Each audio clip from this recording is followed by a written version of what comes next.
The Lord of the Rings by J.R.R. Tolkien.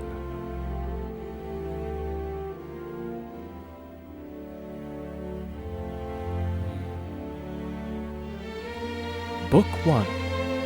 The Fellowship of the Ring. Chapter 1. A long-expected party. When Mr. Bilbo Baggins of Bag End announced that he would shortly be celebrating his 11th birthday with a party of special magnificence, there was much talk and excitement in Hobbiton. Bilbo was very rich and very peculiar, and had been the wonder of the Shire for 60 years, ever since his remarkable disappearance and unexpected return. The riches he had brought back from his travels had now become a local legend, and it was popularly believed, whatever the old folk might say, that the hill at Bag End was full of tunnels stuffed with treasure. And if that was not enough for fame, there was also his prolonged vigour to marvel at. Time wore on, but it seemed to have little effect on Mr. Baggins. At 90, he was much the same as 50. At 99, they began to call him well-preserved, but unchanged would have been nearer the mark. There were some that shook their heads and thought this was too much of a good thing. It seemed unfair that anyone should possess, apparently, perpetual youth, as well as reputedly inexhaustible wealth. "It'll have to be paid for," they said. "It isn't natural, and trouble will come of it." But so far, trouble had not come, and as Mr. Baggins was generous with his money, most people were willing to forgive him his oddities and his good fortune. He remained on visiting terms with his relatives, except, of course, the Sackville Bagginses, and he had many devoted admirers among the hobbits of poor and unimportant families. But he had no close friends, until some of his younger cousins began to grow up. The eldest of these, and Bilbo's favourite, was young Frodo Baggins. When Bilbo was 99, he adopted Frodo as his heir, and brought him to live at Bag End, and the hopes of the Sackville Bagginses were finally dashed. Bilbo and Frodo happened to have the same birthday, September the 22nd. "You had better come and live here, Frodo, my lad," said Bilbo one day, "and then we can celebrate our birthday parties comfortably together." At that time Frodo was still in his tweens, as the hobbits called the irresponsible 20s between childhood and coming of age at 33. 12 more years passed. Each year the Bagginses had given very lively combined birthday parties at Bag End, but now it was understood that something quite exceptional was being planned for that autumn. Bilbo was going to be 11-1. 111. A rather curious number, and a very respectable age for a hobbit. The old Duke himself had only reached 130. And Frodo was going to be 33. 3-3. An important number, the date of his coming of age. Tongues began to wag in Hobbiton and Bywater, and rumour of the coming event travelled all over the Shire. The history and character of Mr. Bilbo Baggins became once again the chief topic of conversation, and the older folk suddenly found their reminiscences in welcome demand. No one had a more attentive audience than old Ham Gamgee, commonly known as the Gaffer. He held forth at the Ivy Bush, a small inn on the Bywater Road, and he spoke with some authority, for he had tended the garden at Bag End for 40 years, and had helped old Holman in the same job before that. Now that he was himself growing old and stiff in the joints, the job was mainly carried on by his youngest son, Sam Gamgee. Both father and son were on very friendly terms with Bilbo and Frodo. They lived on the hill itself, in number 3, Bagshot Row, just below Bag End. "A very nice, well-spoken, gentle hobbit is Mr. Bilbo, as I've always said," the Gaffer declared, with perfect truth, for Bilbo was very polite to him, calling him Master Hamfast, and consulting him constantly upon the growing of vegetables. In the matter of roots, especially potatoes, the Gaffer was recognized as the leading authority by all in the neighbourhood, including himself. "But what about this Frodo that lives with him?" asked old Noakes of Bywater. "Baggins is his name, but he's more than half a brandybuck, they say. It beats me why any Baggins in Hobbiton should go looking for a wife away there in Buckland, where folks are so queer." "And no wonder they're queer," put in Daddy Twofoot. the gaffer's next-door neighbour. If they live on the wrong side of the Brandywine River and right agin the old forest, that's a dark place if half the tales be true. You're right, then, said the gaffer. Not that the Brandybucks of Buckland live in the old forest. They're a queer breed, seemingly. They fool about with boats on that big river, and that isn't natural. Small wonder that trouble came of it, I say. But be that as it may, Mr. Frodo is as nice a young hobbit as you could wish to meet. Very much like Mr. Bilbo, and in more than looks. After all, his father was a Baggins. A decent, respectable hobbit was Mr. Drogo Baggins. Well, there never was much to tell of him. Till he was drowned. Drowned? Said several voices. They had heard this and other darker rumours before, of course, but hobbits have a passion for family history, and they were ready to hear it again. Well, so they say, said the gaffer. You see, Mr. Drogo, he married poor Miss Primula Brandybuck. She was our Mr. Bilbo's first cousin on her mother's side, her mother being the youngest of the old Duke's daughters, and Mr. Drogo was his second cousin. So Mr. Frodo is his first and second cousin once removed either way, as the saying is, if you follow me. And Mr. Drogo was staying at Brandy Hole with his father-in-law, old Master Gorboduc, as he often did after his marriage, him being partial to his victuals, and old Gorboduc keeping a mighty generous table. And he went out boating on the Brandywine River, and he and his wife were drowned, and poor Mr. Frodo, only a child and all. I've heard they went on the water after dinner in the moonlight, said old Noakes. And it was Drogo's weight that sunk the boat. And I heard she pushed him in, and he pulled her in after him, said Sandyman, the Hobbiton miller. You shouldn't listen to all you hear, Sandyman, said the gaffer, who did not much like the miller. There isn't no call to go talking of pushing and pulling. Boats are quite tricky enough for those that sit still without looking further for the cause of trouble. Anyway, there was this Mr. Frodo left an orphan and stranded, as you might say, among those queer Bucklanders. Being brought up anyhow in Brandy Hole, a regular warren by all accounts. Old Master Gorboduc never had fewer than a couple of hundred relations in the place. Mr. Bilbo never did a kinder deed than when he brought the lad back to live among decent folk. But I reckon it was a nasty shock for those Sackville Bagginses. They thought they were going to get back again that time when he went off and was thought to be dead. And then he comes back and orders them off, and goes on living and never looking a day older, bless him. And suddenly he produces an heir, and has all the papers made up proper. The Sackville Bagginses won't ever see the inside of Baggin now, or it is to be hoped not. There's a tidy bit of money tucked away up there, I hear tell, said a stranger, a visitor on business from Michael Delving in the West Farthing. Oh, the top of your hill is full of tunnels packed with chests of gold and silver and jewels, by what I've heard. Then you've heard more than I can speak to, answered the gaffer. I know nothing about jewels. Mr. Bilbo's free with his money, and there seems no lack of it, but I know of no tunnel making.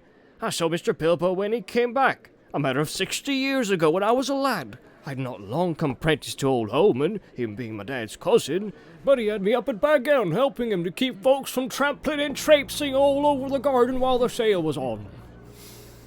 And in the middle of it all, Mr. Bilbo comes up the hill with a pony, and some mighty big bags and a couple of chests. I don't doubt they were mostly full of treasure he had picked up in foreign parts, where there be mountains of gold, they say. But there wasn't enough to fill tunnels. But my lad Sam, we'll know more about that. He's in and out of Bag End. Crazy about stories of the old days, he is. And he listens to old Mr. Bilbo's tales. Mr. Bilbo has learned him his letters, meaning no harm, mark you, and I hope no harm will come of it. Elves and dragons, I says to him, cabbages and potatoes are better for me and you. Don't go getting mixed up in the business of your betters, or you'll land in trouble too big for you, I says to him. And I might say it to others, he added with a look at the stranger and the miller. But the gaffer did not convince his audience. The legend of Bilbo's wealth was now too firmly fixed in the minds of the younger generation of hobbits, Ah, but he has likely enough been added to what he brought at first. argued the miller, voicing common opinion. He's often away from home. And look at the outlandish folk that visit him. Dwarves coming at night, and that old wandering conjurer, Gandalf and all. You can say what you like, Gaff, for it, but Bag End's a queer place. And its folk are queerer. And you can say what you like about what you know no more than you do about it, Mr. Sandyman, retorted the gaffer, disliking the miller even more than usual. If that's being queer, then we could do with a bit more queerness in these parts. There's some not far away that wouldn't offer a pint of beer to a friend if they lived in a hole of golden walls. But they do things proper at Bag End. Our Sam said that everyone's going to be invited to the party. And there's going to be presents, mark you. Presents for all. This very month, as is. That very month was September, and as fine as you could ask. A day or two later, a rumour, probably started by the knowledgeable Sam, was spread about that there were going to be fireworks. Fireworks, what is more, such as had not been seen in the Shire for nigh on a century. Not indeed since the old Duke died. Days passed, and the day drew nearer. An odd-looking wagon, laden with odd-looking packages, rolled into Hobbiton one evening and toiled up the hill to Bag End. The startled hobbits peered out of lamplit doors to gape at it. It was driven by outlandish folk, singing strange songs, dwarves with long beards and deep hoods. A few of them remained at Bag End. At the end of the second week in September, a cart came in through Bywater from the direction of the Brandywine Bridge in broad daylight. An old man was driving it all alone. He wore a tall, pointed blue hat, a long grey cloak, and a silver scarf. He had a long white beard and bushy eyebrows that stuck out beyond the brim of his hat. Small hobbit children ran after the cart all through Hobbiton and right up the hill. It had a cargo of fireworks, as they rightly guessed. At Bilbo's front door, the old man began to unload. There were great bundles of fireworks of all sorts and shapes, each labelled with a large red Fëanorian G and the elf rune G. That was Gandalf's mark, of course, and the old man was Gandalf the Wizard, whose fame in the Shire was due mainly to his skill with fires, smokes, and lights. His real business was far more difficult and dangerous, but the Shire folk knew nothing about it. To them he was just one of the attractions at the party, hence the excitement of the hobbit children. "G for grand!" they shouted, and the old man smiled. They knew him by sight, though he only appeared in Hobbiton occasionally and never stopped long. But neither they nor any but the oldest of their elders had seen one of his firework displays. They now belonged to the legendary past. When the old man, helped by Bilbo and some dwarves, had finished unloading, Bilbo gave a few pennies away, but not a single squib or cracker was forthcoming, to the disappointment of the onlookers. "Run away now, Said Gandalf. You will get plenty when the time comes." Then he disappeared inside with Bilbo, and the door was shut. The young hobbit stared at the door in vain for a while, and then made off, feeling that the day of the party would never come. Inside Bag End, Bilbo and Gandalf were sitting at the open window of a small room looking out west onto the garden. The late afternoon was bright and peaceful. The flowers glowed red and golden, snapdragons and sunflowers and nasturtiums trailing all over the turf walls and peeping in at the round windows. "How bright your garden looks," said Gandalf. Yes, said Bilbo. I'm very fond indeed of it, and of all the dear old Shire. But I think I need a holiday. "You mean to go on with your plan, then?" I do. I made up my mind months ago, and I haven't changed it. "Very well. It is no good saying any more. Stick to your plan. Your whole plan, mind. And I hope it will turn out for the best. For you, and for all of us." I hope so. Anyway, I mean to enjoy myself on Thursday and have my little joke, Who will laugh, I wonder? said Gandalf, shaking his head. We shall see, said Bilbo. The next day, more carts rolled up the hill. And still more carts. There might have been some grumbling about dealing locally, but that very week orders began to pour out of Bag End for every kind of provision, commodity or luxury that could be obtained in Hobbiton or Bywater or anywhere in the neighbourhood. People became enthusiastic, and they began to tick off the days on the calendar, and they watched eagerly for the postman, hoping for invitations. Before long, the invitations began pouring out, and the Hobbiton post office was blocked, and the Bywater post office was snowed under, and voluntary assistant postmen were called for. There was a constant stream of them going up the hill, carrying hundreds of polite variations on, "Thank you, I shall certainly come." A notice appeared on the gate at Bag End. No admittance except on party business. Even those who had, or pretended to have party business, were seldom allowed inside.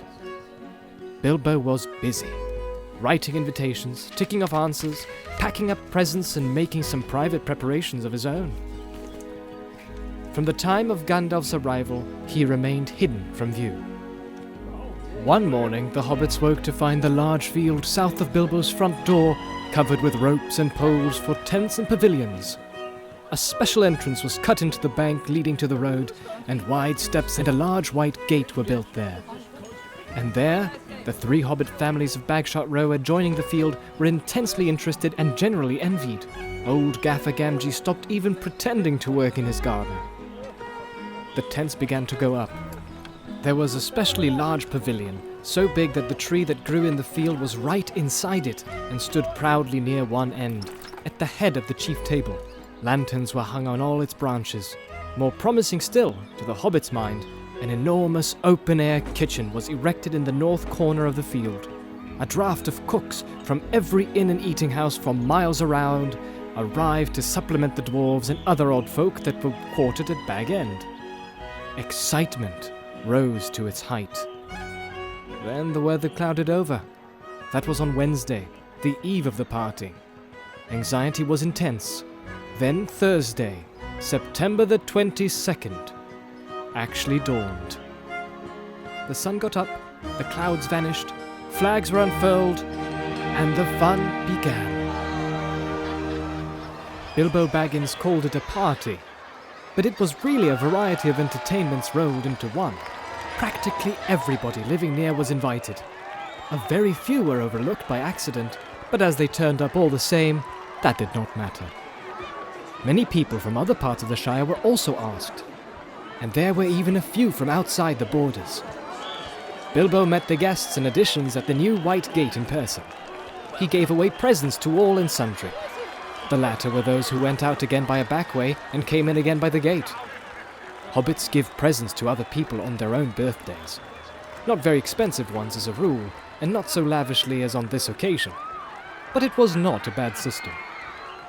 Actually, in Hobbiton and Bywater, every day in the year it was somebody's birthday, so that every hobbit in those parts had a fair chance of at least one present at least once a week.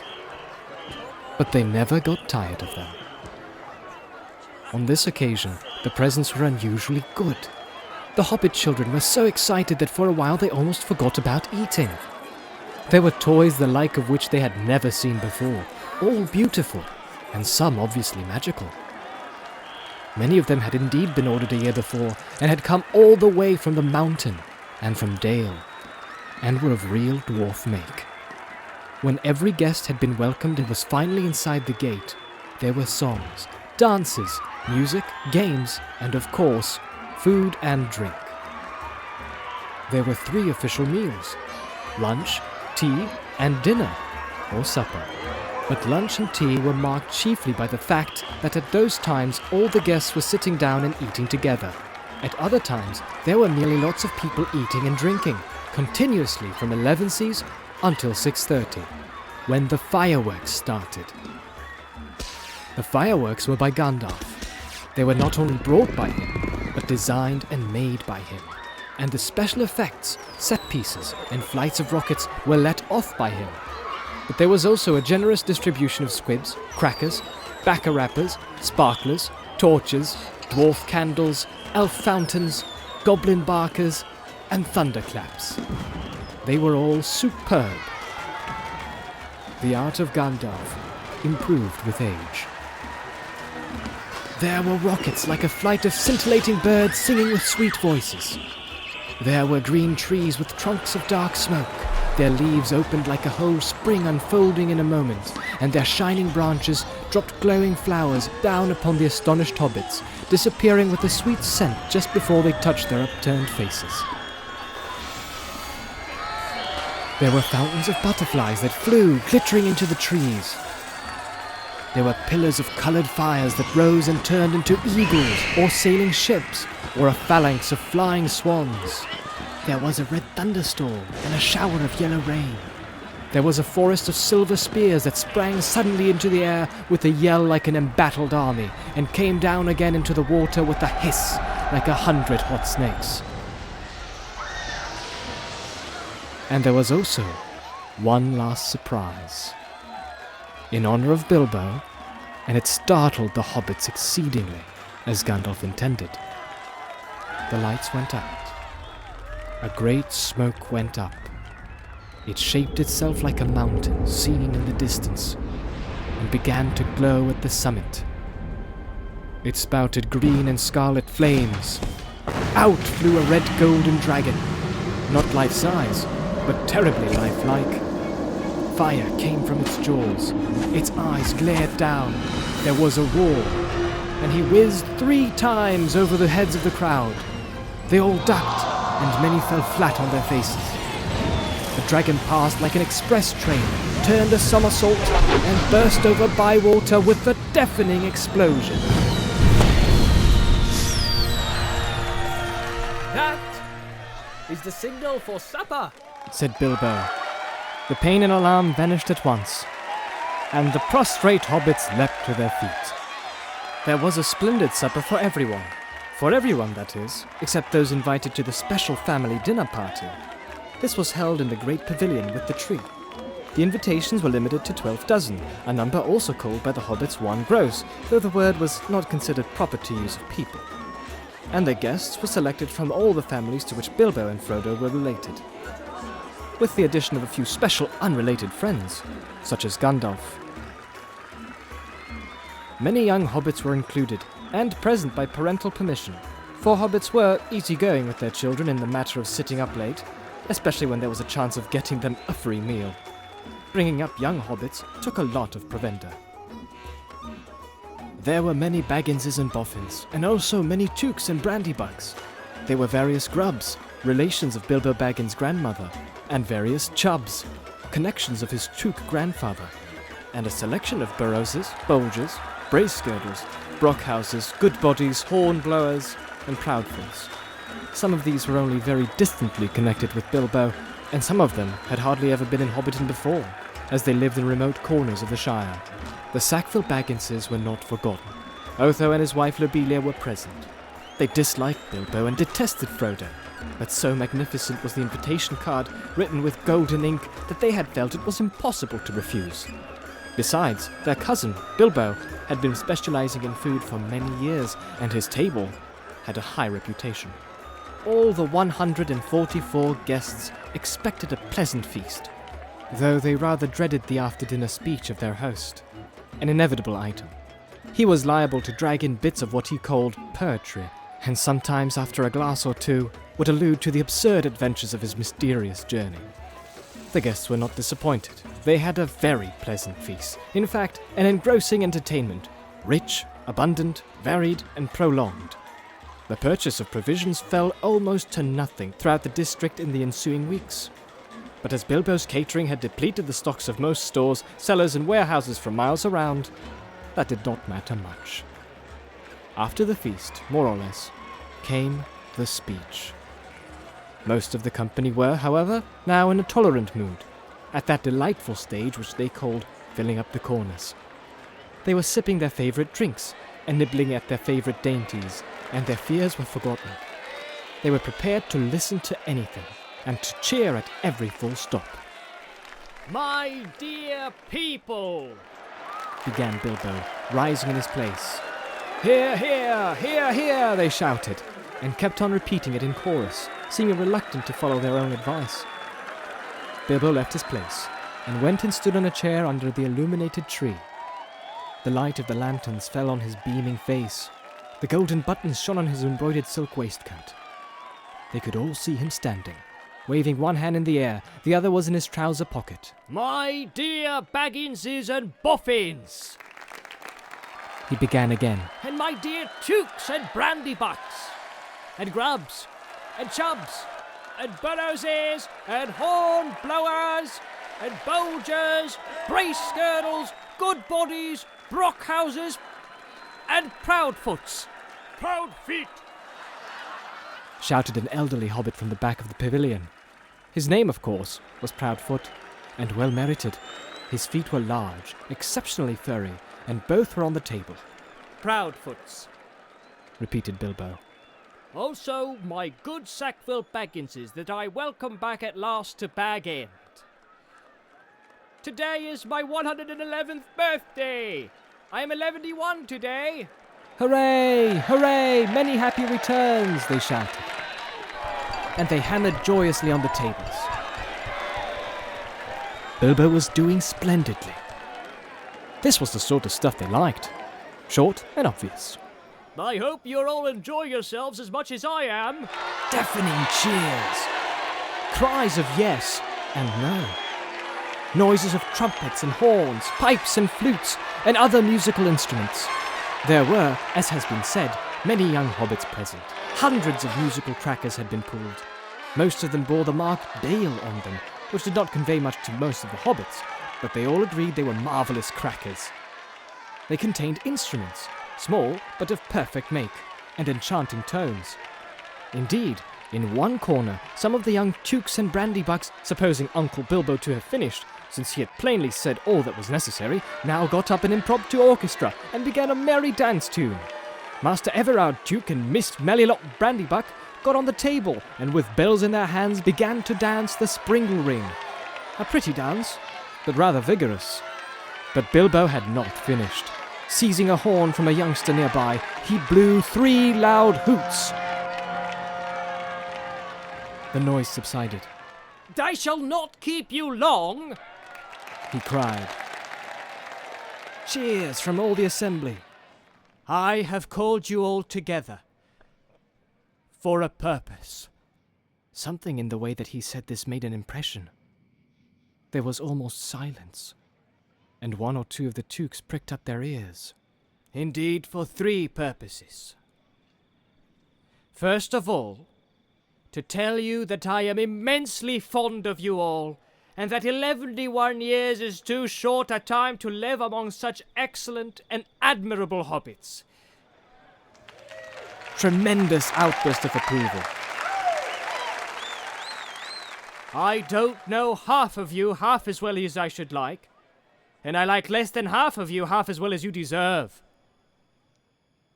This was unexpected and rather difficult.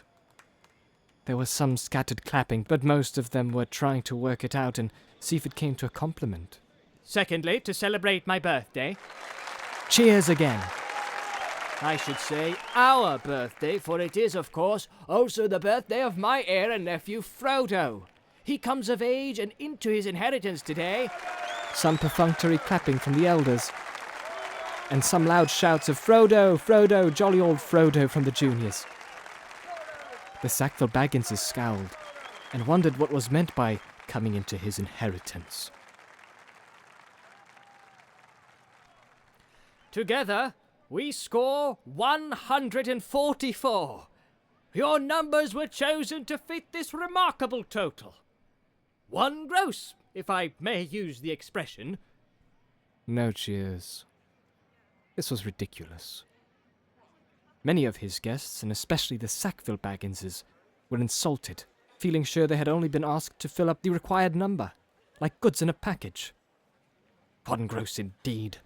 Vulgar expression. It is also, if I may be allowed to refer to ancient history, the anniversary of my arrival by Beryl at Esgaroth on the Long Lake. Though the fact that it was my birthday slipped my memory on that occasion. I was only 51 then, and birthdays did not seem so important. The banquet was very splendid, however, though I had a bad cold at the time, I remember, and could only say, "Thank you very much." I now repeated more correctly, "Thank you very much for coming to my little party." Obstinate silence. They all feared that the song or some poetry was now imminent, and they were getting bored. Why couldn't he stop talking and let them drink his health? But Bilbo did not sing or recite. He paused for a moment. "Thirdly and finally," he said, "I wish to make an announcement!" He spoke this last word so loudly and suddenly that everyone sat up who still could.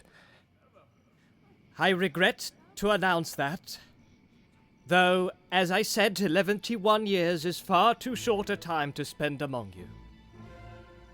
This is the end. I am going. I am leaving now.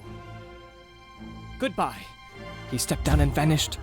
There was a blinding flash of light, and the guests all blinked. When they opened their eyes, Bilbo was nowhere to be seen.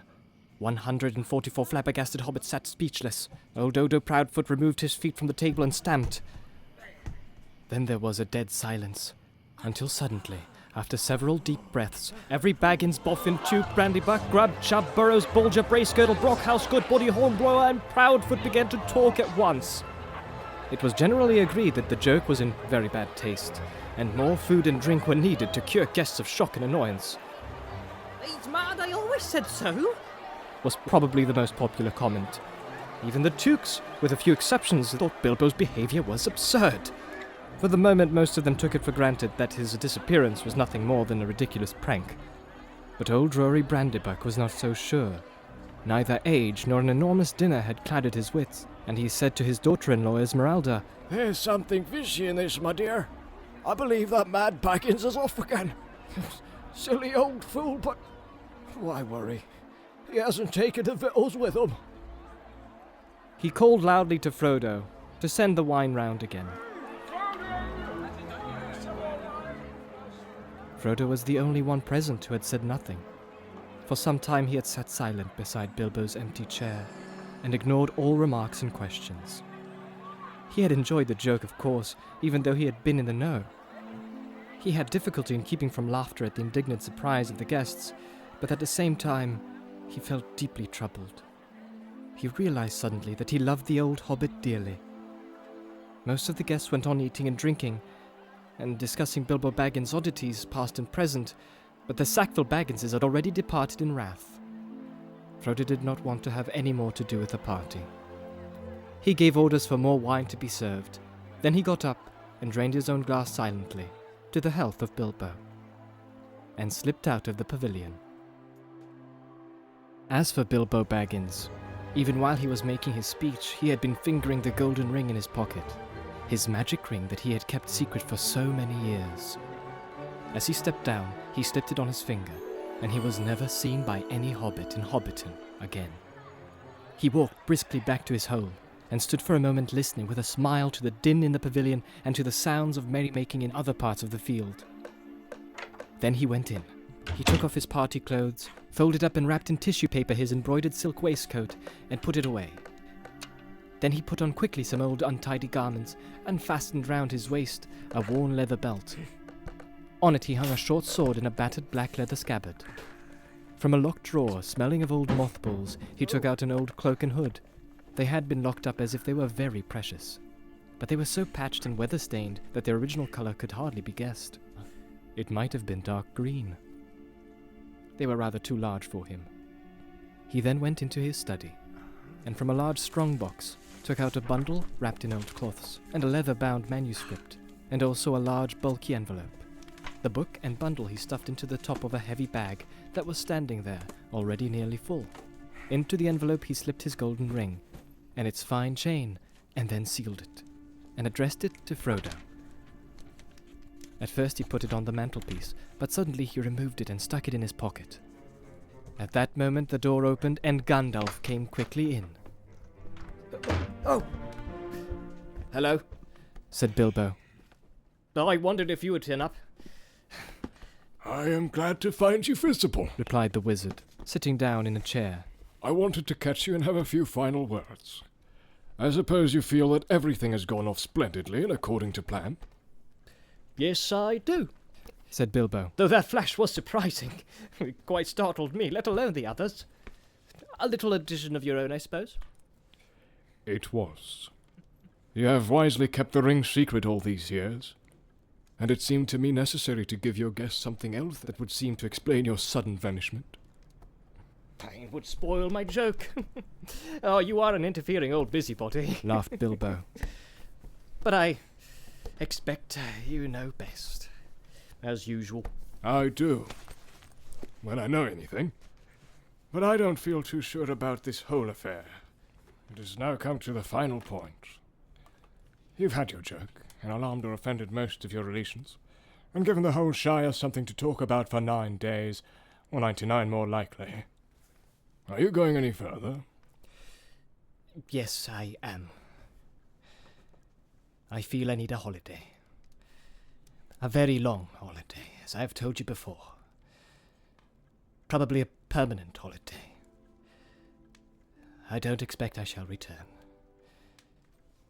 In fact, I don't mean to, and I have made all arrangements. I am old, Gandalf. I don't look it, but I'm beginning to feel it in my heart of hearts. Well preserved indeed, He snorted. Why, I feel all thin. Sort of stretched, if you know what I mean. Like butter that has been scraped over too much bread. That can't be right. I need a change. Or something. Gandalf looked curiously and closely at him. No, it does not seem right. He said thoughtfully. No, after all, I believe your plan is probably the best. Well, I've made up my mind anyway. I want to see mountains again, Gandalf. Mountains! And then find somewhere where I can rest. In peace and quiet. Without a lot of relatives prying around and a string of confounded visitors hanging on the bell. I might find somewhere where I can finish my book. I have thought of a nice ending for it. And he lived happily ever after. To the end of his days. Gandalf laughed. I hope he will. Nobody will read the book, however it ends. Oh, they may in years to come. Frodo has read some already, As far as it has gone. You'll keep an eye on Frodo, won't you? Yes, I will. 2 eyes. As often as I can spare them. He would come with me, of course, if I asked him. In fact, he offered to once, just before the party. But he does not really want to yet. I want to see the wild country again before I die, and the mountains. But he is still in love with the Shire, with the woods and the fields and little rivers. He ought to be comfortable here. I am leaving everything to him, of course, except a few oddments. I hope he will be happy when he gets used to being on his own.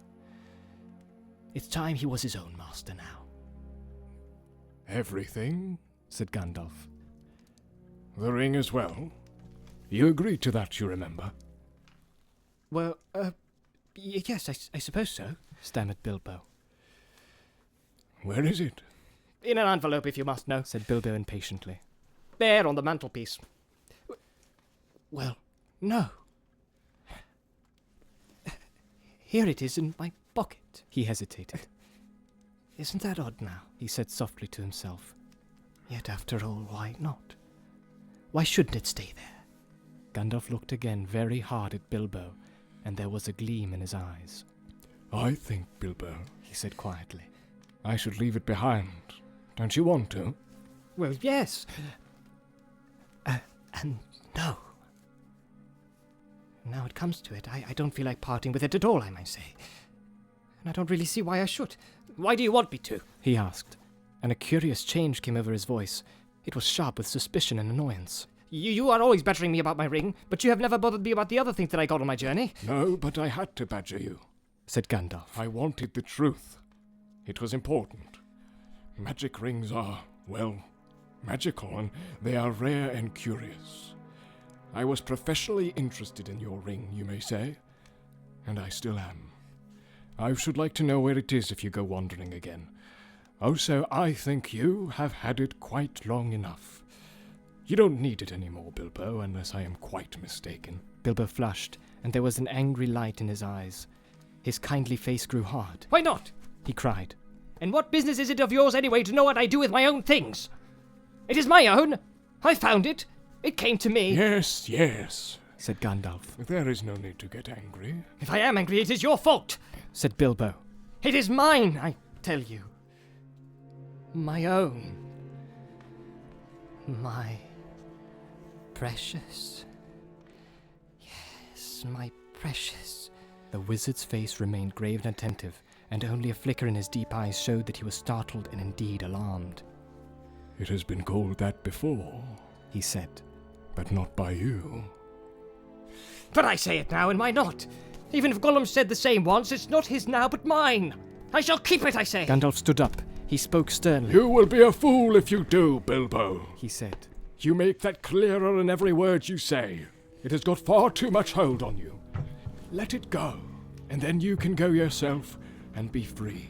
I'll do as I choose and go as I please. Said Bilbo obstinately. Now, my dear hobbit. Said Gandalf. All your long life we have been friends, and you owe me something. Come, do as you promised. Give it up. Well, if you want my ring yourself, say so. Cried Bilbo. But you won't get it. I won't give my precious away, I tell you. His hand strayed to the hilt of his small sword. Gandalf's eyes flashed. It will be my turn to get angry soon. He said. If you say that again, I shall. Then you will see Gandalf the Grey uncloaked. He took a step towards the hobbit, and he seemed to grow tall and menacing. His shadow filled the little room. Bilbo backed away to the wall, breathing hard, his hand clutching at his pocket. They stood for a while facing one another, and the air of the room tingled. Gandalf's eyes remained bent on the hobbit. Slowly, his hands relaxed, and he began to tremble. I don't know what has come over you, Gandalf. He said. You have never been like this before. What is it all about? It is mine, isn't it? I found it. Gollum would have killed me if I hadn't kept it. I'm not a thief, whatever he said. I have never called you one, Gandalf answered. and I am not one either. I'm not trying to rob you, but to help you. I wish you would trust me as you use. He turned away, and the shadow passed. He seemed to dwindle again into an old grey man, bent and troubled. Bilbo drew his hand over his eyes. I'm sorry, He said. but I felt so queer. And it would be a relief in a way not to be bothered with it anymore. It has been so growing on my mind lately. Sometimes I have felt it was like an eye looking at me. And I'm always wanting to put it on and disappear, don't you know? Wondering if it is safe. And pulling it out to make sure. I tried locking it up, but I found I couldn't rest without it in my pocket. I don't know why, and I don't seem able to make up my mind. Then trust mine. Said Gandalf. It is quite made up. Go away and leave it behind. Stop possessing it. Give it to Frodo, and I will look after him. Bilbo stood for a moment tense and undecided. Presently he sighed. All right, He said with an effort. I will. Then he shrugged his shoulders and smiled rather ruefully. After all, that's what this party business was all about, really. To give away lots of birthday presents, and somehow make it easier to give it away at the same time. It hasn't made it any easier in the end, but it would be a pity to waste all my preparations. It would quite spoil the joke. Indeed, it would take away the only point I ever saw in the affair. Said Gandalf. Very well. Said Bilbo. It goes to Frodo. With all the rest. He drew a deep breath. And now I really must be starting or someone else will catch me. I have said goodbye, and I couldn't bear to do it all over again. He picked up his bag and moved to the door. You have still got the ring in your pocket. Said the wizard. Oh, well, so I have. Cried Bilbo. And with my will and all the other documents too. Oh, you had better take it and deliver it for me. That will be safest, No, don't give the ring to me. said Gandalf. Put it on the mantelpiece. You'll be safe enough there till Frodo comes. I shall wait for him. Bilbo took out the envelope, but just as he was about to set it by the clock, his hand jerked back, and the packet fell on the floor. Before he could pick it up, the wizard stooped and seized it and set it in its place. A spasm of anger passed swiftly over the hobbit's face again. Suddenly it gave way to a look of relief and a laugh. Well, that's that, he said. Now, I'm off. They went out into the hall. Bilbo chose his favourite stick from the stand, and then he whistled. 3 dwarves came out of different rooms where they had been busy. Is everything ready? Asked Bilbo. Everything packed and labelled? Everything. They answered. Well, let's start then. He stepped out of the front door. It was a fine night, and the black sky was dotted with stars. He looked up, sniffing the air. What fun! What fun to be off again, off on the road with dwarves. This is what I've really been longing for years. Goodbye, he said, looking at his old home and bowing to the door. Goodbye, Gandalf. Goodbye for the present, Bilbo. Take care of yourself. You are old enough, and perhaps wise enough. Take care. I don't care. Don't you worry about me. I'm as happy now as I have ever been, and that is saying a great deal. But the time has come. I am being swept off my feet at last, he added, and then in a low voice, as if to himself, he sang softly in the dark. The road goes ever on and on, down from the door where it began.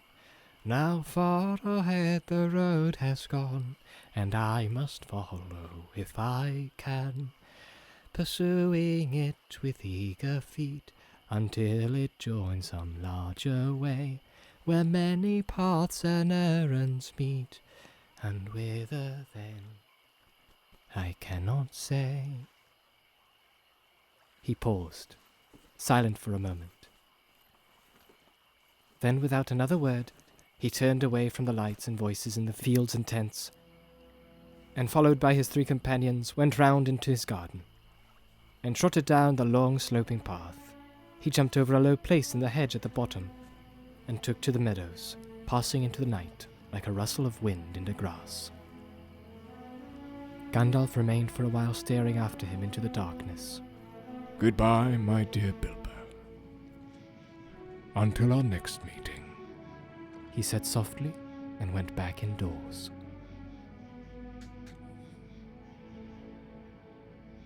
Frodo came in soon afterwards, and found him sitting in the dark, deep in thought. Has he gone? He asked.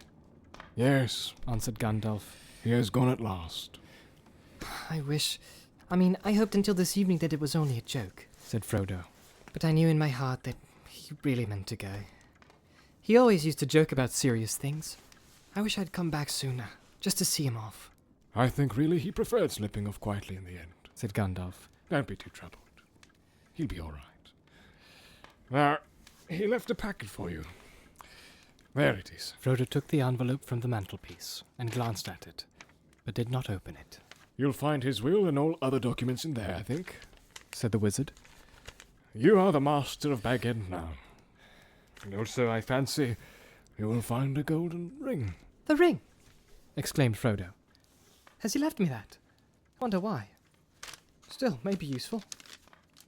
It may, and it may not.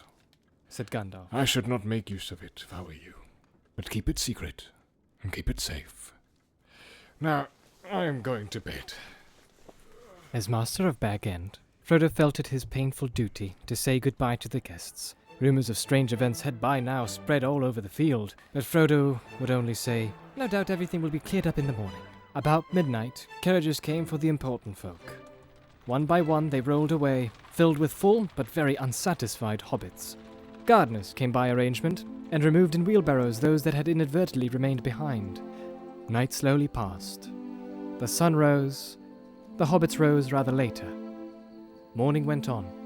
People came and began, by orders, to clear away the pavilions and the tables and the chairs, and the spoons and knives and bottles and plates, and the lanterns, and the flowering shrubs in boxes, and the crumbs and cracker paper, the forgotten bags and gloves and handkerchiefs, and the uneaten food, a very small item. Then a number of other people came, without orders. Bagginses and boffins and Bolgers and Tooks and other guests that lived or were staying near. By midday, when even the best fed were out and about again, there was a large crowd at Bag End, uninvited, but not unexpected. Frodo was waiting on the step, smiling but looking rather tired and worried. He welcomed all the callers, but he had not much more to say than before. His reply to all inquiries was simply this: Mr. Bilbo Baggins has gone away, as far as I know, for good. Some of the visitors he invited to come inside as Bilbo had left messages for them. Inside in the hall there was piled a large assortment of packages and parcels and small articles of furniture. On every item was a label tied. There were several labels of this sort. For Adelard Duke, for his very own. From Bilbo, on an umbrella. Adelard had carried off many unlabeled ones. For Dora Baggins, in memory of a long correspondence. With love, from Bilbo. On a large waste paper basket. Dora was Drogo's sister and the eldest surviving female relative of Bilbo and Frodo. She was 99 and had written reams of good advice for more than half a century. For Milo Burrows, hoping it will be useful, from BB. On a gold pen and ink bottle. Milo never answered letters. For Angelica's use, from Uncle Bilbo. On a round convex mirror. She was a young Baggins, and too obviously considered her face shapely. For the collection of Hugo Bracegirdle, from a contributor. On an empty bookcase. Hugo was a great borrower of books, and worse than usual at returning them. For Lobelia Sackville Baggins, as a present. On a case of silver spoons. Bilbo believed that she had acquired a good many of his spoons while he was away on his former journey. Lobelia knew that quite well. When she arrived later in the day, she took the point at once. But she also took the spoons. This is only a small selection of the assembled presents. Bilbo's residence had got rather cluttered up with things in the course of his long life. It was a tendency of hobbit holes to get cluttered up, for which the custom of giving so many birthday presents was largely responsible. Not, of course, that the birthday presents were always new. There were one or two old mathams of forgotten uses that had circulated all around the district. But Bilbo had usually given new presents, and kept those that he received. The old hole was now being cleared a little. Every one of the various parting gifts had labels, written out personally by Bilbo, and several had some point, or some joke. But of course, most of the things were given where they would be wanted and welcome. The poorer hobbits, and especially those of Bagshot Row, did very well. Old Gaffer Gamgee got 2 sacks of potatoes, a new spade, a woolen waistcoat, and a bottle of ointment for creaking joints. Old Rory Brandybuck, in return for much hospitality, got 12 bottles of Old Wynyards. A strong red wine from the South Farthing, and now quite mature, as it had been laid down by Bilbo's father. Rory quite forgave Bilbo and voted him a capital fellow after the first bottle. There was plenty of everything left for Frodo, and of course all the chief treasures as well as the books, pictures, and more than enough furniture were left in his possession. There was, however, no sign nor mention of money or jewellery. Not a penny piece or a glass bead was given away. Frodo had a very trying time that afternoon. A false rumour that the whole household was being distributed free spread like wildfire, and before long the place was packed with people who had no business there, but could not be kept out. Labels got torn off and mixed, and quarrels broke out. Some people tried to do swaps and deals in the hall, and others tried to make off with minor items not addressed to them or with anything that seemed unwanted or unwatched. The road to the gate was blocked with barrows and handcarts. In the middle of the commotion, the Sackville Bagginses arrived. Frodo had retired for a while and left his friend Merry Brandybuck to keep an eye on things. When Otho loudly demanded to see Frodo, Merry bowed politely. "He is indisposed," he said. "He is resting." Hiding you been? Said Lobelia. Anyway, we want to see him, and we mean to see him. Just go and tell him so. Merry left them a long while in the hall, and they had time to discover their parting gift of spoons. It did not improve their tempers. Eventually they were shown into the study. Frodo was sitting at a table with a lot of papers in front of him. He looked indisposed, To see the Sackville Bagginses at any rate. And he stood up, fidgeting with something in his pocket. But he spoke quite politely. The Sackville Bagginses were rather offensive. They began by offering him bad bargain prices, as between friends, or various valuables and unlabeled things. When Frodo replied that only the things especially directed by Bilbo were being given away, they said the whole affair was very fishy. Only one thing is clear to me, Said Otho. and that is that you're doing exceedingly well out of it. I insist on seeing the will. Otho would have been Bilbo's heir, but for the adoption of Frodo. He read the will carefully and snorted. It was unfortunately very clear and correct, according to the legal customs of hobbits, which demand, among other things, 7 signatures of witnesses in red ink. Foiled again. He said to his wife. And after waiting 60 years? Spoons? Fiddlesticks! He snapped his fingers under Frodo's nose and stumped off. But Lobelia was not so easily got rid of. A little later, Frodo came out of the study to see how things were going on, and found her still about the place, investigating nooks and corners, and tapping the floors. He escorted her firmly off the premises, after he had relieved her of several small, but rather valuable articles that had somehow fallen inside her umbrella. Her face looked as if she was in the throes of thinking out a really crushing parting remark, but all she found to say, turning round on the step, was, You'll live to regret it, young fellow. Why didn't you go too? You don't belong here. You're no Baggins. You're a brandybuck. Did you hear that, Mary? That was an insult if you like, said Frodo as he shut the door on her. It was a compliment, Said Merry Brandybuck. and so, of course, not true. Then they went round the hole, and evicted 3 young hobbits, 2 boffins and a bolger, who were knocking holes in the walls of one of the cellars.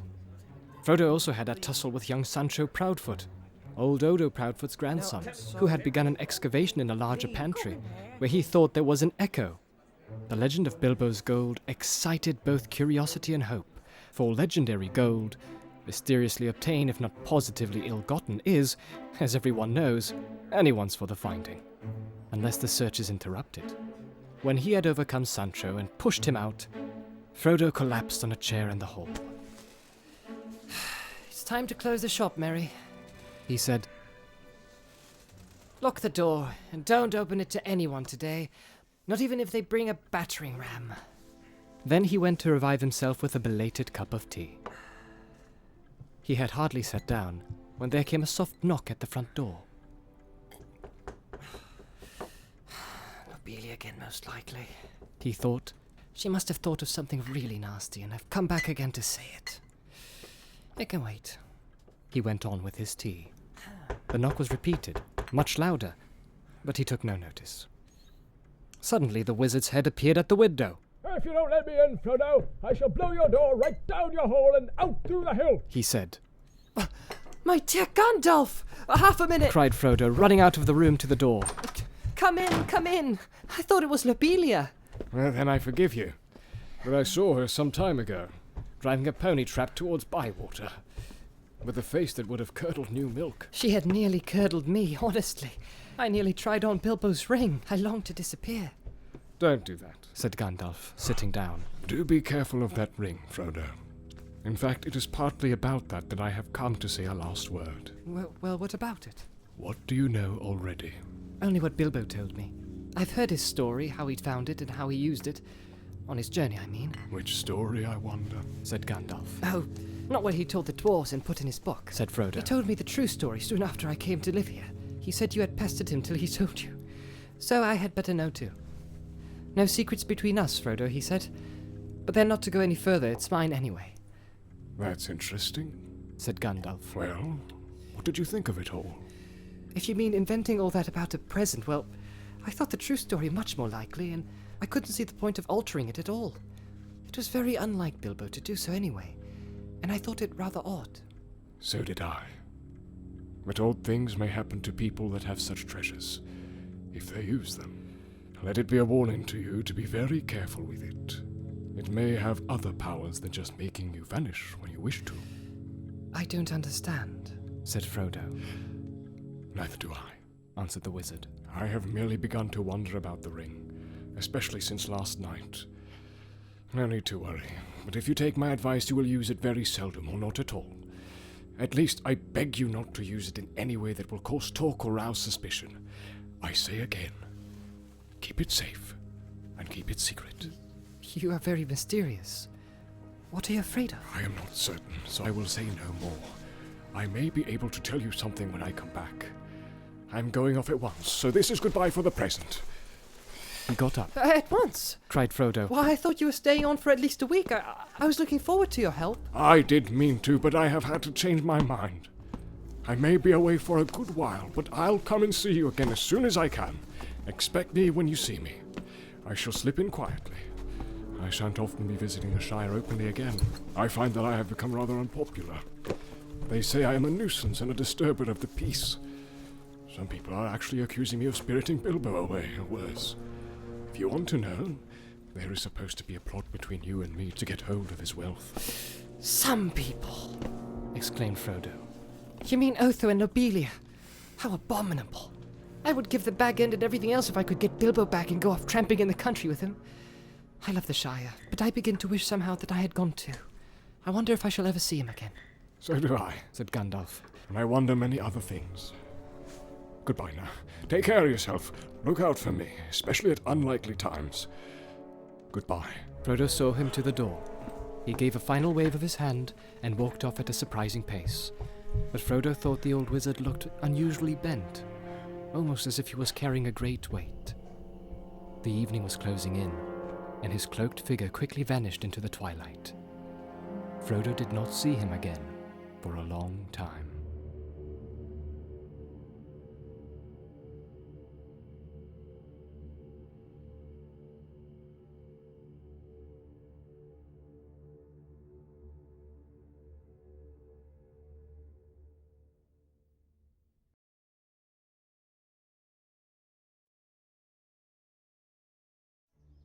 The talk did not die down in 9 or even 99 days. The second disappearance of Mr. Bilbo Baggins was discussed in Hobbiton and indeed all over the Shire for a year and a day, and was remembered much longer than that. It became a fireside story for young hobbits, and eventually Mad Baggins, who used to vanish with a bang and a flash and reappear with bags of jewels and gold, became a favourite character of legend and lived on long after all the true events were forgotten. But in the meantime, the general opinion of the neighbourhood was that Bilbo, who had always been rather cracked, had at last gone quite mad and had run off into the blue. There he had undoubtedly fallen into a pool or a river and come to a tragic, but hardly an untimely, end. The blame was mostly laid on Gandalf. If only that dratted wizard will leave young Frodo alone, perhaps he'll settle down and grow some hobbit sense. They said. And to all appearance, the wizard did leave Frodo alone, and he did settle down. But the growth of hobbit sense was not very noticeable. Indeed, he at once began to carry on Bilbo's reputation for oddity. He refused to go into mourning, and the next year he gave a party in honor of Bilbo's 112th birthday, which he called a 100-weight feast. But that was short of the mark, for 20 guests were invited, and there were several meals at which it snowed food and rained drink, as hobbits say. Some people were rather shocked, but Frodo kept up the custom of giving Bilbo's birthday party year after year until they got used to it. He said that he did not think Bilbo was dead when they asked, "Where is he then?" He shrugged his shoulders. He lived alone, as Bilbo had done, but he had a good many friends, especially among the younger hobbits, mostly descendants of the old Took, who had as children been fond of Bilbo and often in and out of Bag End. Felco Boffin and Fredegar Bolger were two of these, but his closest friends were Peregrine Took, usually called Pippin, and Merry Brandybuck. His real name was Meriadoc, but that was seldom remembered. Frodo went tramping all over the Shire with them, but more often he wandered by himself, and to the amazement of the sensible folk, he was sometimes seen far from home, walking in the hills and woods, under the starlight. Merry and Pippin suspected that he visited the elves at times, as Bilbo had done. As time went on, people began to notice that Frodo also showed signs of good preservation. Outwardly, he retained the appearance of a robust and energetic hobbit just out of his tweens. "Some folk have all the luck," they said, but it was not until Frodo approached the usually more sober age of 50 that they began to think it queer. Frodo himself, after the first shock, found that being his own master and the Mr. Baggins of Bag End was rather pleasant. For some years he was quite happy and did not worry much about the future. But half unknown to himself, the regret that he had not gone with Bilbo was steadily growing. He found himself wondering at times, especially in the autumn, about the wild lands, and strange visions of mountains that he had never seen came into his dreams. He began to say to himself, "Perhaps I shall cross the river myself one day," to which the other half of his mind always replied, "Not yet." So it went on, until his 40s were running out, and his 50th birthday was drawing near. 50 was a number that he felt was somehow significant or ominous. It was at any rate at that age that adventure had suddenly befallen Bilbo.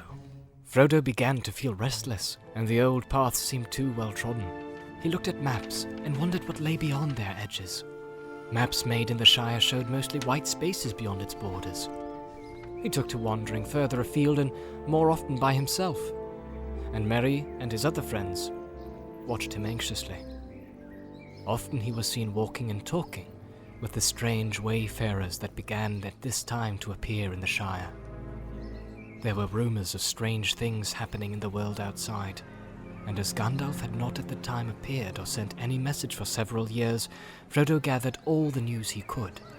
Elves, who seldom walked in the Shire, could now be seen passing westward through the woods in the evening, passing and not returning. But they were leaving Middle-earth and were no longer concerned with its troubles. There were, however, dwarves on the road in unusual numbers.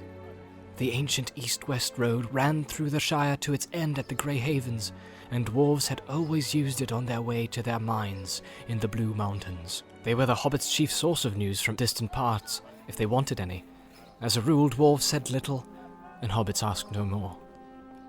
But now Frodo often met strange dwarves of far countries, seeking refuge in the west. They were troubled, and some spoke in whispers of the enemy, and of the land of Mordor. That name the hobbits only knew in legends of the dark past, like a shadow in the background of their memories. But it was ominous and disquieting. It seemed that the evil power in Mirkwood had been driven out by the White Council, only to reappear in greater strength in the old strongholds of Mordor. The Dark Tower had been rebuilt, it was said. From there the power was spreading far and wide, and away far east and south there were wars and growing fear. Orcs were multiplying again in the mountains. Trolls were abroad, no longer dull-witted, but cunning, and armed with dreadful weapons. And there were murmured hints of creatures more terrible than all these. But they had no name. Little of all this, of course, reached the ears of ordinary hobbits. But even the deafest and most stay-at-home began to hear queer tales, and those whose business took them to the borders saw strange things. The conversation in the Green Dragon at Bywater, one evening in the spring of Frodo's 50th year, showed that even in the comfortable heart of the Shire, rumours had been heard, though most hobbits still laughed at them. Sam Gamgee was sitting in one corner near the fire, and opposite him was Ted Sandyman, the miller's son, and there were various other rustic hobbits listening to their talk. Oh, queer things you do here these days, to be sure, said Sam. Ah, Said Ted. you do if you listen. But I can hear fireside tales and children's stories at home if I want to. No doubt you can. Retorted Sam. And I dare say there's more truth in some of them than you reckon. Who invented the stories anyway? Take dragons now. No, thank ye, Said Ted. I won't. I heard tell of them when I was a youngster, but there's no call to believe in them now. There's only one dragon in Bywater, and that's Green, He said, getting a general laugh. All right, Said Sam, laughing with the rest. but what about these tree men? These giants, as you might call them. They do say that one bigger than a tree was seen up away beyond the North Moors not long back. Who's they? Well, my cousin Hal, for one. He works for Mr. Buffin in Overhill, and goes up to the North Farthing for the hunting. He saw one. Says he did, perhaps. Your Hal's always saying he's seen things, and maybe he's seen things that ain't there. But this one was as big as an elm tree and walking. walking 7 yards to a stride if it was an inch. Then I bet it wasn't an inch. What he saw was an elm tree like as not. But this one was walking, I tell you. And there ain't no elm tree on the North Moors. And Hall can't have seen one, said Ted. There was some laughing and clapping. The audience seemed to think that Ted had scored a point. All the same, said Sam. You can't deny that others beside our Halfasts have seen queer folk crossing the Shire. Crossing it, mind you. There are more that are turned back at the borders. The Bounders have never been so busy before. And I've heard tell that elves are moving west. They do say they're going to the harbours, out away beyond the White Towers. Sam waved his arm vaguely. Neither he nor any of them knew how far it was to the sea, past the old towers, beyond the western borders of the Shire. But it was an old tradition that away over there stood the grey havens, from which at times elven ships set sail, never to return. They are sailing, sailing, sailing over the sea. They're going to the west and leaving us, said Sam, half chanting the words, shaking his head sadly and solemnly. But Ted laughed. Well, that isn't anything new if you believe the old tales, and I don't see what it matters to me or you. Let them sail. But I warrant you haven't seen them doing it, nor anyone else in the Shire.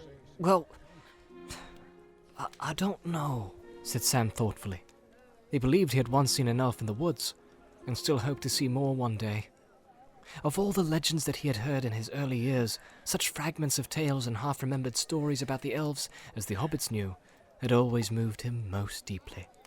There are some, even in these parts, as know the fair folk and get news of 'em, he said.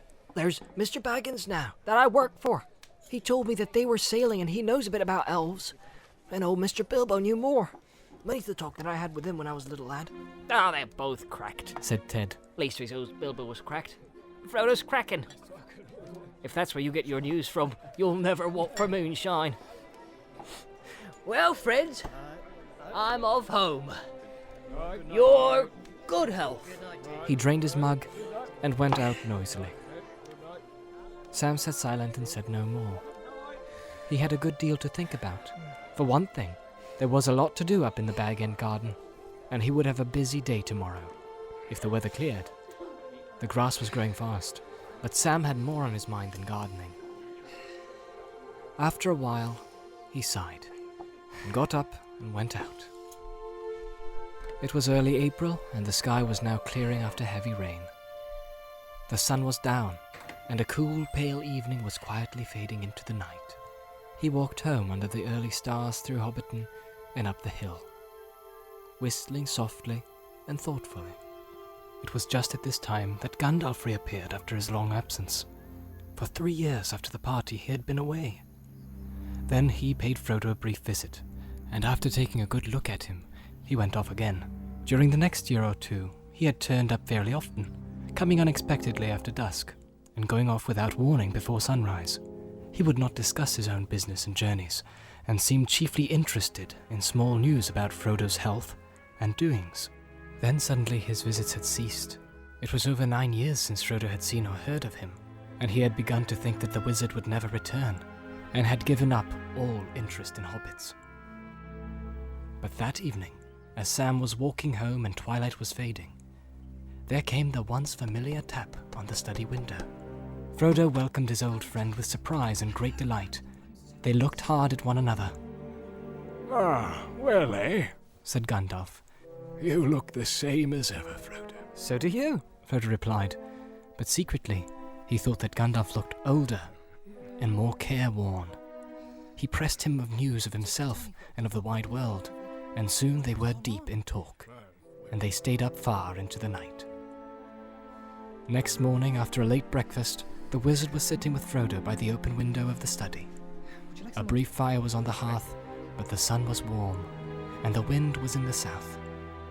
Everything looked fresh, and the new green of spring was shimmering in the fields and on the tips of the trees' fingers. Gandalf was thinking of a spring, nearly 80 years before, when Bilbo had run out of Bag End without a handkerchief. His hair was perhaps whiter than it had been then, and his beard and eyebrows were perhaps longer, and his face more lined with care and wisdom, but his eyes were as bright as ever. and he smoked and blew smoke rings with the same vigor and delight. He was smoking now in silence, for Frodo was sitting still, deep in thought. Even in the light of morning, he felt the dark shadow of the tidings that Gandalf had brought. At last he broke the silence. Last night you began to tell me strange things about my ring, Gandalf, He said. and then you stopped because you'd said that such matters were left until daylight. Don't you think you had better finish now? You say the ring is dangerous. Far more dangerous than I guess. In what way? In many ways. Answered the wizard. It is far more powerful than I ever dared to think at first. So powerful that in the end it would utterly overcome anyone of mortal race who possessed it. It would possess him. In Eregion, long ago, many elven rings were made. Magic rings, as you call them. And they were, of course, of various kinds. Some more potent and some less. The lesser rings were only essays in the craft before it was full grown. And to the elven smiths they were but trifles, yet still to my mind dangerous for mortals. And the great rings, the rings of power, they were perilous.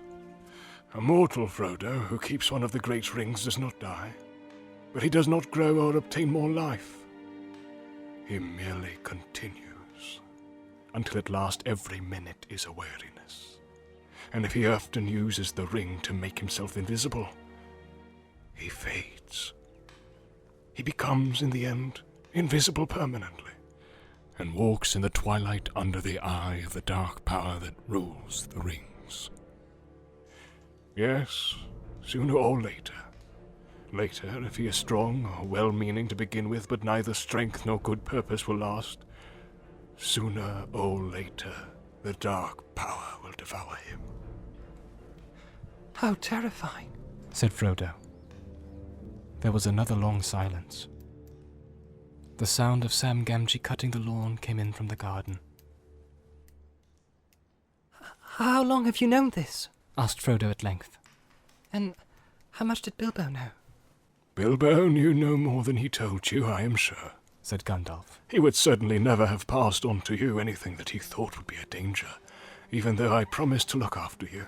He thought the ring was very beautiful, and very useful at need, and if anything was wrong or queer, it was himself. He said that it was growing on his mind, and he was always worrying about it. But he did not suspect that the ring itself was to blame. Though he had found out that the thing needed looking after, it did not seem always of the same size or weight. It shrank or expanded in an odd way, and might suddenly slip off a finger where it had been tight. Yes, he warned me of that in his last letter, said Frodo. So I have always kept it on his chain. Very wise, said Gandalf. But as for his long life, Bilbo never connected it with the ring at all. He took all the credit for that to himself, and he was very proud of it. Though he was getting restless and uneasy, thin and stretched, he said. A sign that the ring was getting control. How long have you known all this? Asked Frodo again. No, said Gandalf. I have known much that only the wise know, Frodo. But if you mean known about this ring, well, I still do not know, one might say. There is a last test to make. But I no longer doubt my guess. When did I first begin to guess? He mused, searching back in memory. Let me see. It was in the year that the White Council drove the Dark Power from Mirkwood, just before the Battle of Five Armies, that Bilbo found this ring. A shadow fell on my heart then, though I did not know yet what I feared. I wondered often how Gollum came by a great ring, as plainly it was. That at least was clear from the first. Then I heard Bilbo's strange story of how he had won it, and I could not believe it. When I at last got the truth out of him, I saw at once that he had been trying to put his claim on the ring. Beyond doubt, much like Gollum with his birthday present. The lies were too much alike for my comfort. Clearly the ring had an unwholesome power that set to work on its keeper at once. That was the first real warning I had that all was not well. I told Bilbo often that such rings were better left unused, but he resented it, and soon got angry. There was little else that I could do. I could not take it from him without doing greater harm, and I had no right to do so anyway. I could only watch and wait. I might perhaps have consulted Saruman the White, but something always held me back. Who is he? asked Frodo. I've never heard of him before. Maybe not, Answered Gandalf. Hobbits are or were no concern of his. Yet he is great among the wise. He is the chief of my order, and the head of the council. His knowledge is deep, but his pride has grown with it, and he takes ill any meddling. The Lord of the Elven Rings, great and small, is his province. He has long studied it, seeking the lost secrets of their making. But when the rings were debated in the council, all that he would reveal to us of his ring lore told against my fears. So my doubt slept, but uneasily. Still I watched, and I waited. And all seemed well with Bilbo, and the years passed. Yes, they passed, and they seemed not to touch him. He showed no signs of age. The shadow fell on me again, but I said to myself, after all, he comes of a long-lived family on his mother's side. There is time yet. Wait. And I waited, until that night when he left his house. He said and did things then that filled me with a great fear that no words of Saruman could allay. I knew at last that something dark and deadly was at work, and I have spent most of the years since then in finding out the truth of it. There wasn't any permanent harm done, was there? Asked Frodo anxiously. He would get all right in time, wouldn't he? Be able to rest in peace, I mean. He felt better at once, said Gandalf. There is only one power in this world that knows all about the rings and their effects. And as far as I know, there is no power in the world that knows all about hobbits. Among the wise, I am the only one that goes in for hobbit lore, an obscure branch of knowledge, but full of surprises. Soft as butter they can be, and yet sometimes as tough as old tree roots. I think it likely that some would resist the rings far longer than most of the wise would believe. I don't think you need to worry about Bilbo. Of course, he possessed the ring for many years and used it, so it might take a long while for the influence to wear off, before it was safe for him to see it again, for instance. Otherwise, he might live on for years, quite happily, just stop as he was when he parted with it, for he gave it up in the end of his own accord. An important point. No, I was not troubled about dear Bilbo anymore, once he had let the thing go. It is for you that I feel responsible. Ever since Bilbo left, I have been deeply concerned about you, and about all these charming, absurd, helpless hobbits. It would be a grievous blow to the world if the dark power overcame the Shire. If all your kind, jolly, stupid poachers, hornblowers, boffins, brace-girdles, and the rest, not to mention the ridiculous Bagginses, became enslaved. Frodo shuddered. But why should we be? He asked. And why would he want such slaves? To tell you the truth, Replied Gandalf. I believe that hitherto, mark you, he has entirely overlooked the existence of hobbits. You should be thankful. But your safety has passed. He does not need you. He has many more useful servants. But he won't forget you again. And hobbits as miserable slaves would please him far more than hobbits happy and free. There is such a thing as malice and revenge. Revenge? Said Frodo. Revenge for what? I still don't understand what all this has to do with Bilbo and myself, and our ring. It has everything to do with it, said Gandalf. You do not know the real peril yet, but you shall. I was not sure of it myself when I was last here, but the time has come to speak. Give me the ring for a moment. Frodo took it from his breeches pocket, where it was clasped to a chain that hung from his belt. He unfastened it and handed it slowly to the wizard. It felt suddenly very heavy, as if either it or Frodo himself was in some way reluctant for Gandalf to touch it. Gandalf held it up. It looked to be made of pure and solid gold. Can you see any markings on it? He asked. No, said Frodo. There are none. It is quite plain, and it never shows a scratch or sign of wear. Well then, look. To Frodo's astonishment and distress, the wizard threw it suddenly into the middle of a glowing corner of the fire. Frodo gave a cry and groped for the tongs, but Gandalf held him back. Wait. He said in a commanding voice, giving Frodo a quick look from under his bristling brows. No apparent change came over the ring. After a while, Gandalf got up, closed the shutters outside the window and drew the curtains. The room became dark and silent, though the clack of Sam's shears, now nearer to the windows, could still be heard faintly from the garden. For a moment, the wizard stood looking at the fire. Then he stooped and removed the ring from the hearth with the tongs, and at once picked it up. Frodo gasped. It's quite cool, said Gandalf. Take it. Frodo received it on his shrinking palm. It seemed to have become thicker and heavier than ever. Hold it up, said Gandalf. Look closely. As Frodo did so, he now saw fine lines, finer than the finest pen strokes, running along the ring. Outside and inside, lines of fire that seemed to form the letters of a flowing script. They shone piercingly bright, and yet remote, as if out of a great depth. I cannot read the fiery letters, said Frodo in a quavering voice. No, said Gandalf. but I can.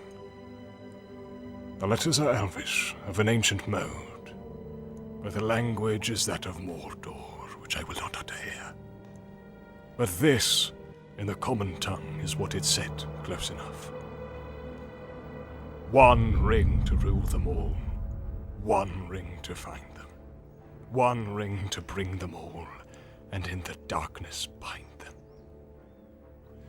It is only 2 lines of a verse long known in elven lore. 3 rings for the elven kings under the sky, 7 for the dwarf lords in their halls of stone, 9 for mortal men doomed to die, 1 for the Dark Lord on his dark throne in the land of Mordor, where the shadows lie. 1 ring to rule them all, 1 ring to find them, 1 ring to bring them all, and in the darkness bind them in the land of Mordor, where the shadows lie. He paused, and then said slowly in a deep voice, This is the Master Ring, the one ring to rule them all. This is the one ring that he lost many ages ago to the great weakening of his power. He greatly desires it, but he must not get it. Frodo sat silent and motionless. Fear seemed to stretch out a vast hand, like a dark cloud rising in the east and looming up to engulf him. This ring, he stammered. How on earth did it come to me?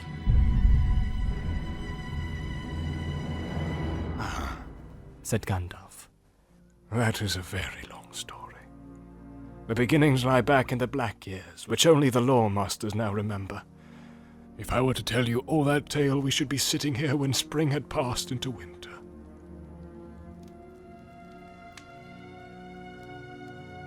But last night I told you of Sauron the Great, the Dark Lord. The rumors that you have heard are true. He has indeed arisen again and left his hold in Mirkwood and returned to his ancient fortress in the Dark Tower of Mordor. That name even you hobbits have heard of, like a shadow on the borders of old stories. Always after a defeat and a respite, the shadow takes another shape and grows again. I wish it need not have happened in my time, said Frodo. So do I, said Gandalf. and so do all who live to see such times. But that is not for them to decide. All we have to decide is what to do with the time that is given us. And already, Frodo, our time is beginning to look black. The enemy is fast becoming very strong. His plans are far from ripe, I think, but they are ripening. We shall be hard put to it. We should be very hard put to it, even if it were not for this dreadful chance. The enemy still lacks one thing to give him strength and knowledge to beat down all resistance, break the last defenses, and cover all the lands in a second darkness. He lacks the One Ring.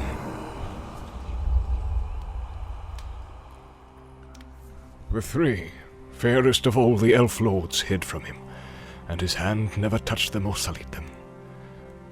7 the dwarf kings possessed, but 3 he has recovered, and the others the dragons have consumed. 9 he gave to mortal men proud and great, and so ensnared them. Long ago they fell under the dominion of the One, and they became ring wraiths, shadows under his great shadow, his most terrible servants. Long ago. It is many a year since the 9 walked abroad, yet who knows? As the shadow grows once more, they too may walk again. But come, we will not speak of such things, even in the morning of the Shire. So it is now. The 9 he has gathered to himself, the 7 also, or else they are destroyed. The 3 are hidden still, but that no longer troubles him. He only needs the 1. For he made that ring himself. It is his, and he let a great part of his own former power pass into it, so that he could rule all the others. If he recovers it, then he will command them all again, wherever they be, even the 3. And all that has been wrought with them will be laid bare, and he will be stronger than ever. And this is the dreadful chance, Frodo. He believed that the One had perished, that the elves had destroyed it, as should have been done. But he knows now that it has not perished, that it has been found. So he is seeking it, and all his thought is bent on it. It is his great hope, and our great fear. Why wasn't it destroyed? Cried Frodo. And how did the enemy ever come to lose it if it was so strong and it was so precious to him? He clutched the ring in his hand, as if he saw already dark fingers snatching out to seize it.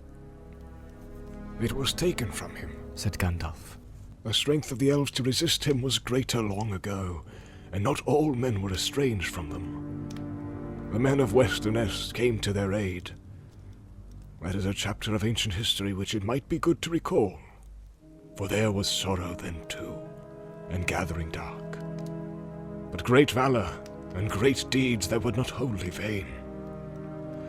One day, perhaps, I will tell you all that tale, or you shall hear it told in full by one who knows it best. But for the moment, since most of all you need to know how this thing came to you, and that will be tale enough. This is all I will say. It was Gil-galad, Elven King, and Elendil of Westernesse who overthrew Sauron, though they themselves perished in the deed. And Isildur, Elendil's son, cut the ring from Sauron's hand and took it for his own. Then Sauron was vanquished, and his spirit fled and was hidden for long years, until his shadow took shape again in Mirkwood. But the ring was lost. It fell into the great river Anduin and vanished. For Isildur was marching north along the east banks of the river, and near the Gladden fields he was waylaid by the orcs of the mountains, and almost all his folk were slain. He leapt into the waters, but the ring slipped from his finger as he swam, and then the orcs saw him and killed him with arrows. Gandalf paused. And there in the dark pools amid the Gladden fields, He said, the ring passed out of knowledge and legend. And even so much of its history is known now only to a few, and the Council of the Wise could discover no more. But at last, I can carry on the story, I think. Long after, but still very long ago, there lived by the banks of the great river on the edge of Wilderland a clever-handed and quiet-footed little people. I guess they were of hobbit kind, akin to the fathers of the Stoors, for they loved the river, and often swam in it, or made little boats of reeds. There was among them a family of high repute, for it was large and wealthier than most, and it was ruled by a grandmother of the folk, stern and wise in old lore, such as they had. The most inquisitive and curious-minded of that family was called Smeagol. He was interested in roots and beginnings, and dived into deep pools. He burrowed under trees and growing plants. He tunneled into green mounds, and he ceased to look up at the hilltops, over the leaves on the trees, or the flowers opening in the air. His head and his eyes were downward. He had a friend called Deagle, of similar sort, sharper-eyed but not so quick and strong. On a time they took a boat and went down to the Gladden fields, where there were great beds of iris and flowering reeds. There Smeagol got out and went nosing about the banks, but Deagle sat in the boat and fished. Suddenly a great fish took his hook, and before he knew where he was dragged out and down into the water to the bottom. Then he let go of his line, for he thought he saw something shining in the riverbed. And holding his breath, he grabbed at it. Then up he came, spluttering, with weeds in his hair and a handful of mud, and he swam to the bank. And behold, when he washed the mud away, there in his hand lay a beautiful golden ring, and it shone and glittered in the sun, so that his heart was glad. But Smeagol had been watching him from behind a tree, and as Deagle gloated over the ring, Smeagol came softly up behind. Give us that, Deagle, my love, said Smeagol over his friend's shoulder. Why? Said Deagle. Because it's my birthday, my love.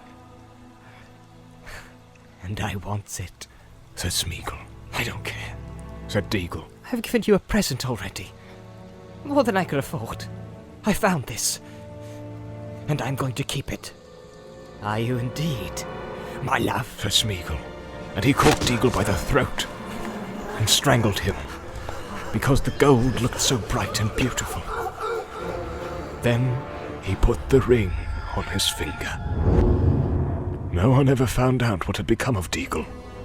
He was murdered far from home, and his body was cunningly hidden. But Smeagol returned alone, and he found that none of his family could see him when he was wearing the ring.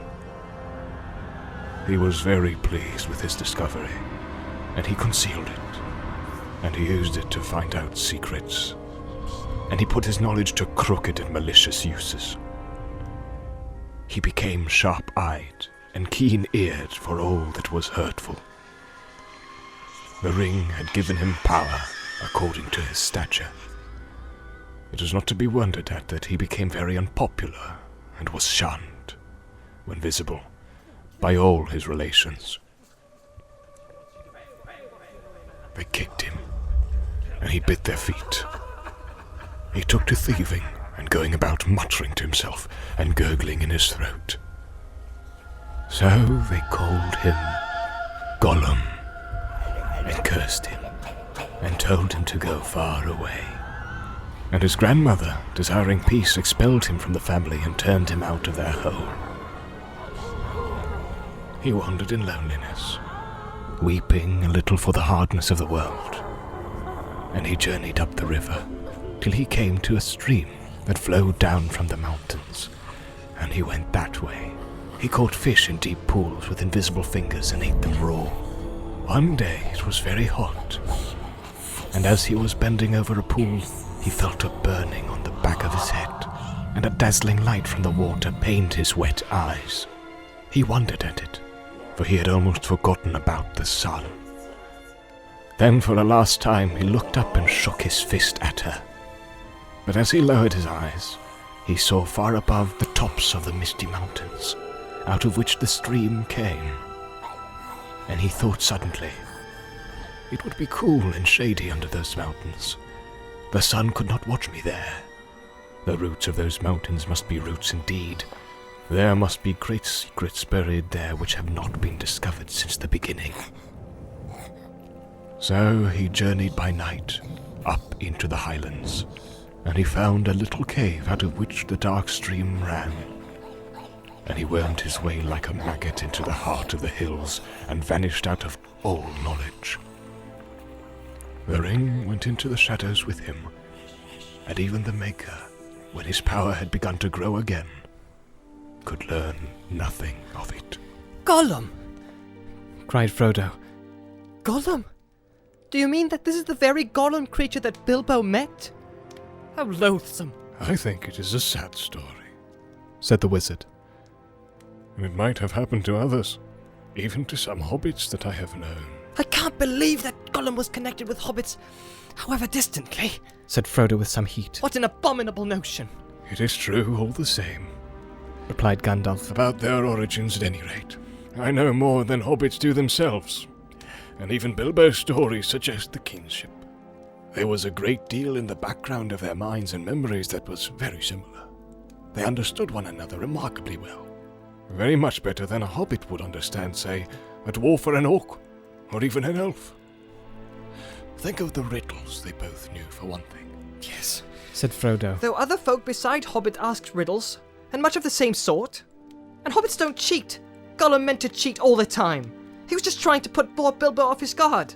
And I dare say it amused his wickedness to start a game which might end in providing him with an easy victim. But if he lost, would not hurt him. Only too true, I fear. Said Gandalf. But there was something else in it, I think, which you do not see yet. Even Gollum was not wholly ruined. He had proved tougher than even one of the wise would have guessed. As a hobbit might. There was a little corner of his mind that was still his own, and light came through it as through a chink in the dark, light out of the past. It was actually pleasant, I think, to hear a kindly voice again, bringing up memories of wind and trees, sun of the grass and such forgotten things. That, of course, could only make the evil part of him angrier in the end. Unless it could be conquered, unless it could be cured. Gandalf sighed. Alas, there is little hope of that for him, yet not no hope. No, not though he possessed the ring so long, almost as far back as he can remember, for it was long since he had worn it much. In the black darkness it was seldom needed. Certainly he had never faded. He is thin and tough still, but the thing was eating up his mind, of course, and the torment had become almost unbearable. All the great secrets under the mountains had turned out to be just an empty night. There was nothing more to find out. Nothing worth doing. Only nasty, furtive eating and resentful remembering. He was altogether wretched. He hated the dark, and he hated the light more. He hated everything, and the ring most of all. Well, what do you mean? Said Frodo. Surely the ring was his precious and the only thing he cared for. But if he hated it, why didn't he get rid of it, or go away, and leave it? You ought to begin to understand, Frodo, after all you have heard. Said Gandalf. He hated and loved it, as he hated and loved himself. He could not get rid of it. He had no will left in the matter. A ring of power looks after itself, Frodo. It may slip off treacherously, but its keeper never abandons it. At most, he plays with the idea of handing it to someone else's care, and that only at an early stage, when it first begins to grip. But as far as I know, Bilbo alone in history has ever gone beyond playing, and really done it. He needed all my help too. And even so, he would never have just forsaken it, or cast it aside. It was not Gollum, Frodo, but the ring itself that decided The ring left him. What, just in time to meet Bilbo? said Frodo. Wouldn't an orc have suited it better? This is no laughing matter. Said Gandalf. Not for you. It was the strangest event in the whole history of the ring so far. Bilbo's arrival just at that time and putting his hand on it, blindly, in the dark. There was more than one power at work, Frodo. The ring was trying to get back to its master. It had slipped from Isildur's hand and betrayed him, and when chance came, it caught poor Deagle, and he was murdered. And after that, Gollum, and it had devoured him. It could make no further use of him. He was too small and mean. And as long as it stayed with him, he would never leave his deep pool again.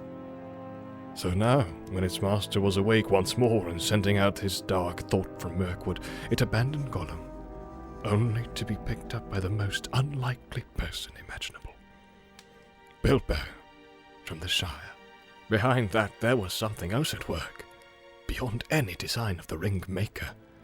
I can put it to no plainer than by saying that Bilbo was meant to find the ring, and not by its maker.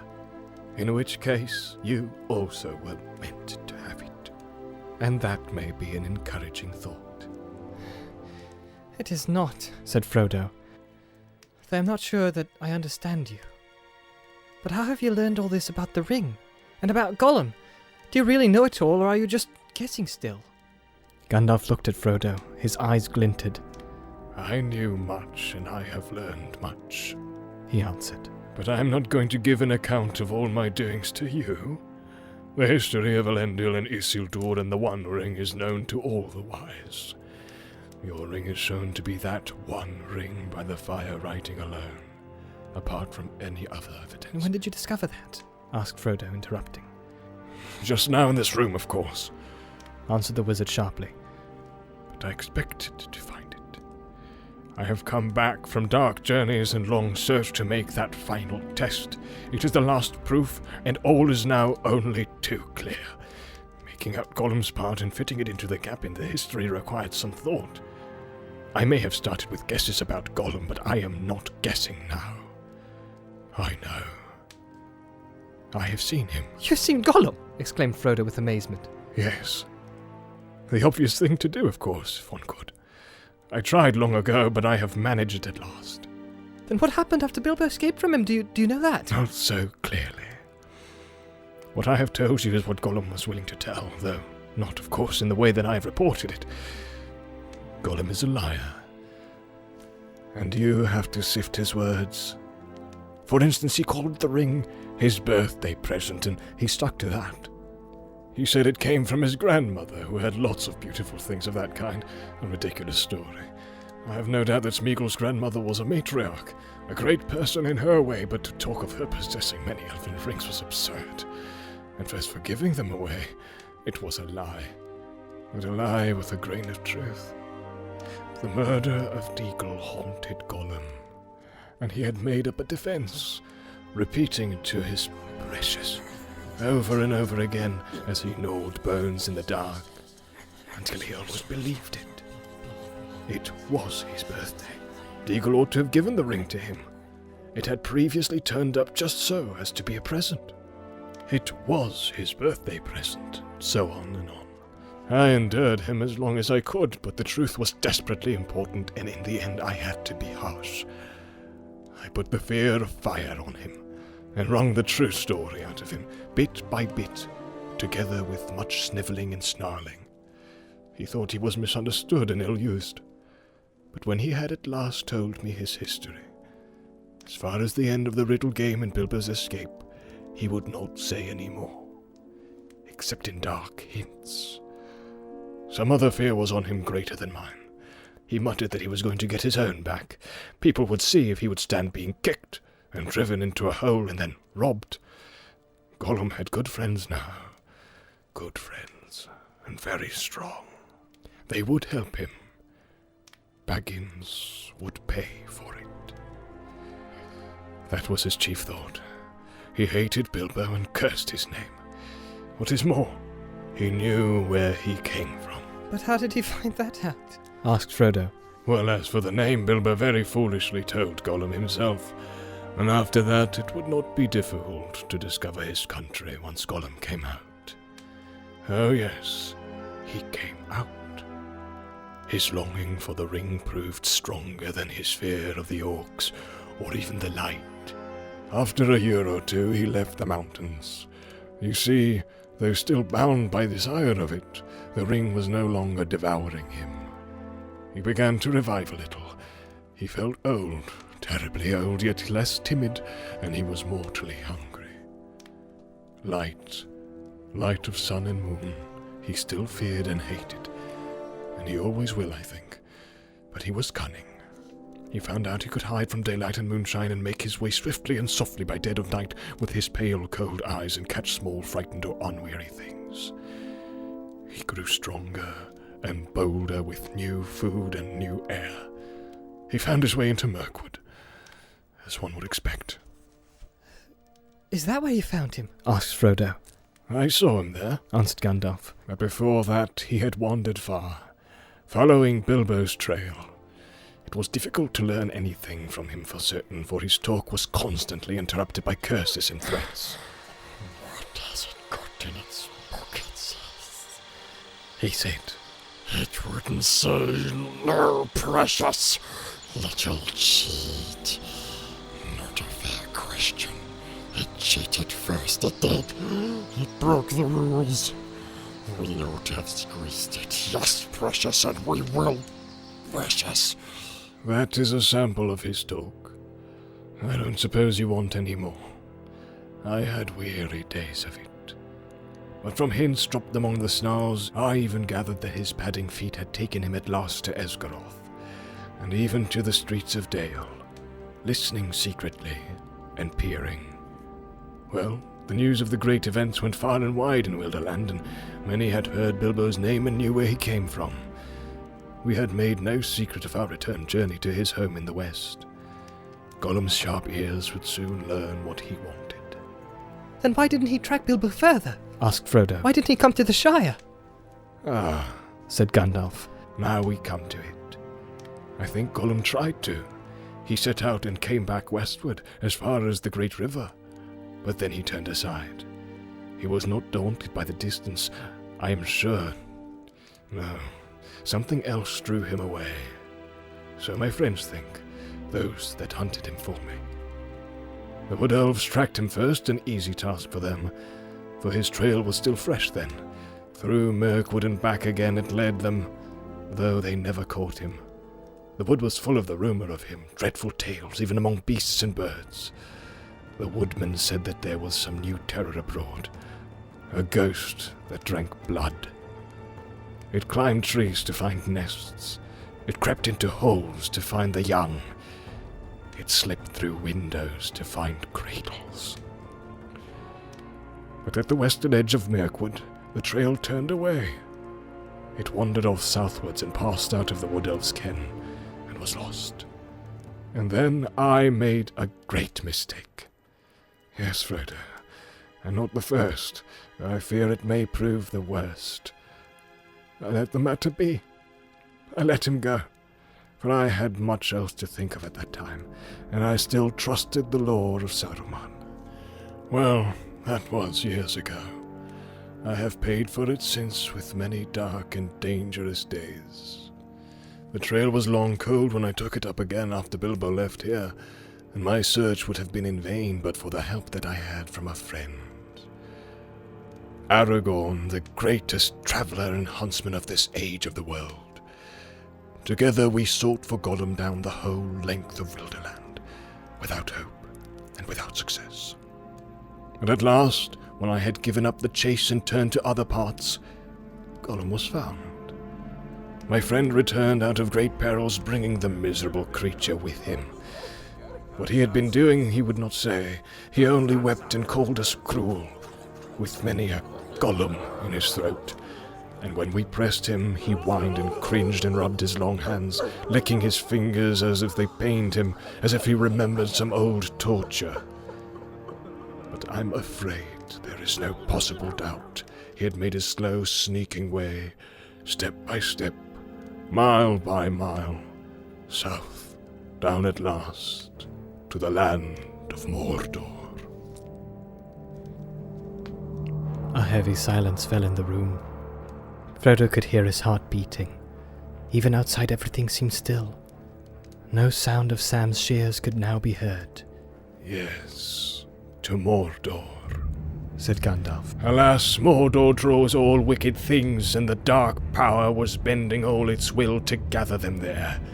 The ring of the enemy would leave its mark too, leave him open to the summons. And all folk were whispering then of the new shadow in the south, and its hatred of the west. There were his fine new friends who would help him in his revenge. Wretched fool. In that land he would learn much, too much for his comfort, and sooner or later as he lurked and pried on the borders, he would be caught and taken for examination. That was the way of it, I fear. When he was found, he had already been there long, and was on his way back, on some errand of mischief, but that does not matter much now. His worst mischief was done. Yes, alas, through him the enemy has learned that the One has been found again. He knows where Isildur fell. He knows where Gollum found his ring. He knows that it is a great ring, for it gave long life. He knows that it is not one of the three, for they have never been lost, and they endure no evil. He knows that it is not one of the 7 or the 9, for they are accounted for.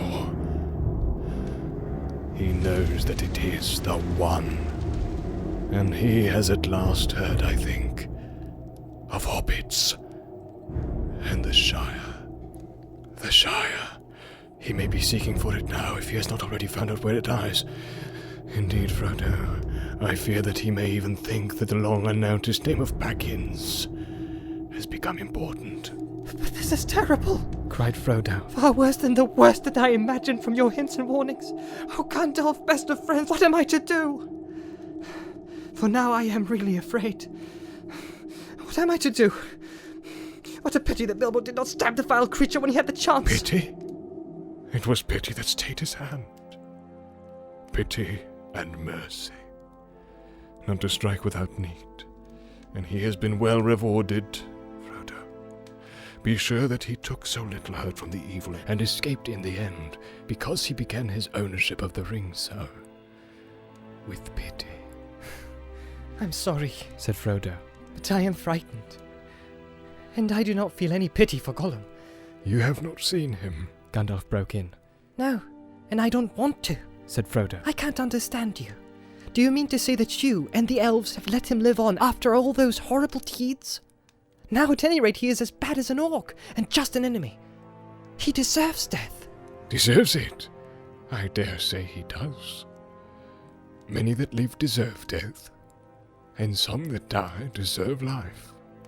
Can you give it to them? Then do not be too eager to deal out death and judgment, for even the very wise cannot see all ends. I have not much hope that Gollum can be cured before he dies, but there is a chance of it, and he is bound up with the fate of the ring. My heart tells me that he has some part to play yet, for good or ill, before the end.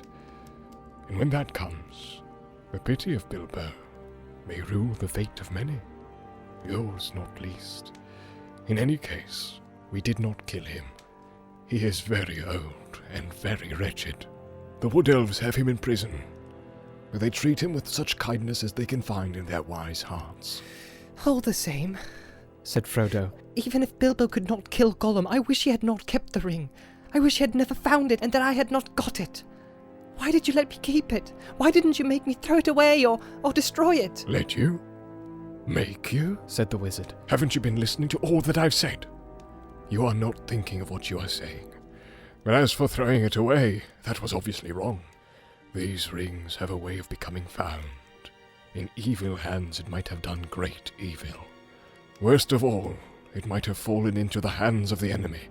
Indeed, it certainly would, for this is the One, and he is exerting all his power to find it, or draw it to himself. Of course, my dear Frodo, it was dangerous for you, and that has troubled me deeply. But there was so much at stake that I had to take some risk. Though even when I was far away, there has never been a day when the Shire has not been guarded by watchful eyes. As long as you never used it, I did not think that the ring would have any lasting effect on you. Not for evil, not at any rate for a very long time. And you must remember that 9 years ago when I last saw you, I still knew little for certain. But why not destroy it as you say should have been done long ago? cried Frodo again. If you had warned me or even sent me a message, I would have done away with it. Would you? How would you do that? Have you ever tried? No, but I suppose one could hammer it or melt it. Try! said Gandalf. Try now! Frodo drew the ring out of his pocket again and looked at it. It now appeared plain and smooth, without mark or device that he could see. The gold looked very fair and pure, and Frodo thought how rich and beautiful was its colour, how perfect was its roundness. It was an admirable thing, and altogether precious. When he took it out, he had intended to fling it from him into the very hottest part of the fire, but he found now that he could not do so, not without a great struggle. He weighed the ring in his hand, hesitating, and forcing himself to remember all that Gandalf had told him, and then with an effort of will he made a movement as if to cast it away, but he found that he had put it back in his pocket. Gandalf laughed grimly. You see? Already you too, Frodo, cannot easily let it go, nor will to damage it. And I could not make you, except by force, which would break your mind. But as for breaking the ring, force is useless. Even if you took it and struck it with a heavy sledgehammer, it would make no dint in it. It cannot be unmade by your hands, or by mine. Your small fire, of course, would not melt even ordinary gold. This ring has already passed through it unscathed, and even unheated. But there is no smith's forge in the Shire that could change it at all. Not even the anvils and furnaces of the dwarfs could do that. It has been said that dragonfire could melt and consume the rings of power, but there is not now any dragon left on Earth in which the old fire is hot enough. Nor was there ever any dragon, not even Ancalagon the Black, who could have harmed the One Ring, the ruling ring, for that was made by Sauron himself. There is only one way, to find the cracks of doom in the depths of Orodruin, the Fire Mountain, and cast the ring in there if you really wish to destroy it, to put it beyond the grasp of the enemy forever. I do really wish to destroy it. cried Frodo. Oh, well, to have it destroyed. I am not made for perilous quests. I wish I had never seen the ring. Why did it come to me? Why was I chosen?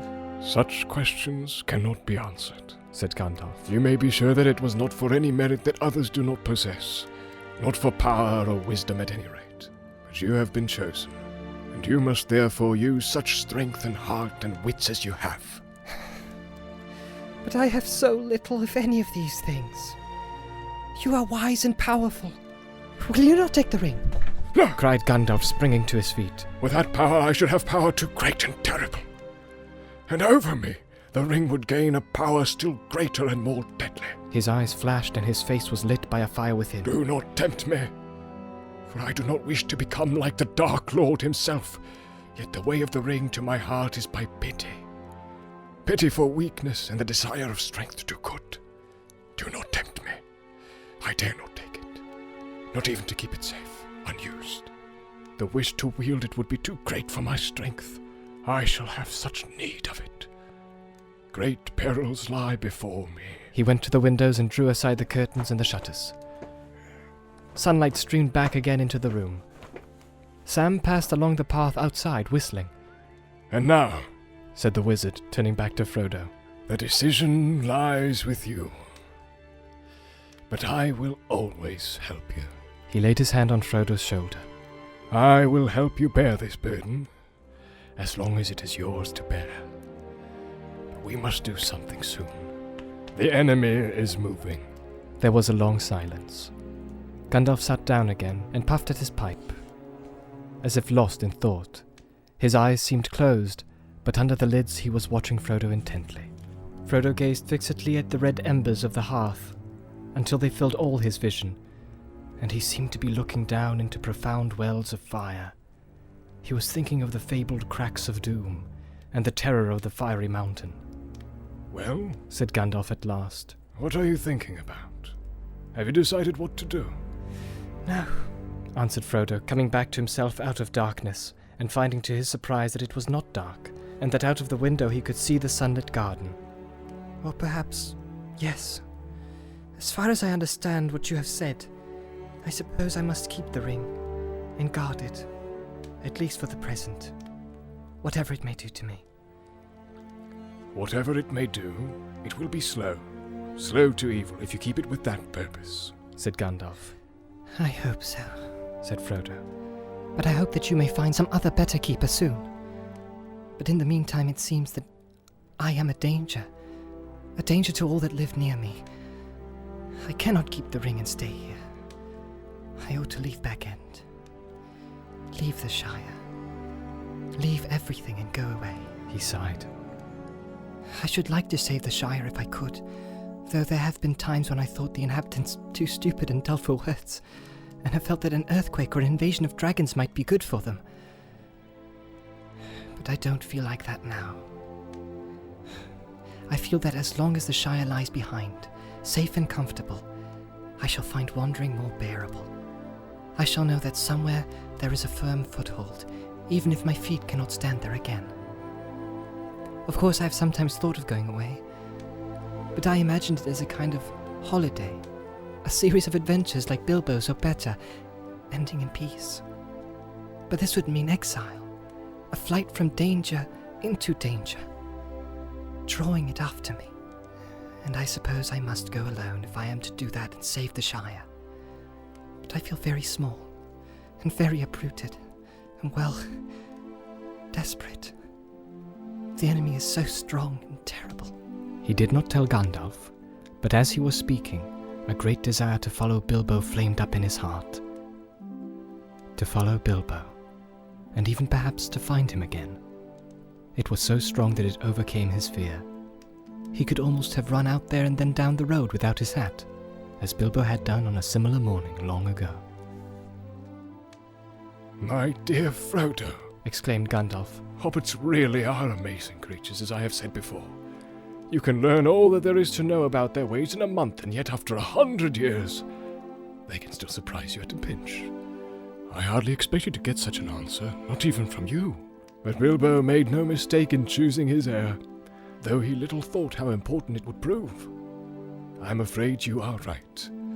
The ring will not be able to stay hidden in the Shire much longer, and for your own sake, as well as for others, you will have to go, and leave the name of Baggins behind you. That name will not be safe to have outside the Shire, or in the wild. I will give you a travelling name now. When you go as Mr. Underhill. But I don't think you need to go alone. Not if you know anyone you can trust, and who would be willing to go by your side, and that you would be willing to take into unknown perils. But if you look for a companion, be careful in choosing, and be careful of what you say, even to your closest friends. The enemy has many spies and many ways of hearing. Suddenly he stopped as if listening. Frodo became aware that all was very quiet, inside and outside. Gandalf crept to one side of the window. Then with a dart he sprang to the sill, and thrust the long arm out and downwards. There was a squawk, and up came Sam Gamgee's curly head, hauled by one ear. Well, well, bless my beard, said Gandalf. Sam Gamgee, is it now? What may you be doing? Lord bless you, Mr. Gandalf, sir. Nothing.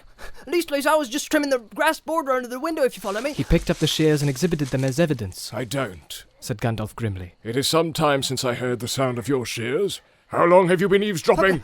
Eavesdropping, sir. I don't follow you, begging your pardon. There ain't no eaves in Bag End, and that's a fact. Don't be a fool. What have you heard, and why did you listen? Gandalf's eyes flashed and his brows stuck out like bristles. Mr. Frodo, sir! Cried Sam, quaking. Don't let him hurt me, sir. Don't let him turn me into anything unnatural. My old dad would take on so. I meant no harm. Oh, my honour, sir. He won't hurt you, said Frodo, hardly able to keep from laughing, although he was himself startled and rather puzzled. He knows as well as I do that you mean no harm. But just you up and answer his question straight away. Well, sir, said Sam, dithering a little. I heard a great deal that I didn't rightly understand. About an enemy, and rings, and Mr. Bilbo, sir, and dragons in a fiery mountain, and elves, sir. I listened 'cause I couldn't help myself, if you know what I mean. Lord bless me, sir, but I do love tales of that sort. And I believe them too, whatever Ted may say. Elves, sir, I would dearly love to see them. Couldn't you take me to see elves, sir, when you go? Suddenly Gandalf laughed. Come inside. He shouted, and putting out both his arms, he lifted the astonished Sam, shears, grass clippings and all, right through the window, and stood him on the floor. Take you to see elves, eh? He said, eyeing Sam closely, but with a smile flickering on his face. So you heard that Mr. Frodo is going away? I did, sir. And that's why I choked, which you heard seemingly. I tried not to, sir, but it burst out of me. I was so upset. It can't be helped, Sam. Said Frodo sadly. He had suddenly realized that flying out to the Shire would mean more painful partings than merely saying farewell to the familiar comforts of Bag End. I shall have to go. But And here he looked hard at Sam. if you really care about me, you will keep that dead secret. See? If you don't, if you even breathe a word of what you've heard here, then I hope Gandalf will turn you into a spotted toad and fill the garden full of grass snakes. Sam fell to his knees, trembling. Get up, Sam. Said Gandalf. I have thought of something better than that. Something to shut your mouth and punish you properly for listening. You shall go away with Mr. Frodo. Me, sir! Cried Sam, springing up like a dog invited for a walk. Me go and see elves and all! Oh, hooray! He shouted, and then burst into tears.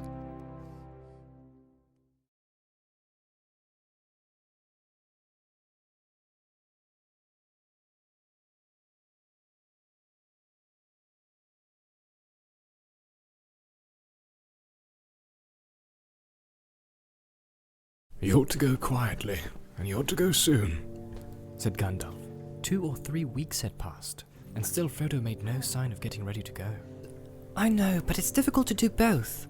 He objected. If I just vanished like Bilbo, the tale would be all over the Shire in no time. Of course you mustn't vanish, said Gandalf. That wouldn't do at all. I said soon, not instantly. If you can think of any way of slipping out of the Shire without this being generally known, it will be worth a little delay. But you must not delay too long. What about the autumn? On or after our birthday? Asked Frodo. I think I could probably make some arrangements by then. To tell the truth, he was very reluctant to start, now that it had come to the point. Bag End seemed a more desirable residence than it had for years, and he wanted to savor as much as he could of his last summer in the Shire. When autumn came, he knew that part at least of his heart would think more kindly of journeying, as it always did in that season. He had indeed privately made up his mind to leave on his 50th birthday. Bilbo's 128th. It seemed somehow the proper day on which to set out and follow him.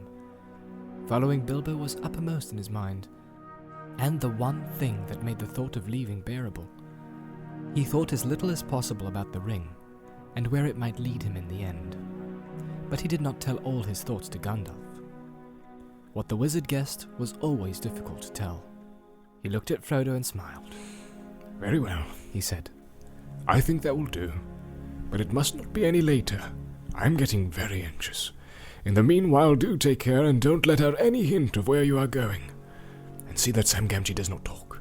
If he does, I really shall turn him into a toad. As for where I'm going, Said Frodo. it would be difficult to give that away, for I have no clear idea myself yet. Don't be absurd, Said Gandalf. I'm not warning you against leaving an address at the post office, but you are leaving the Shire, and that should not be known until you are far away. And you must go, or at least set out, either north, south, west, or east, and the direction should certainly not be known. I've been so taken up with the thought of leaving Bag End and of saying farewell that I have never even considered the direction. Said Frodo. For where am I to go? And by what shall I steer? What is to be my quest? Bilbo went to find a treasure, there and back again. But I go to lose one. and not return as far as I can see. But you cannot see very far, said Gandalf. Neither can I. It may be your task to find the cracks of doom, but that quest may be for others. I do not know. At any rate, you are not ready for that long road yet. No, indeed, said Frodo. but in the meantime, what course am I to take? Towards danger, but not too rashly, nor too straight, answered the wizard. If you want my advice, make for Rivendell. That journey should not prove too perilous, though the road is less easy than it was, and it will grow worse as the year fails. Rivendell, said Frodo. very good. I will go east, and I will make for Rivendell. I will take Sam to visit the elves. He will be delighted. He spoke lightly, but his heart was moved suddenly with the desire to see the house of Elrond Half-Elven and breathe the air of that deep valley where many of the fair folk still dwelt in peace. One summer's evening, an astonishing piece of news reached the Ivy Bush and Green Dragon. Giants and the other portents on the borders of the Shire were forgotten for more important matters. Mr. Frodo was selling Bag End. Indeed, he had already sold it to the Sackville Bagginses. For a nice bit too, said some. at a bargain price, said others. And that's more likely when Mistress Lobelia is the buyer. Otho had died some years before, at the ripe but disappointed age of 102. Just why Mr. Frodo was selling his beautiful hole was even more debatable than the price. A few held the theory, supported by nods and hints, of Mr. Baggins himself, that Frodo's money was running out. He was going to leave Hobbiton and live in a quiet way on the proceeds of the sale down in Buckland among his Brandybuck relations. As far from the Sackville Bagginses as may be, some added. But so firmly fixed had the notion of the immeasurable wealth of the Bagginses of Bag End become that most found this hard to believe, harder than any other reason or unreason that their fancy could suggest. To most, it suggested a dark and yet unrevealed plot by Gandalf. Though he kept himself very quiet and did not go about by day, it was well known that he was hiding up in Bag End.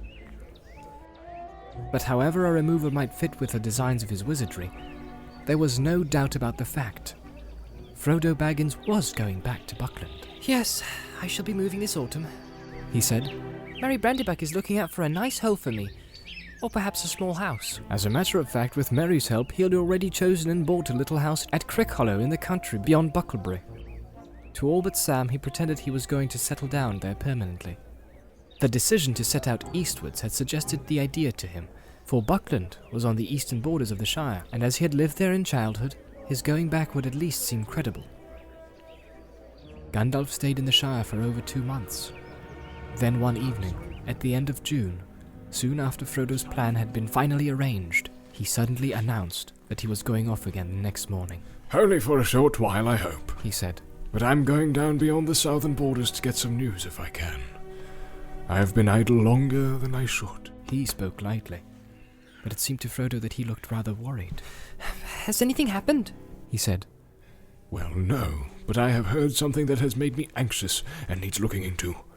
If I think it necessary after all for you to get off at once, I shall come back immediately, or at least send word. In the meantime, stick to your plan. But be more careful than ever, especially of the ring. Let me impress on you once more. Don't use it. He went off at dawn. I may be back any day, he said. At the very latest, I shall come back to the farewell party. I think, after all, you may need my company on the road. At first, Frodo was a good deal disturbed, and wondered often what Gandalf could have heard. But his uneasiness wore off, and in the fine weather he forgot his troubles for a while. The Shire had seldom seen so fair a summer, or so rich an autumn. The trees were laden with apples, honey was dripping from the combs, and the corn was tall and full. Autumn was well underway before Frodo began to worry about Gandalf again. September was passing, and there was still no news of him. The birthday and the removal drew nearer, and still he did not come, or send word. Bag End began to be busy. Some of Frodo's friends came to stay and help him with the packing. There was Fredegar Bolger and Folko Boffin, and of course his special friends Pippin Tuke and Merry Brandybuck. Between them, they turned the whole place upside down. On September 20th, 2 covered carts went off laden to Buckland, conveying the furniture and goods that Frodo had not sold to his new home, by way of the Brandywine Bridge. The next day, Frodo became really anxious and kept a constant lookout for Gandalf. Thursday, his birthday morning, dawned as fair and clear as it had long ago for Bilbo's great party. Still, Gandalf did not appear. In the evening, Frodo gave his farewell feast. It was quite small, just a dinner for himself and his 4 helpers, but he was troubled, and fell in no mood for it. The thought that he would so soon have to part with his young friends weighed on his heart. He wondered how he would break it to them. The 4 younger hobbits were, however, in high spirits, and the party soon became very cheerful in spite of Gandalf's absence. The dining room was bare except for a table and chairs, but the food was good, and there was good wine. Frodo's wine had not been included in the sale to the Sackville Bagginses. Whatever happens to the rest of my stuff when the SBs get their claws on it, at any rate, I have found a good home for this, said Frodo as he drained his glass. It was the last drop of Old Wynyards. When they had sung many songs and talked of many things they had done together, they toasted Bilbo's birthday, and then they drank his health and Frodo's together according to Frodo's custom. Then they went out for a sniff of air and glimpse of the stars, and then they went to bed. Frodo's party was over, and Gandalf had not come. The next morning they were busy packing another cart with the remainder of the luggage. Merry took charge of this, and drove off with Fatty, that is, Fredigar Bolger. Someone must get these and warm the house before you arrive, said Merry. Well, see you later. The day after tomorrow if you don't go to sleep on the way. Folko went home after lunch, but Pippin remained behind. Frodo was restless and anxious, listening in vain for a sound of Gandalf. He decided to wait until nightfall. After that, if Gandalf wanted him urgently, he would go to Crickhollow, and might even get there first, for Frodo was going on foot. His plan, for pleasure and a last look of the Shire as much as any other reason, was to walk from Hobbiton to Bucklebury Ferry, taking it fairly easy. I shall get myself a bit into training too, he said, looking at himself in a dusty mirror in the half-empty hall. He had not done any strenuous walking for a long time, and the reflection looked rather flabby, he thought. After lunch, the Sackville Bagginses, Lobelia, and her sandy-haired son Lotho turned up, much to Frodo's annoyance. Ours at last, said Lobelia as she stepped inside. It was not polite nor strictly true, for the sale of Bag End did not take effect until midnight. But Lobelia can perhaps be forgiven. She had been obliged to wait about 77 years longer for Bag End than she once hoped. And she was now 100 years old. Anyway, she had come to see that nothing she had paid for had been carried off, and she wanted the keys. It took a long while to satisfy her, as she had brought a complete inventory with her, and went right through it. In the end she departed with Lotho and the spare key, and the promise that the other key would be left at the Gamgees in Bagshot Row. She snorted, and showed plainly that she thought the Gamgees capable of plundering the whole during the night. Frodo did not offer her any tea. He took his own tea with Pippin and Sam Gamgee in the kitchen. It had been officially announced that Sam was coming back to Buckland, to do for Mr. Frodo, and look after his bit of garden. An arrangement that was approved by the gaffer, though it did not console him for the prospect of having Lobelia as a neighbour. our last meal at Bag End, said Frodo, pushing back his chair. They left the washing up for Lobelia. Pippin and Sam strapped up their 3 packs and piled them in the porch. Pippin went out for a last stroll in the garden. Sam disappeared. The sun went down. Bag End seemed sad and gloomy and dishevelled. Frodo wandered round the familiar rooms and saw the light of the sunset fade on the walls and shadows creep out of the corners. It grew slowly dark indoors. He went out and walked down to the gate at the bottom of the path, and then on a short way down the hill road. He half expected to see Gandalf come striding up through the dusk. The sky was clear and the stars were glowing bright. It's going to be a fine night, he said aloud. That's good for a beginning. I feel like walking. I can't bear any more hanging about. I'm going to start. And Gandalf must follow me. He turned to go back, and then stopped, for he heard voices just round the corner by the end of Bagshot Row. One voice was certainly the old gaffer's. The other was strange, and somehow unpleasant. He could not make out what it said, but he heard the gaffer's answers, which were rather shrill. The old man seemed put out. No, Mr. Baggins has gone away. Went this morning, and my Sam went with him. And anyway, all his stuff went. Yet sold out and gone, I tell ye. But why? Why's none of my business or yours. Where to? That ain't no secret. He's moved to Bucklebury or some such place, away down yonder. Yes, it is. A tidy way. I've never been so far myself. They'd queer folks in Buckland. No, I can't give no message. Good night to you. Footsteps went away down the hill. Frodo wondered vaguely why the fact that they did not come up on the hill seemed a great relief. I am sick of questions and curiosity about my doings, I suppose. He thought. What an inquisitive lot they all are. He had half a mind to go and ask the gaffer who the inquirer was, but he thought better, or worse of it, and turned and walked quickly back to Bag End. Pippin was sitting on his pack in the porch. Sam was not there. Frodo stepped inside the dark door. Sam? He called. Sam! Time! Coming, sir! Came the answer from far within, followed soon by Sam himself, wiping his mouth. He had been saying farewell to the beer barrel in the cellar. All aboard, Sam, said Frodo. Yes, sir. I'll ask for a bit now, sir. Frodo shut and locked the round door, and gave the key to Sam. Run down with this to your home, Sam, he said. Then cut along the row and meet us as quick as you can at the gate in the lane beyond the meadows. We're not going through the village tonight. Too many ears pricking and eyes prying. Sam ran off at full speed. Well, now we're off at last, said Frodo. They shouldered their packs and took up their sticks and walked round the corner to the west side of Bag End. Goodbye, said Frodo, looking at the dark blank windows. He waved his hand and then turned, and following Bilbo if he had known it, hurried after Peregrine down the garden path. They jumped over the low place in the hedge at the bottom and took to the fields, passing into the darkness like a rustle in the grasses. At the bottom of the hill on its western side they came to the gate opening on to a narrow lane. There they halted and adjusted the straps for their packs. Presently Sam appeared, trotting quickly and breathing hard. His heavy pack was hoisted high on his shoulders, and he had put on his head a tall, shapeless felt bag, which he called a hat.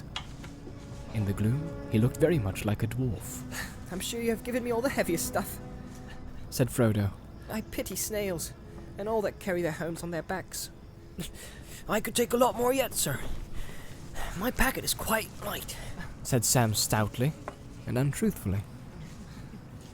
No, you don't, Sam, said Pippin. It is good for him.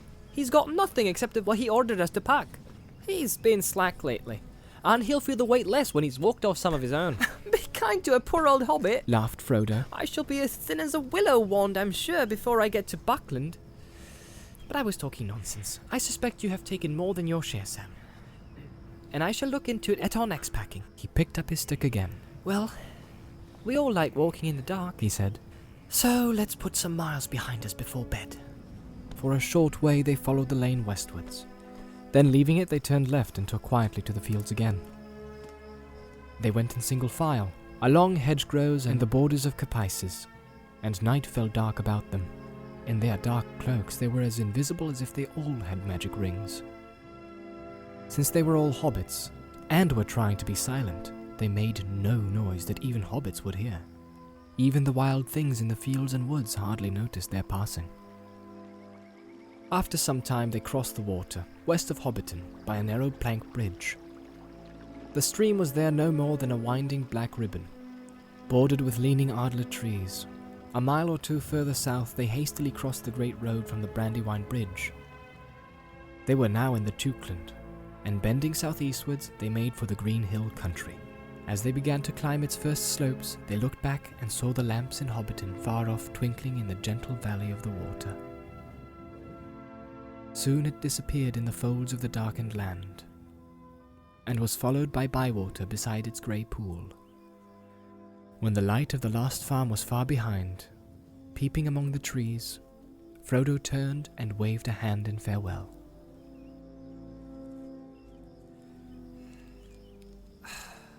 I wonder if I shall ever look down into that valley again, he said quietly. When they had walked for about 3 hours, they rested. The night was clear, cool and starry, but smoke-like wisps of mist were creeping up the hillsides from the stream and deep meadows. Thin-clad birches swaying in a light wind above their heads made a black net against the pale sky.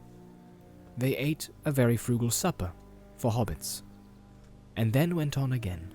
Soon they struck a narrow road that went rolling up and down, fading grey into the darkness ahead, the road to Woodhall and Stock and the Bucklebury Ferry. It climbed away from the main road in the water valley and wound over the skirts of the green hills, towards Woody End, a wild corner of the East Farthing. After a while they plunged into a deeply cloven track between tall trees that rustled their dry leaves in the night. It was very dark. At first they talked, or hummed a tune softly together, being now far away from inquisitive ears. Then they marched on in silence, and Pippin began to lag behind. At last they began to climb a steep slope. He stopped and yawned. I am so sleepy, He said, that soon I shall fall down on the road. Are you going to sleep on your legs? It's nearly midnight. I thought you liked walking in the dark. said Frodo. But there is no great hurry. Mary expects us sometime the day after tomorrow, but that leaves us nearly 2 days more. We'll halt at the first likely spot. The wind's in the west, said Sam. If we get to the other side of this hill, we shall find a spot that is sheltered and snug enough, sir. There is a dry fir wood just ahead, if I remember rightly. Sam knew the land well within 20 miles of Hobbiton, but that was the limit of his geography. Just over the top of the hill, they came on the patch of fir wood. Leaving the road, they went into the deep, resin-scented darkness of the trees, and gathered dead sticks and cones to make a fire. Soon they had a merry crackle of flame at the foot of a large fir tree, and they sat round it for a while, until they began to nod. Then, each in an angle of the great tree's roots, they curled up in their cloaks and blankets, and were soon fast asleep. They set no watch. Even Frodo feared no danger yet, for they were still in the heart of the Shire. A few creatures came and looked at them when the fire had died away. A fox, passing through the wood on business of his own, stopped several minutes and sniffed. Hobbits? He thought. Well, what's next? I've heard of strange doing in this land, but I've seldom heard of a hobbit sleeping outdoors under a tree. 3 of them. There's something mighty queer behind this. He was quite right, but he never found out any more about it. The morning came, pale and clammy. Frodo woke up first and found that the tree root had made a hole in his back, and that his neck was stiff. Walking for pleasure. Why didn't I drive? He thought, as he usually did at the beginning of an expedition. And all my beautiful feather beds are sold to the Sackville Packinses. These tree roots would do them good. He stretched.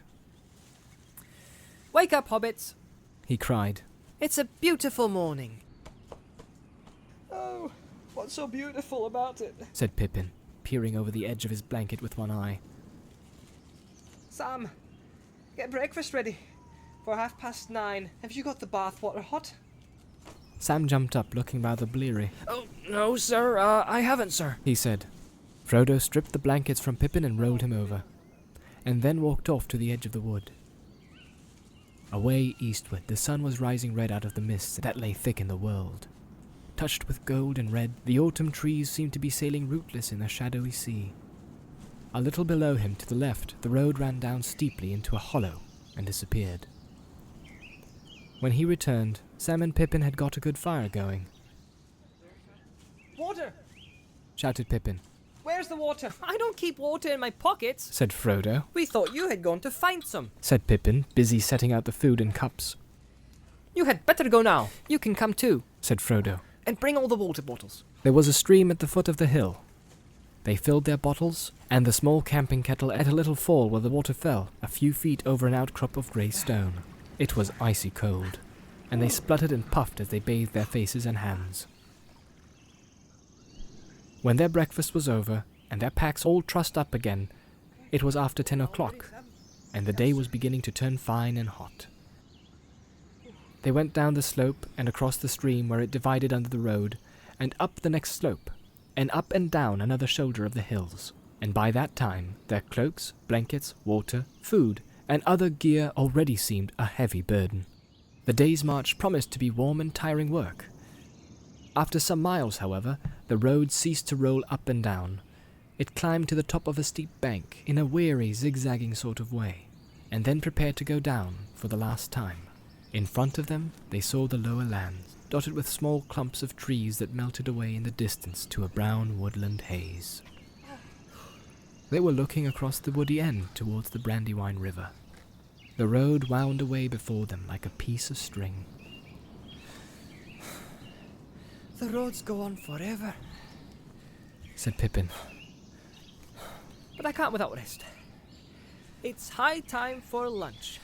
He sat down on the bank at the side of the road and looked away east into the haze, beyond which lay the river and the end of the shire in which he had spent all his life. Sam stood by him. His round eyes were wide open, for he was looking across lands he had never seen to a new horizon. Do elves live in those woods? He asked, Not that I've ever heard. said Pippin. Frodo was silent. He too was gazing eastward along the road, as if he had never seen it before. Suddenly he spoke, aloud but as if to himself, saying slowly, "The road goes ever on and on, down from the door where it began. Now far ahead the road has gone, and I must follow, if I can, pursuing it with weary feet, until it joins some larger way, where many paths and errands meet, and whither then, I cannot say." That sounds a bit like old Bilbo's rhyming. Said Pippin. Or is it one of your imitations? It does not sound altogether encouraging. "I don't know," said Frodo. "It came to me then as if I was making it up, but I may have heard it long ago. Certainly it reminds me very much of Bilbo in the last years, before he went away. He used to often say that there was only one road, and it was like a great river. Its springs were at every doorstep, and every path was its tributary. It's a dangerous business, Frodo, going out your door, he used to say. You step onto the road, and if you don't keep your feet, there's no knowing where you might be swept off to. Do you realize that this is the very path that goes through Mirkwood, and if you let it, might take you to the Lonely Mountain, or even further and to worse places?" He used to say that on the path outside the front door at Bag End, especially after he had been out for a long walk. Well, the road won't sweep me anywhere for an hour at least, said Pippin, unslinging his pack. The others followed his example, putting their packs against the bank and their legs out into the road. After a rest, they had a good lunch, and then more rest.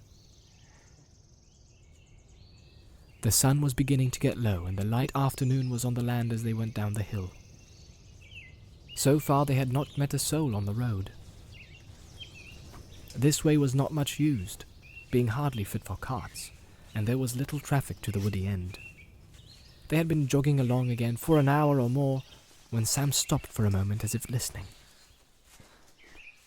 They were now on level ground, and the road after much winding lay straight ahead through grassland sprinkled with tall trees, outliers of the approaching woods. "I can hear a pony or a horse coming along the road behind," said Sam. They looked back, but the turn of the road prevented them from seeing far. "I wonder if that's Gandalf coming after us." But even as he said it, he had a feeling that it was not so, and a sudden desire to hide from the view of the rider came over him. "It may not matter much, he said apologetically. But I would rather not be seen on the road.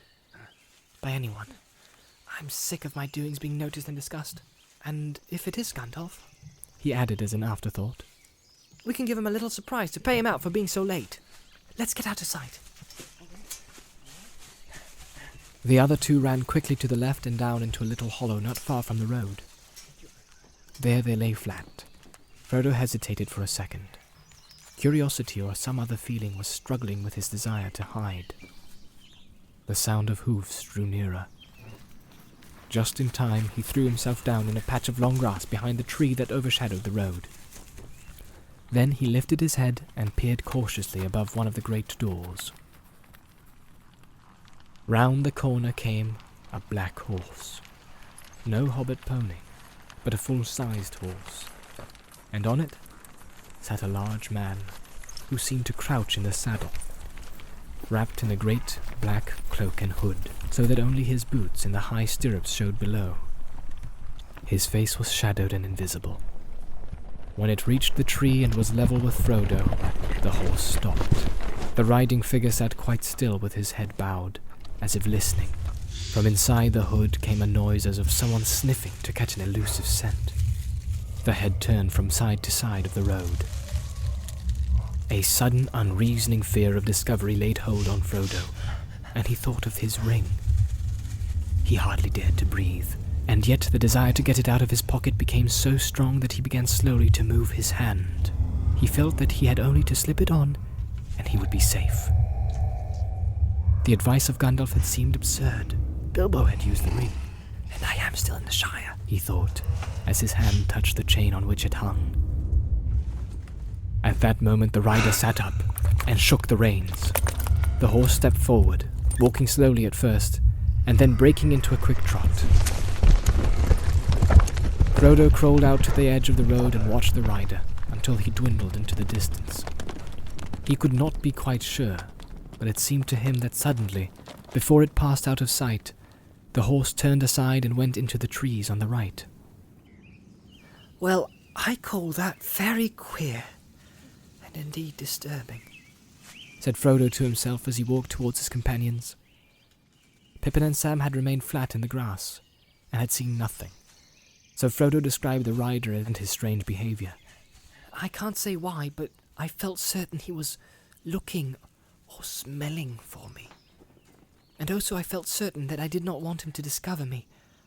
I've never seen or felt anything like it in a Shire before. But what has one of the big people got to do with us? Said Pippin. And what is he doing in this part of the world? There are some men about, said Frodo. Down in the South Farthing they have had trouble with big people, I believe. But I have never heard of anything like this rider. I wonder where he comes from. Begging your pardon, put in Sam suddenly. But I know where he comes from. It's from Hobbiton that this here Black Rider comes, unless there's more than one, and I know where he's going to. What do you mean? Said Frodo sharply, looking at him in astonishment. Why didn't you speak up before? I've only just remembered it, sir. It was like this.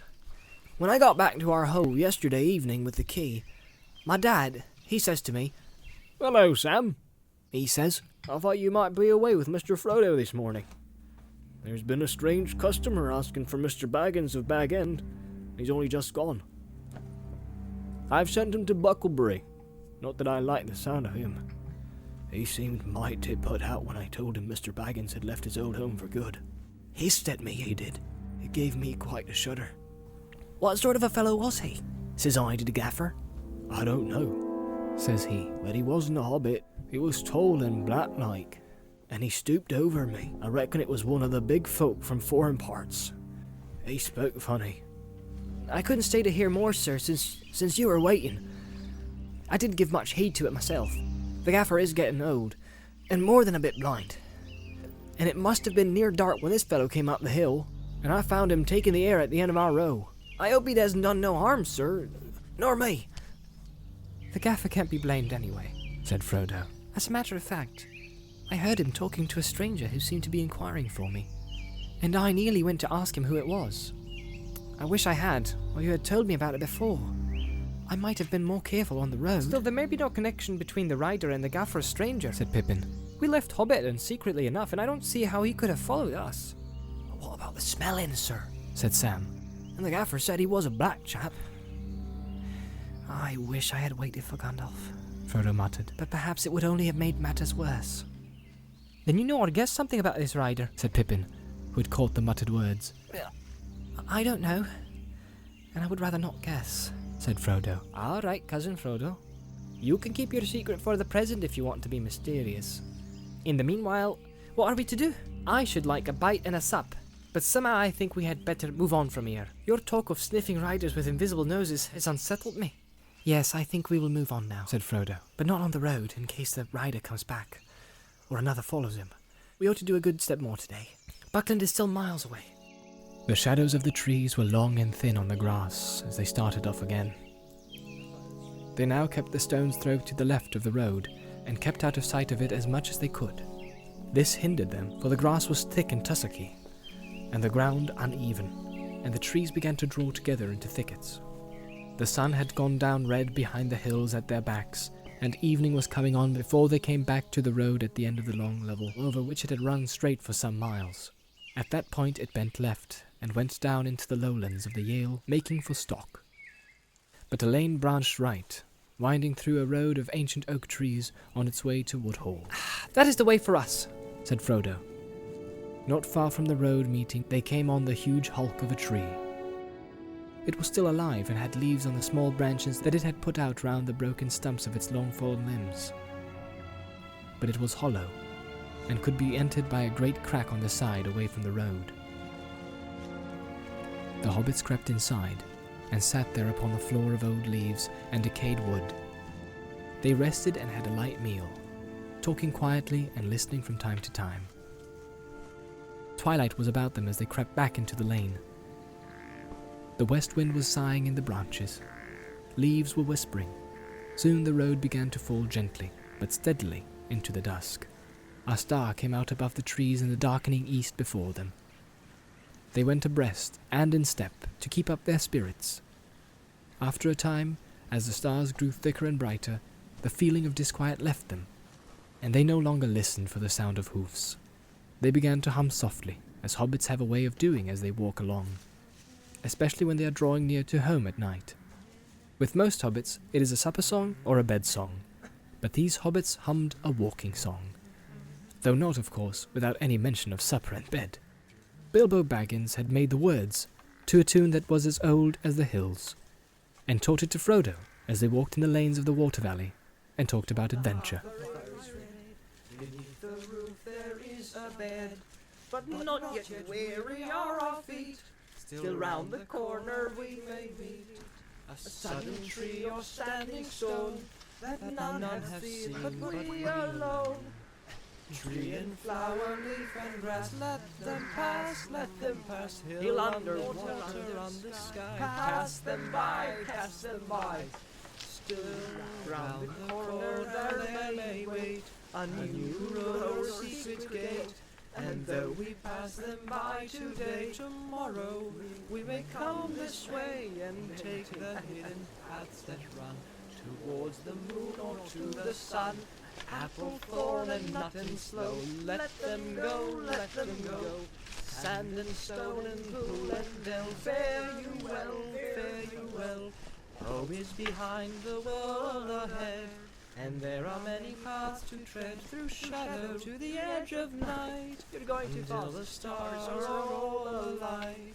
Then the world behind, and home ahead. There you go. We'll wander back and home to bed. Mist and twilight, cloud and shade, away shall fade, away shall fade. Fire and lamp and meat and bread, and then to bed, and then to bed. The song ended.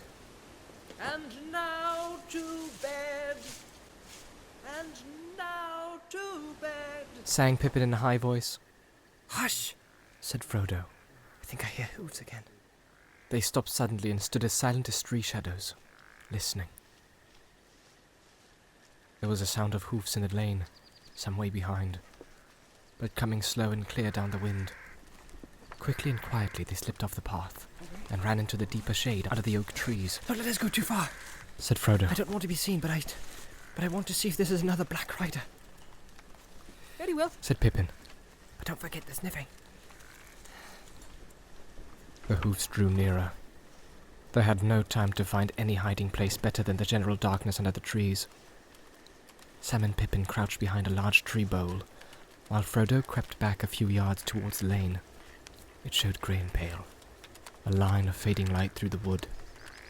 Above it the stars were thick in the dim sky, but there was no moon. The sound of hoofs stopped. As Frodo watched, he saw something dark pass across the lighter space between two trees, and then halt. It looked like the black shade of a horse, led by a smaller black shadow. The black shadow stood close to the point where they had left the path, and it swayed from side to side. Frodo thought he heard the sound of snuffling. The shadow bent to the ground, and then began to crawl towards him. Once more the desire to slip on the ring came over Frodo, but this time it was stronger than before. So strong that almost before he realized what he was doing, his hand was groping in his pocket. But at that moment there came a sound like mingled song and laughter. Clear voices rose and fell in the starlit air. The black shadow straightened up and retreated. It climbed on the shadowy horse and seemed to vanish across the lane into the darkness on the other side. Frodo breathed again. Elves! Exclaimed Sam in a hoarse whisper. Elves, sir! He would have burst out of the trees and dashed off towards the voices if they had not called him back. Yes, it is elves, said Frodo. One can meet them sometimes in the woody end, but they wander into it in spring and autumn, out of their own lands away beyond the Tower Hills. I'm thankful that they do. You did not see, but that Black Rider stopped just here and was actually crawling towards us when the song began. As soon as he heard the voices, he slipped away. What about the elves? Said Sam, too excited to trouble about the rider. Can't we go and see them? Listen. They're coming this way, said Frodo. We have only to wait. The singing drew nearer. One clear voice rose now above the others. It was singing in the fair elven tongue, of which Frodo knew only a little, and the others knew nothing. Yet the sound, blending with the melody, seemed to shape itself in their thought into words which they only partly understood. This was the song as Frodo heard it. Snow white, O lady clear, O queen beyond the western seas, O light to us that wander here, amid the world of woven trees. Gilthorniel, O Elbereth, clear are thy eyes, and bright thy breath. Snow white, we sing to thee in a far land beyond the sea. O stars in the sunless year, with shining hand by her were sown, in windy fields now bright and clear, we see your silver blossom blown. O Elbereth Gilthorniel, we still remember we who dwell in this far land beneath the trees, thy starlight on the western seas. The song ended. These are high elves. They spoke the name of Elbereth, said Frodo in amazement. Few of the fairest folk are ever seen in the Shire. Not many now remain in Middle-earth, east of the Great Sea. This is indeed a strange chance. The hobbits sat in shadow by the wayside. Before long, the elves came down the lane towards the valley. They passed slowly, and the hobbits could see the starlight glimmering on their hair and in their eyes. They bore no lights, yet as they walked, a shimmer, like the light of the moon above the rim of the hills before it rises, seemed to fall about their feet. They were now silent, and as the last elf passed, he turned and looked towards the hobbits and laughed. Hail, Frodo! He cried. You are abroad late. Or are you perhaps lost? Then he called aloud to the others, and all the company stopped and gathered round. This is indeed wonderful, they said. 3 hobbits in a wood at night. We have not seen such a thing since Bilbo went away. What is the meaning of it? The meaning of it, fair people, said Frodo. is simply that we seem to be going the same way as you are. I like walking under the stars, but I would welcome your company. But we have no need for other company, and hobbits are so dull. They laughed. And how do you know that we go the same way as you, for you do not know whither we are going? And how do you know my name? Asked Frodo in return. We know many things. They said. We have seen you often before with Bilbo, though you may not have seen us. Who are you, and who is your lord? Asked Frodo. I am Gildor, Answered their leader, the elf who had first hailed him. Gildor and Glorian of the House of Finrod. We are exiles, and most of our kindred have long ago departed, and we too are now only tarrying here a while, ere we return over the great sea. But some of our kinsfolk dwell still in peace in Rivendell. Come now, Frodo. Tell us what you are doing, for we see that there is some shadow of fear upon you. All wise people! Interrupted Pippin eagerly. Tell us about the Black Riders. Black Riders? They said in low voices. Why do you ask about Black Riders? Because 2 Black Riders have overtaken us today. Or one has done so twice. Said Pippin. Only a little while ago he slipped away as you drew near. The elves did not answer at once, but spoke together softly in their own tongue. At length Gildor turned to the hobbits. We will not speak of this here, he said. We think you had best come now with us. It is not our custom, but for this time we will take you on your road, and you shall lodge with us tonight if you will. Oh, fair folk! This is good fortune beyond my hope, said Pippin. Sam was speechless. I thank you indeed, Gildor and Glorian, said Frodo, bowing. Elen sila lumen, omentielve. Our star shines on the hour of our meeting, he added in high elven speech. Be careful, friends, cried Gildor, laughing. Speak no secrets. Here is a scholar in the ancient tongue. Bilbo was a good master. Hail, elf friend, he said, bowing to Frodo. Come now with your friends and join our company. You had best walk in the middle so that you may not stray. You may be weary before we halt. Why, where are you going? Asked Frodo. For tonight we shall go to the woods on the hills above Woodhall. It is some miles, but you shall have rest at the end of it, and it will shorten your journey tomorrow. They now marched on again in silence, and passed like shadows and faint lights. For elves, even more than hobbits, could walk when they wished without sound or footfall. Pippin soon began to feel sleepy, and staggered once or twice, but each time a tall elf at his side put out his arm and saved him from a fall. Sam walked along Frodo's side, as if in a dream, with an expression on his face, half of fear and half of astonished joy. The woods on either side became denser. The trees were now younger and thicker, and as the lane went lower, running down into a fold of the hills, there were many deep breaks of hazel on the rising slopes at either hand. At last the elves turned aside from the path. A green ride lay almost unseen through the thickets on the right, and this they followed as it would, away back up the wooded slopes on the top of a shoulder of the hills that stood out into the lower land of the river valley. Suddenly they came out of the shadow of the trees, and beyond them lay a wide space of grass, grey under the night. On 3 sides the woods pressed upon it, but eastward the ground fell steeply, and the tops of the dark trees, growing at the bottom of the slope, were below their feet. Beyond, the low lands lay dim and flat under the stars. Nearer at hand, a few lights twinkled in the village of Woodhall. The elves sat on the grass and spoke together in soft voices. They seemed to take no further notice of the hobbits. Frodo and his companions wrapped themselves in cloaks and blankets, and drowsiness stole over them. The night grew on, and the lights in the valley went out. Pippin fell asleep, pillowed on a green hillock. Away high in the east swung Remirath, the netted stars, and slowly above the mists, red Borgil rose, glowing like a jewel of fire.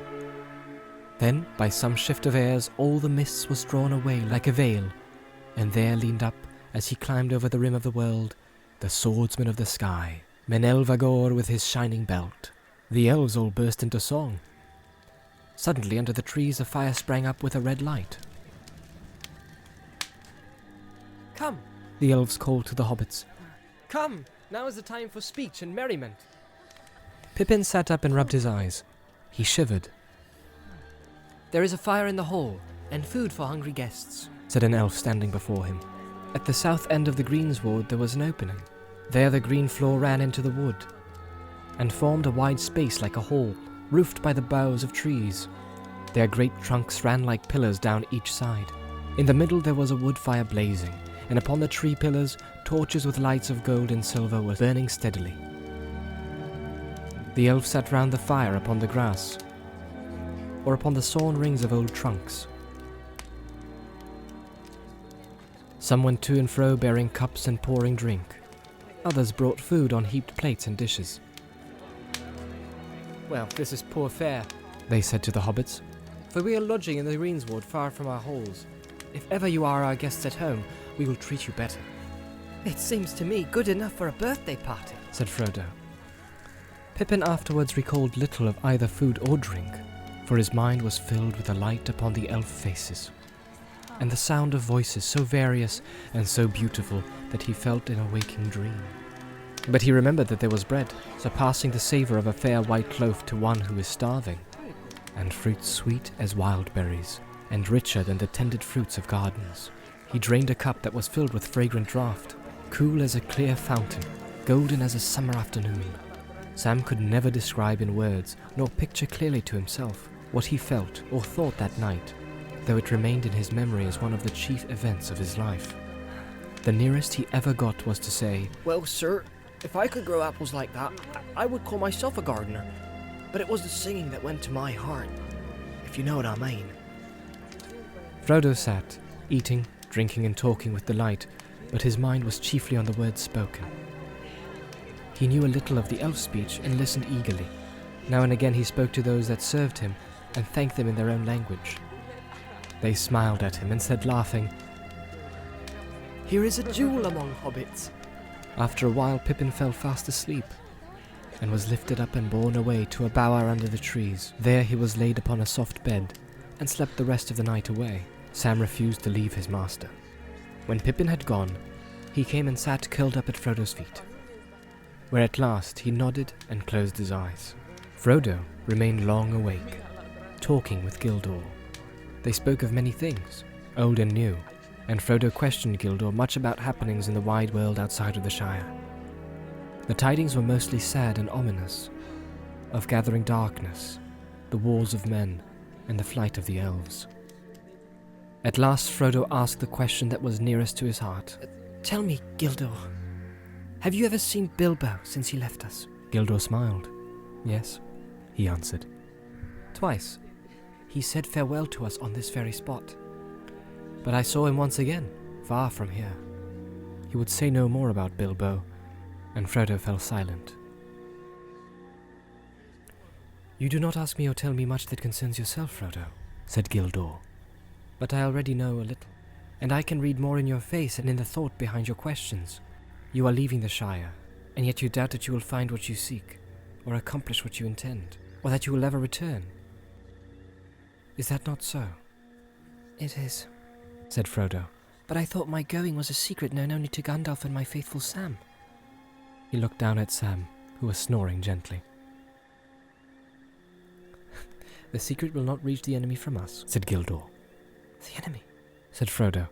"Then you know why I'm leaving the Shire." "I do not know what reason the enemy is pursuing you," answered Gildor, "but I perceive that he is. Strange indeed though that seems to me, and I warn you that peril is now both before you and behind you, and upon either side." "You mean the Riders? I fear that they were servants of the enemy. What are the Black Riders?" "Has Gandalf told you nothing? Nothing about such creatures." Then I think it is not for me to say more, lest terror should keep you from your journey. For it seems to me that you have set out only just in time, if indeed you are in time. You must now make haste, and neither stay nor turn back, for the Shire is no longer any protection to you." "I cannot imagine what information would be more terrifying than your hints and warnings," exclaimed Frodo. "I knew that danger lay ahead, of course, but I did not expect to meet it in our own Shire. Can't a hobbit walk from the water to the river in peace?" "But it is not your own Shire," said Gildor. "Others dwelt there before hobbits were, and others will dwell there again when hobbits are no more. The wide world is all about you. You can fence yourselves in, but you cannot forever fence it out. I know, and yet it has always seemed so safe and familiar. What can I do now? My plan was to leave the Shire secretly and make my way to Rivendell, but now my footsteps are dogged before I ever get to Buckland. I think you should still follow that plan, said Gildor. I do not think the road will prove too hard for your courage, but if you desire clearer counsel, you should ask Gandalf. I do not know the reason for your flight. These things Gandalf must know. I suppose that you will see him before you leave the Shire? I hope so. But that is another thing that makes me anxious. I've been expecting Gandalf for many days. He was to have come to Hobbiton at the latest 2 nights ago, but he has never appeared. Now I am wondering what can have happened. Should I wait for him? Gildor was silent for a moment. I do not like this news, he said at last. That Gandalf would be late does not bode well. But it is said, do not meddle in the affairs of wizards, for they are subtle and quick to anger. The choice is yours, to go or wait. And it is also said, answered Frodo, go not to the elves for counsel, for they will say both no and yes. Is it indeed? Laughed Gildor. Elves seldom give unguarded advice, for advice is a dangerous gift, even from the wise to the wise, and all courses may run ill. But what would you do? You have not told me all concerning yourself, and how then shall I choose better than you? But if you demand advice, I will for friendship's sake give it. I think you should now go at once, without delay, and if Gandalf does not come before you set out, then I also advise this. Do not go alone. Take such friends as are trusty and willing. Now you should be grateful, for I do not give this counsel gladly. The elves have their own labours and their own sorrows, and they are little concerned with the ways of hobbits, or of any other creatures upon earth. Our paths cross theirs seldom, by chance or purpose. In this meeting there may be more than chance, but the purpose is not clear to me, and I fear to say too much. I am deeply grateful, said Frodo. But I wish you could tell me plainly what the Black Riders are. If I take your advice, I may not see Gandalf for a long while, and I ought to know what is the danger that pursues me. Is it not enough to know that they are servants of the enemy? Answered Gildor. Flee them! Speak no words to them. They are deadly. Ask no more of me. But my heart forebodes that, ere all is ended, you, Frodo, son of Drogo, will know more of these fell things than Gildor Inglorion. May Elbereth protect you. But where shall I find courage? Asked Frodo. That is what I chiefly need. Courage is found in unlikely places, said Gildor. Be of good hope. Sleep now. In the morning we shall have gone, but we will send our messages through the lands. The wandering companies shall know of your journey, and those that have power for good shall be on the watch. I name you Elf Friend, and may the stars shine upon the end of your road. Seldom have we had such delight in strangers, and it is fair to hear words of the ancient speech from the lips of other wanderers in the world. Frodo felt sleep coming upon him, even as Gildor finished speaking. I will sleep now, he said, and the elf led him to a bower beside Pippin. And he threw himself upon a bed and fell at once into a dreamless slumber.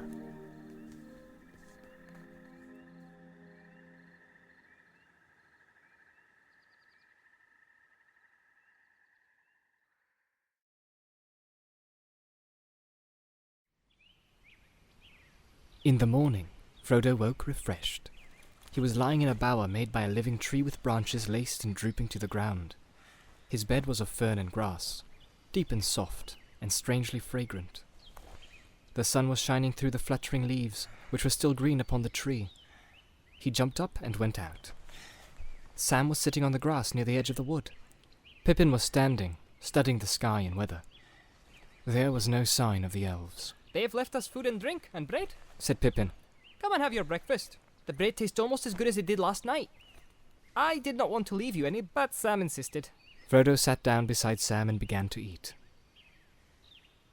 What is the plan for today? asked Pippin. To walk to Buckleberry as quick as possible. Answered Frodo, and gave his attention to the food. Do you think we shall see anything of those riders? Asked Pippin cheerfully. Under the morning sun, the prospect of seeing a whole troop of them did not seem very alarming to him. Yes, probably. Said Frodo, not liking the reminder. But I hope to get across the river without their seeing us. Did you find anything about them from Gildor? Not much, only hints and riddles. Said Frodo evasively. Did you ask about the sniffing? We didn't discuss it. Said Frodo with his mouth full. Oh, you should have. I'm sure it is very important. In that case, I'm sure Gildor would have refused to explain it. Said Frodo sharply. And now leave me in peace for a bit. I don't want to answer a string of questions while I'm eating. I want to think. Good heavens! Said Pippin. At breakfast? He walked away towards the edge of the green. From Frodo's mind, the bright morning, treacherously bright, he thought, had not banished the fear of pursuit, and he pondered the words of Gildor. The merry voice of Pippin came to him. He was running on the green turf and singing. No, I could not, he said to himself. It is one thing to take my young friends walking over the Shire with me until we are hungry and weary, and food and bed are sweet. To take them into exile, where hunger and weariness may have no cure, is quite another. Even if they are willing to come, the inheritance is mine alone. I don't think I ought even to take Sam. He looked at Sam Gamgee and discovered that Sam was watching him. Well, Sam, he said. What about it? I am leaving the Shire as soon as ever I can. In fact, I have made my mind now not even to wait a day at Crickhollow, if it can be helped. Very good, sir.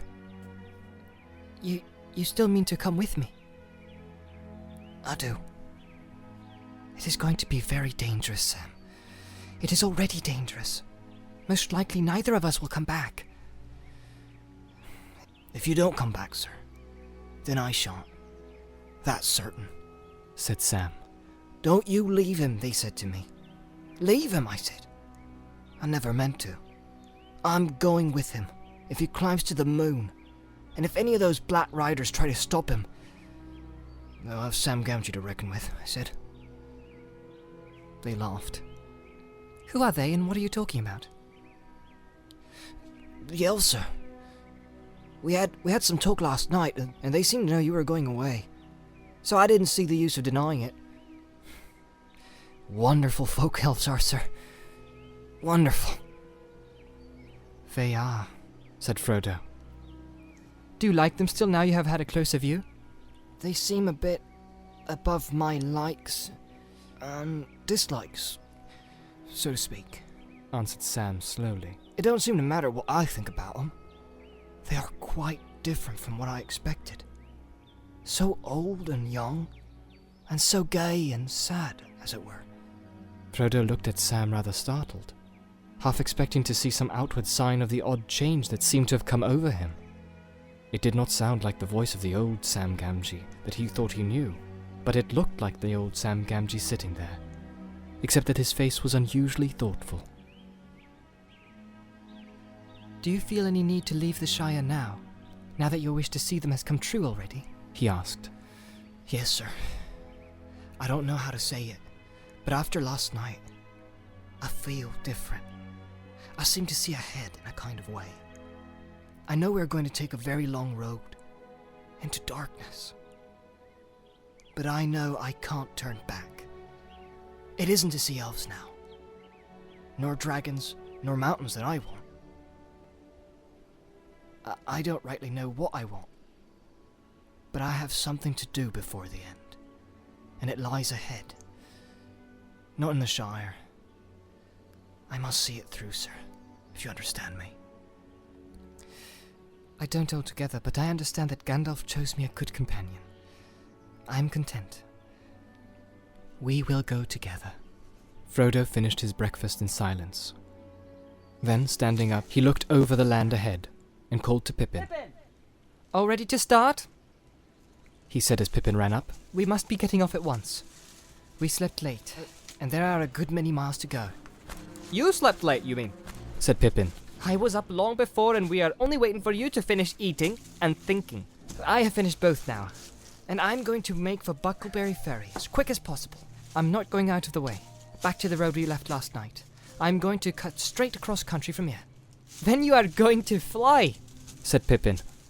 You won't cut straight on foot anywhere in this country. We can cut straight to the road anyway, answered Frodo. The ferry is east from Woodhall, but the hard road curves away to the left. Well, you can see a bend of it away north over there. It goes round the north end of the Marish so as to strike the causeway from the bridge above Stock. But that is miles out of the way.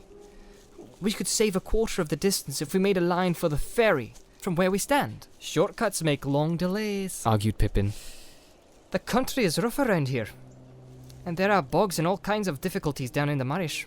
I know the lands in these parts, and if you are worrying about Black Riders, I can't see it as any worse meeting them on a road than in the wood or a field. It is less easy to find people in the woods and fields, answered Frodo.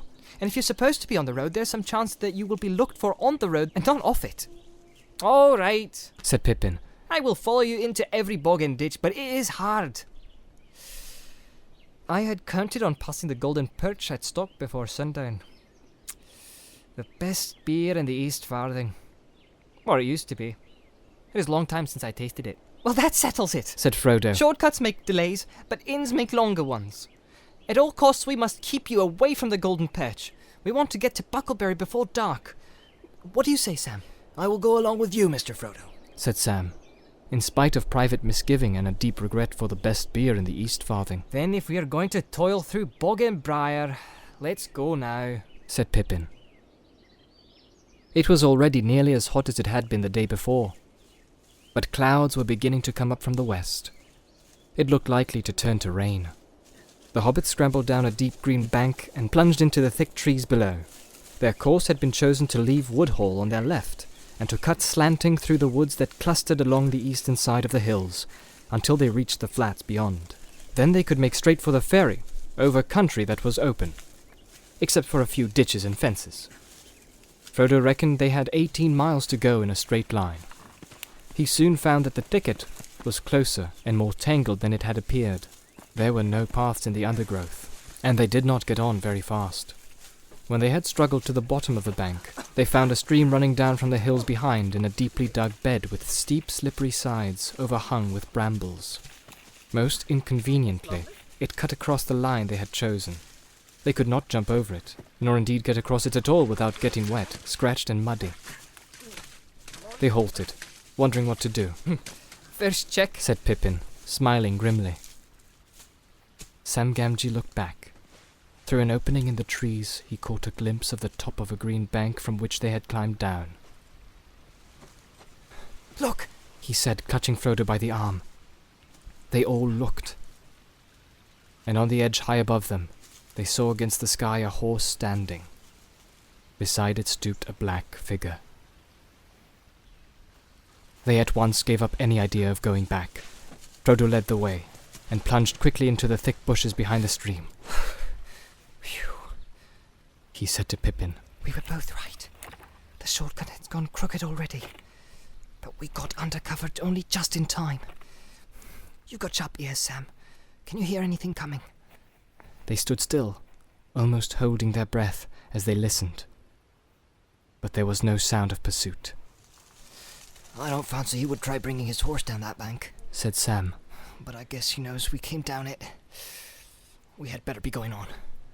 Going on was not altogether easy.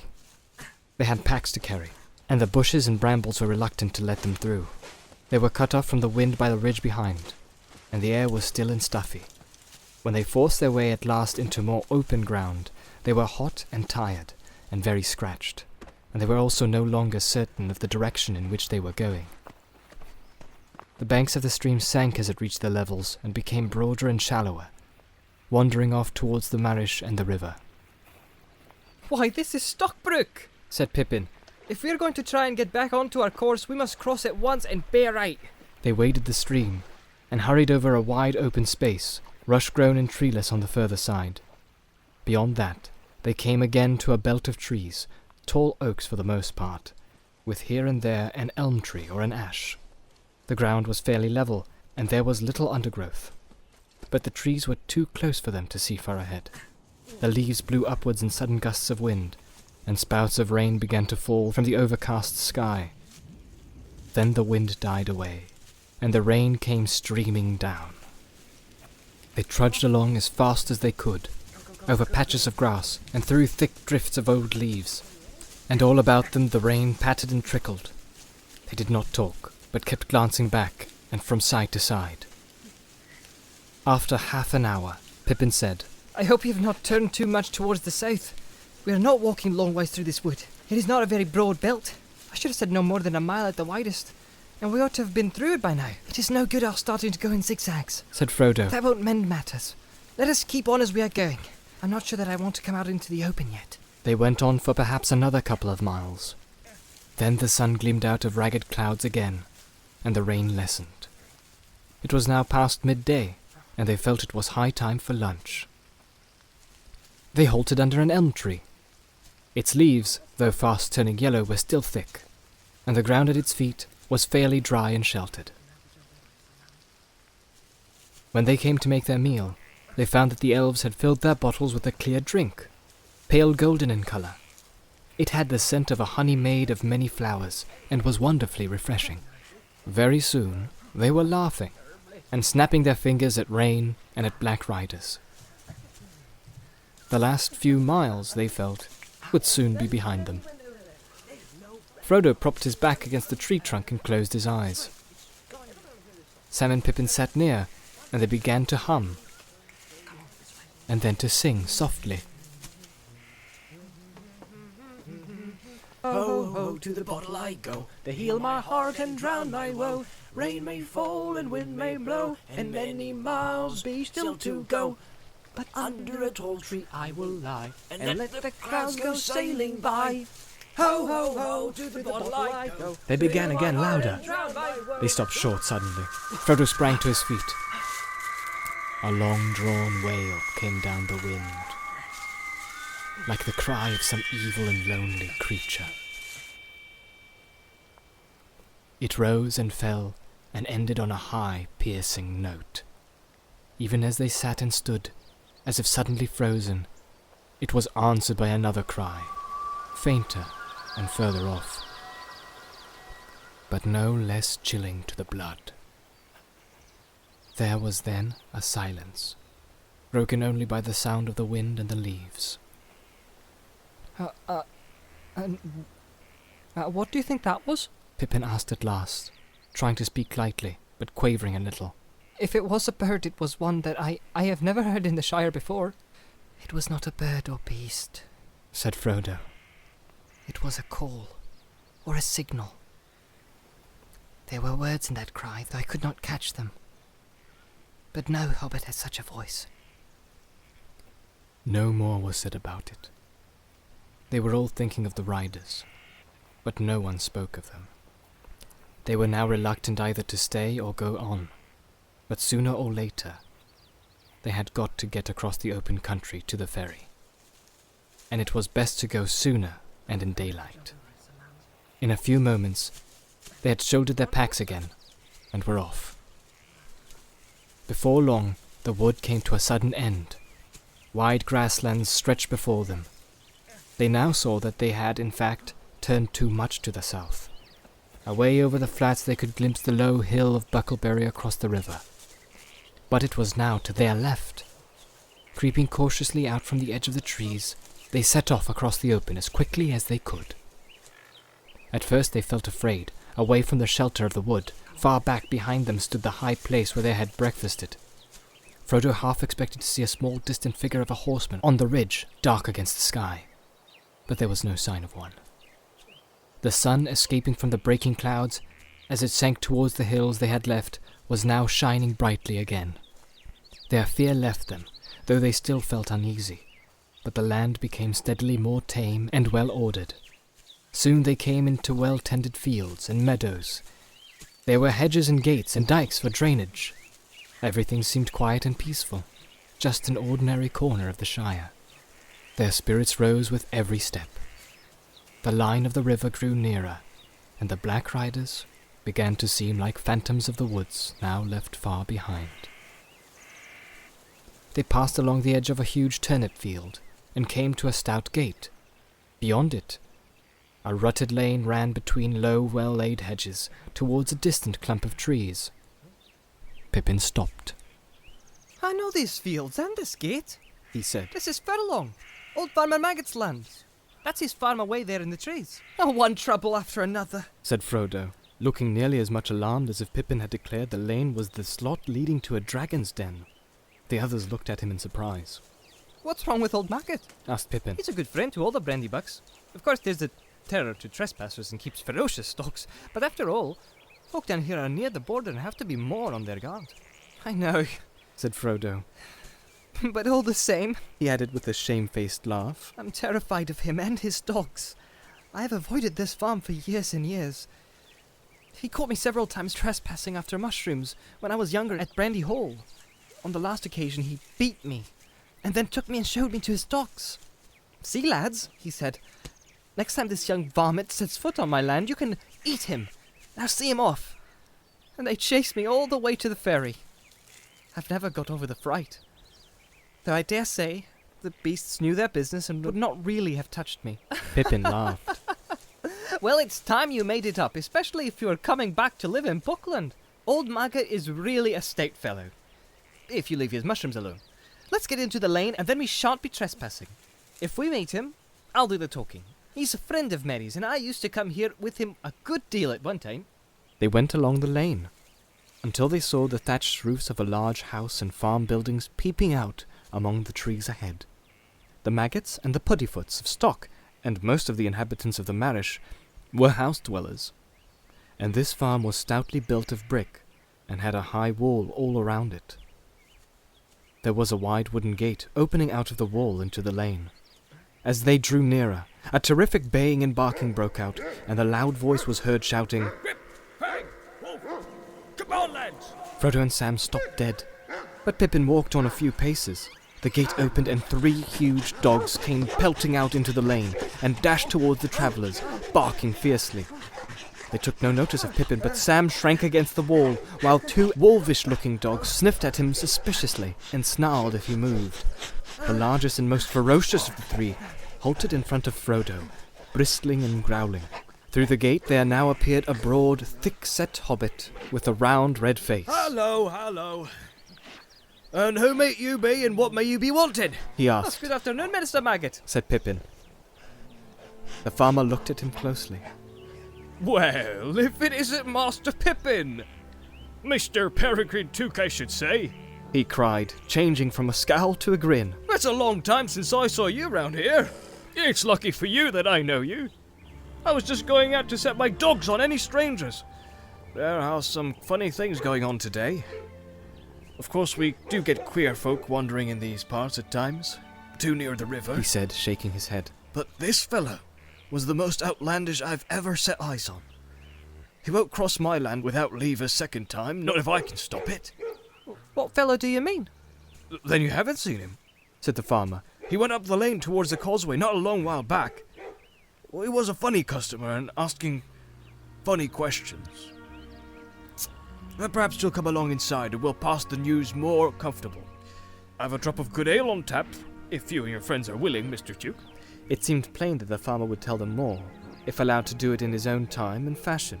So they all accepted the invitation. What about the dogs? Asked Frodo anxiously. The farmer laughed. They won't harm you, not unless I tell them to. There, Rip, Bang, heel, He cried. heel, wolf. To the relief of Frodo and Sam, the dogs walked away and let them go free. Pippin introduced the other 2 to the farmer. Mr. Frodo Baggins, He said. You may not remember him, but he used to live at Brandy Hall. At the name Baggins, the farmer started and gave Frodo a sharp glance. For a moment, Frodo thought that the memory of stolen mushrooms had been aroused and that the dogs would be told to see him off. But Farmer Maggot took him by the arm. Well, if that isn't queerer than ever. He exclaimed. Mr. Baggins, is it? Come inside. We must have a talk. They went into the farmer's kitchen and sat by the wide fireplace. Mrs. Maggot brought out beer in a huge jug and filled 4 large mugs. It was a good brew, and Pippin found himself more than compensated for missing the golden perch. Sam sipped his beer suspiciously. He had a natural mistrust of the inhabitants of other parts of the Shire, and also he was not disposed to be quick friends with anyone who had beaten his master, however long ago. After a few remarks about the weather and the agricultural prospects, which were no worse than usual, Farmer Maggot put down his mug and looked at them all in turn. Now, Mr. Peregrine, He said, where might you be going from, and where might you be going to? Were you coming to visit me? For if so, you had gone past my gate without my seeing you. Well, no. answered Pippin. To tell you the truth, since you have guessed it, we got into the lane from the other end. We had come over your fields, but that was quite by accident. We lost our way in the woods back near Woodhall, trying to get a shortcut to the ferry. Well, if you were in a hurry, the road would have served you better, Said the farmer. but I wasn't worrying about that. You have leave to walk over my land, if you have a mind, Mr. Peregrine. And you, Mr. Beckins, though I dare say you still like mushrooms. He laughed. Ah, yes, I recognize the name. I recollect the time when young Frodo Baggins was one of the worst young rascals in Buckland. But it wasn't the mushrooms I was thinking of. I had just heard the name Baggins before you turned up. What do you think that funny customer asked me? They waited anxiously for him to go on. Well, The farmer continued, approaching his point with slow relish. he came riding on a big black horse, in at the gate, which happened to be open and right up to my door. All black he was himself too, and cloaked and hooded up as if he did not want to be known. Now what in the Shire can they want? I thought to myself. We don't see many of the big folk over the border. And anyway, I had never heard of any like this black fellow. Good day to you, I says, going out to her. This lane don't lead anywhere, and wherever you may be going, your quickest way will be back to the road. I didn't like the looks of him, and when Grip came out, he took one sniff and let out a yelp as if he had been stung. They put down his tail and bolted off howling. The black fella sat quite still. I come from yonder, he said, slow and stiff-like, pointing back west, over my fields, if you please.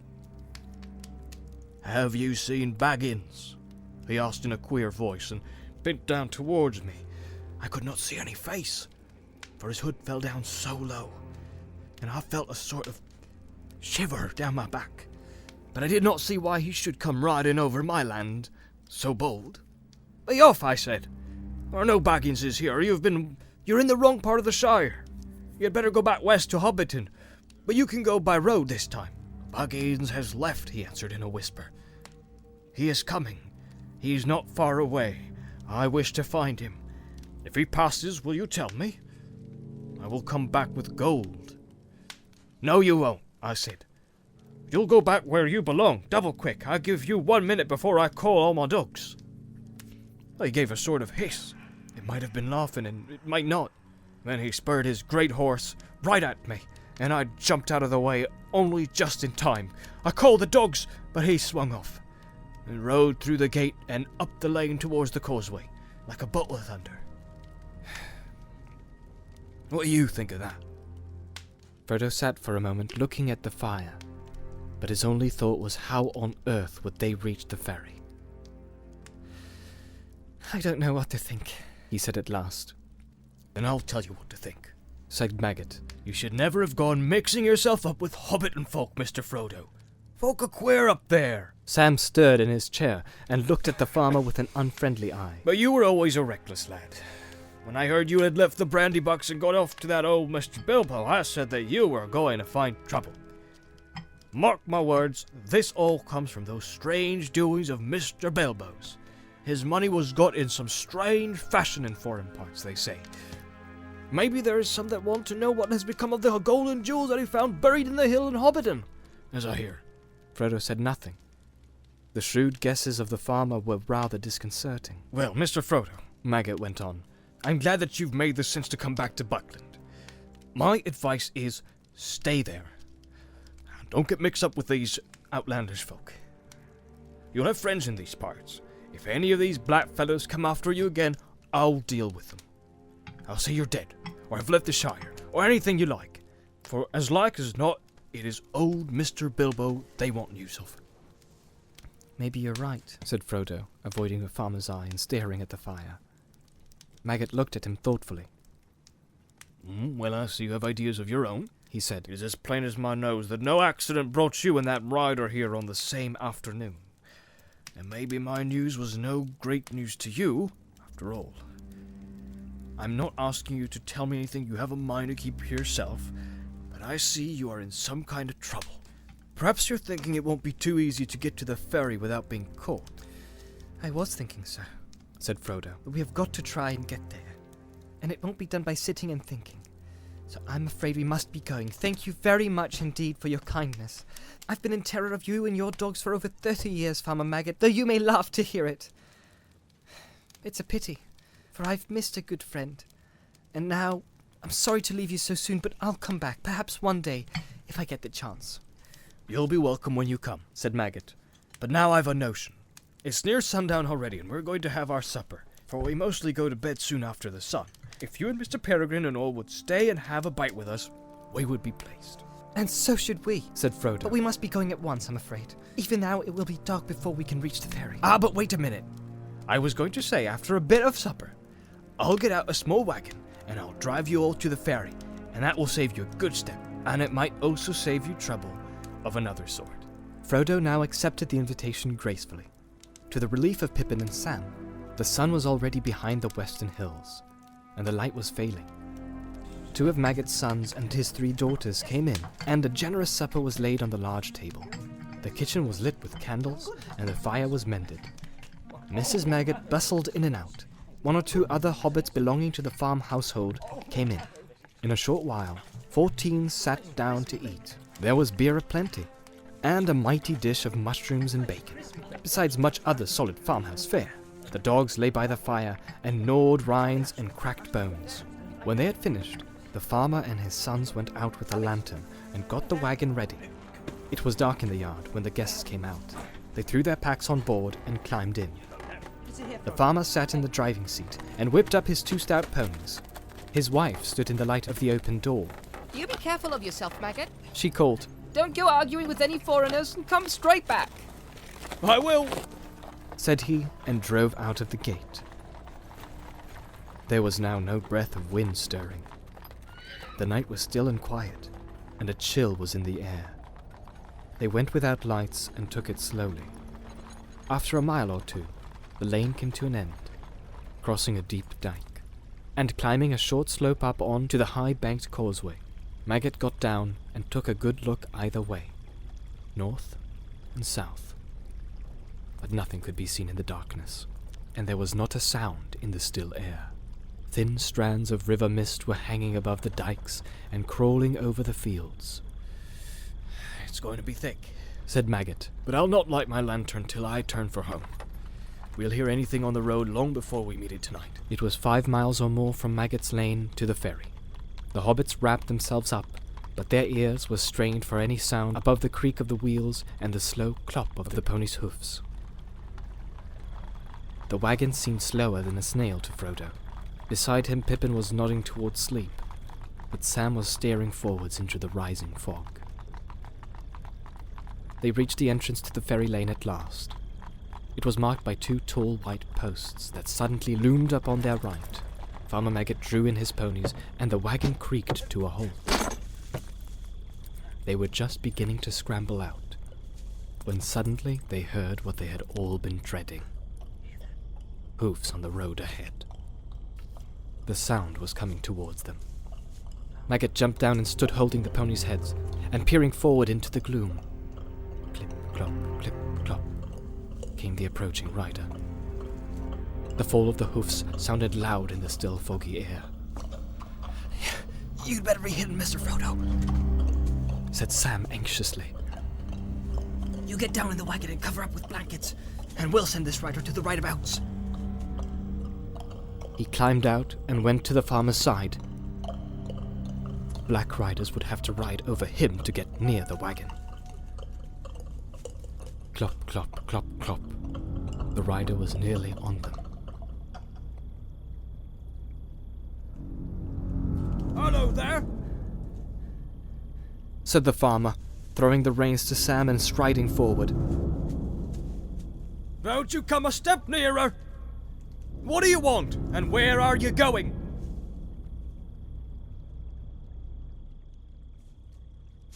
I want Mr. Baggins. Have you seen him? But the voice was the voice of Mary Brandybuck. A dark lantern was uncovered, and its light fell on the astonished face of the farmer. Mr. Merry! He cried. Yes, of course. Who did you think it was? Frodo sprang out of the wagon to greet him. Hello, Merry. So there you are at last, Said Merry. I was beginning to wonder if you would turn up at all today. And I was just going back to supper. When it grew foggy, I came across the road towards Stock to see if you had fallen any ditches. But I'm blessed if I know which way you have come. Where'd you find them, Mr. Maggot? And your duck pond? No, I caught on trespassing, said the farmer. I nearly set my dogs on him, but they'll tell you all the story, I've no doubt. Now, if you'll excuse me, Mr. Merry and Mr. Frodo and all, I'd best be turning for home. Mrs. Maggot will be worrying with the night getting thick. He backed the wagon into the lane and turned it. Well, good night to you all, He said. It's been a queer day, and no mistake.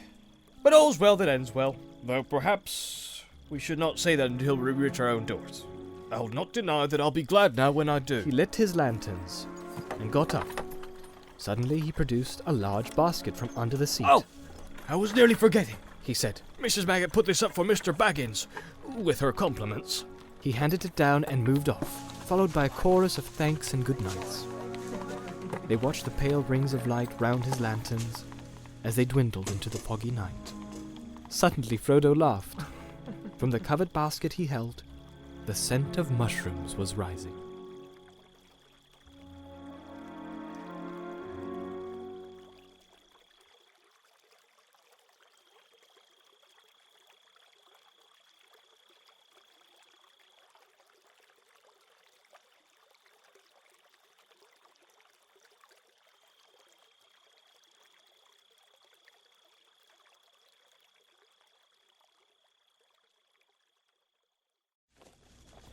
Now we had better get home ourselves, Said Merry.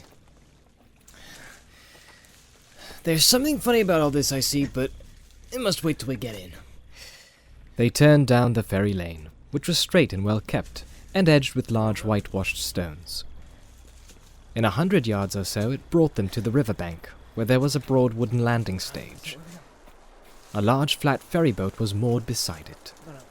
The white bollards near the water's edge glimmered in the light of 2 lamps on high posts. Behind them, the mists in the flat fields were now above the hedges, but the water before them was dark, with only a few curling wisps like steam among the reeds by the bank. There seemed to be less fog on the further side. Merry led the pony over a gangway onto the ferry, and the others followed.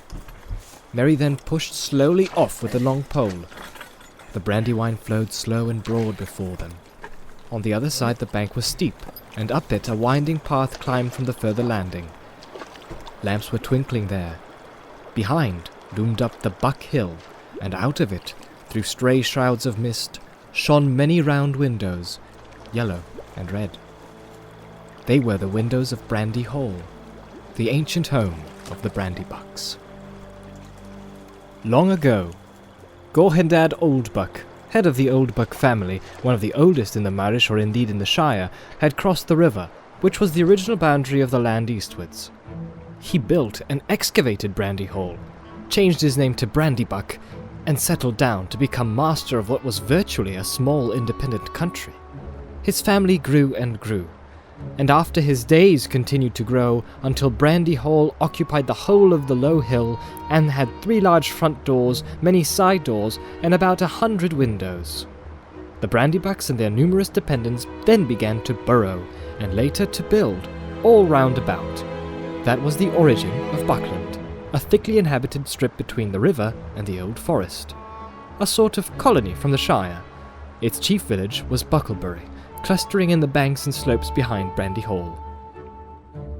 The people in the Marish were friendly with the Bucklanders, and the authority of the master of the hall, as the head of the Brandybuck family was called, was still acknowledged by the farmers between Stock and Rushy. But most of the folk of the old Shire regarded the Bucklanders as peculiar, half foreigners as it were, though as a matter of fact, they were not very different from the other hobbits of the Four Farthings, except in one point. They were fond of boats, and some of them could swim.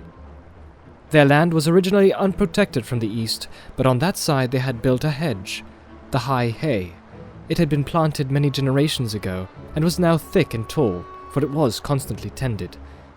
It ran all the way from Brandywine Bridge in a big loop curving away from the river to Haysend, where the Withywindle flowed out of the forest into the Brandywine.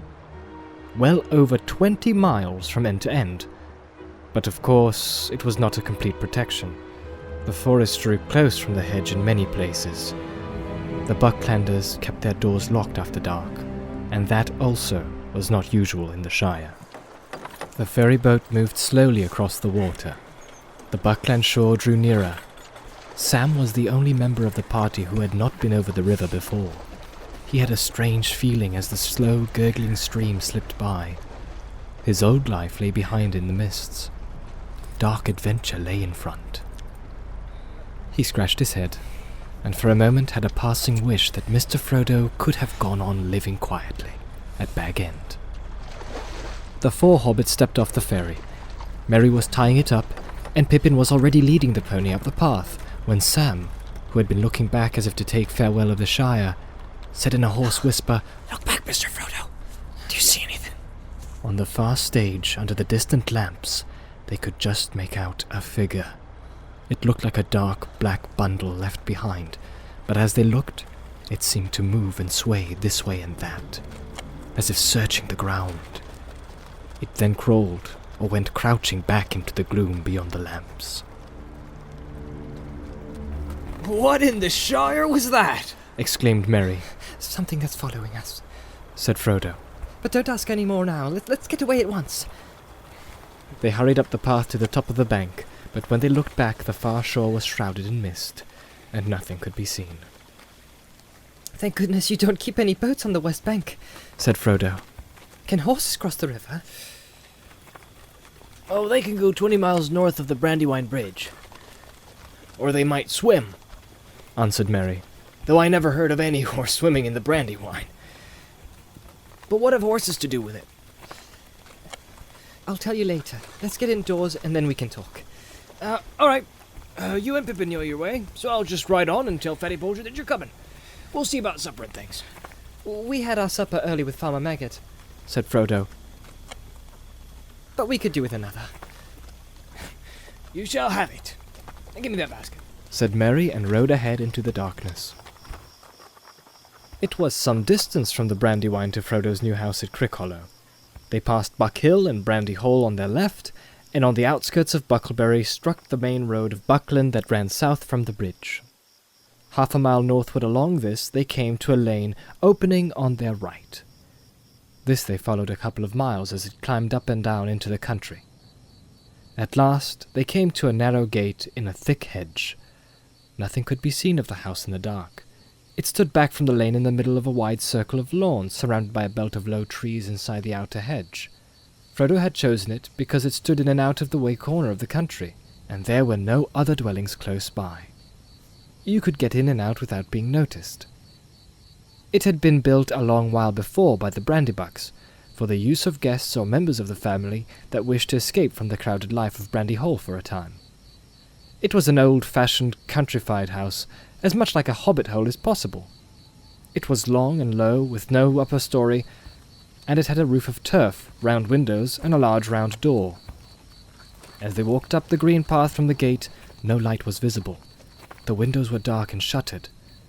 Frodo knocked on the door, and Fatty Bolger opened it. A friendly light streamed out. They slipped in quietly and shut themselves and the light inside. They were in a wide hall with doors on either side. In front of them, a passage ran back down the middle of the house. Well, what do you think of it? Asked Merry, coming up the passage. We've done our best in a short time to make it look like home. After all, Fatty and I only got here with the last cartload yesterday. Frodo looked round. It did look like home.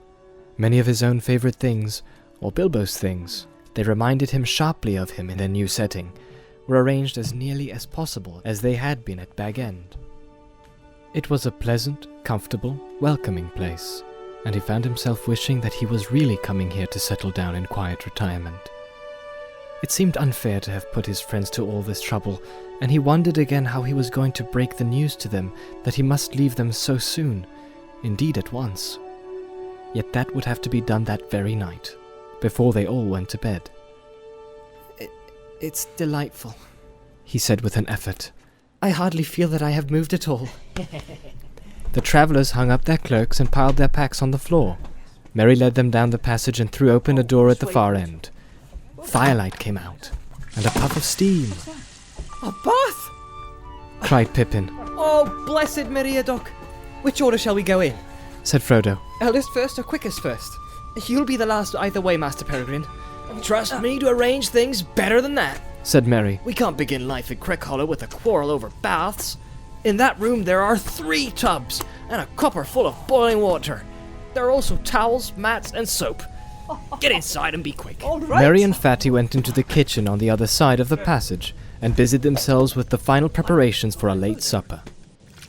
Snatches of competing songs came from the bathroom, mixed with the sound of splashing and wallowing. The voice of Pippin was suddenly lifted up above the others in one of Bilbo's favourite bath songs. Sing hey for the bath at close of day that washes the weary mud away. Hey loon is he that will not sing. Oh, water hot is a noble thing. Oh, sweet is the sound of falling rain, and the brook that leads from hill to plain. But better than rain or rippling streams is water hot that smokes and steams. Oh, water cold we may pour at thee down a thirsty throat and glad indeed. But better is beer if drink we lack, and water hot poured down the back. Oh, water fair that leaps on high with a fountain wide beneath the sky. But never did fountain sound so sweet as splashing hot water with my feet. There was a terrific splash, and a shout of... from Frodo. It appeared that a lot of Pippin's bath had imitated a fountain and leapt on high. Mary went to the door. What about supper and beer in the throat? He called. Frodo came out drying his hair. There's so much water in the air. I'm coming into the kitchen to finish. He said. Logs! Said Mary, looking in. The stone floor was swimming. You ought to mop all that up before you get anything to eat, Peregrine. He said. Hurry up or we shan't wait for you. They had supper in the kitchen on the table near the fire, I suppose you 3 don't want mushrooms again? said Fritigar without much hope. Yes, we shall. Cried Pippin, They're mine. said Frodo. Given to me by Mrs. Maggot, a queen among farmers' wives. Take your greedy hands away and I'll serve them. Hobbits have a passion for mushrooms, surpassing even the greediest likings of big people. A fact which partly exclaims young Frodo's long expedition to the renowned fields of the Marish, and the wrath of the injured maggot. On this occasion, there was plenty for all, even according to Hobbit standards. There were also many other things to follow. And when they had finished, even Fatty Bolger heaved a sigh of content. They pushed back the table and drew chairs around the fire. We'll clean up later. Said Mary. Now, tell me all about it. I guess that you have been having adventures, which was not quite fair without me. I want a full account, and most of all, I want to know what was the matter with old Maggot, and why he spoke to me like that. He sounded almost as if he was scared. If that was possible. We have all been scared. Said Pippin after a pause, in which Frodo stared at the fire and did not speak. You would have been too, if you had been chased for 2 days by black riders. And what are they? Black figures, riding on black horses. Answered Pippin. If Frodo won't talk, I will tell you the whole tale from the beginning. He then gave a full account of their journey from the time when they left Hobbiton. Sam gave various supporting nods and exclamations. Frodo remained silent. I should think you were making it all up, said Mary. if I had not seen that black shape on the landing stage and heard that queer sound in Maggot's voice. What do you make of it all, Frodo? Cousin Frodo has been very close, said Pippin. but the time has come for him to open out. So far we have been given nothing more to go on than Farmer Maggot's guess that it was something to do with old Bilbo's treasure. That was only a guess. Said Frodo hastily. Maggot doesn't know anything. Old Maggot is a shrewd fellow, said Merry. A lot goes on behind his round face that does not come out in his talk. I've heard that he used to go into the old forest at one time, and he has the reputation of knowing a good many strange things. But you can at least tell us, Frodo, whether you think his guess is good or bad. I think, answered Frodo slowly, that it was a good guess as far as it goes. There is a connection with Bilbo's old adventures, and the riders are looking, or perhaps one ought to say searching for him.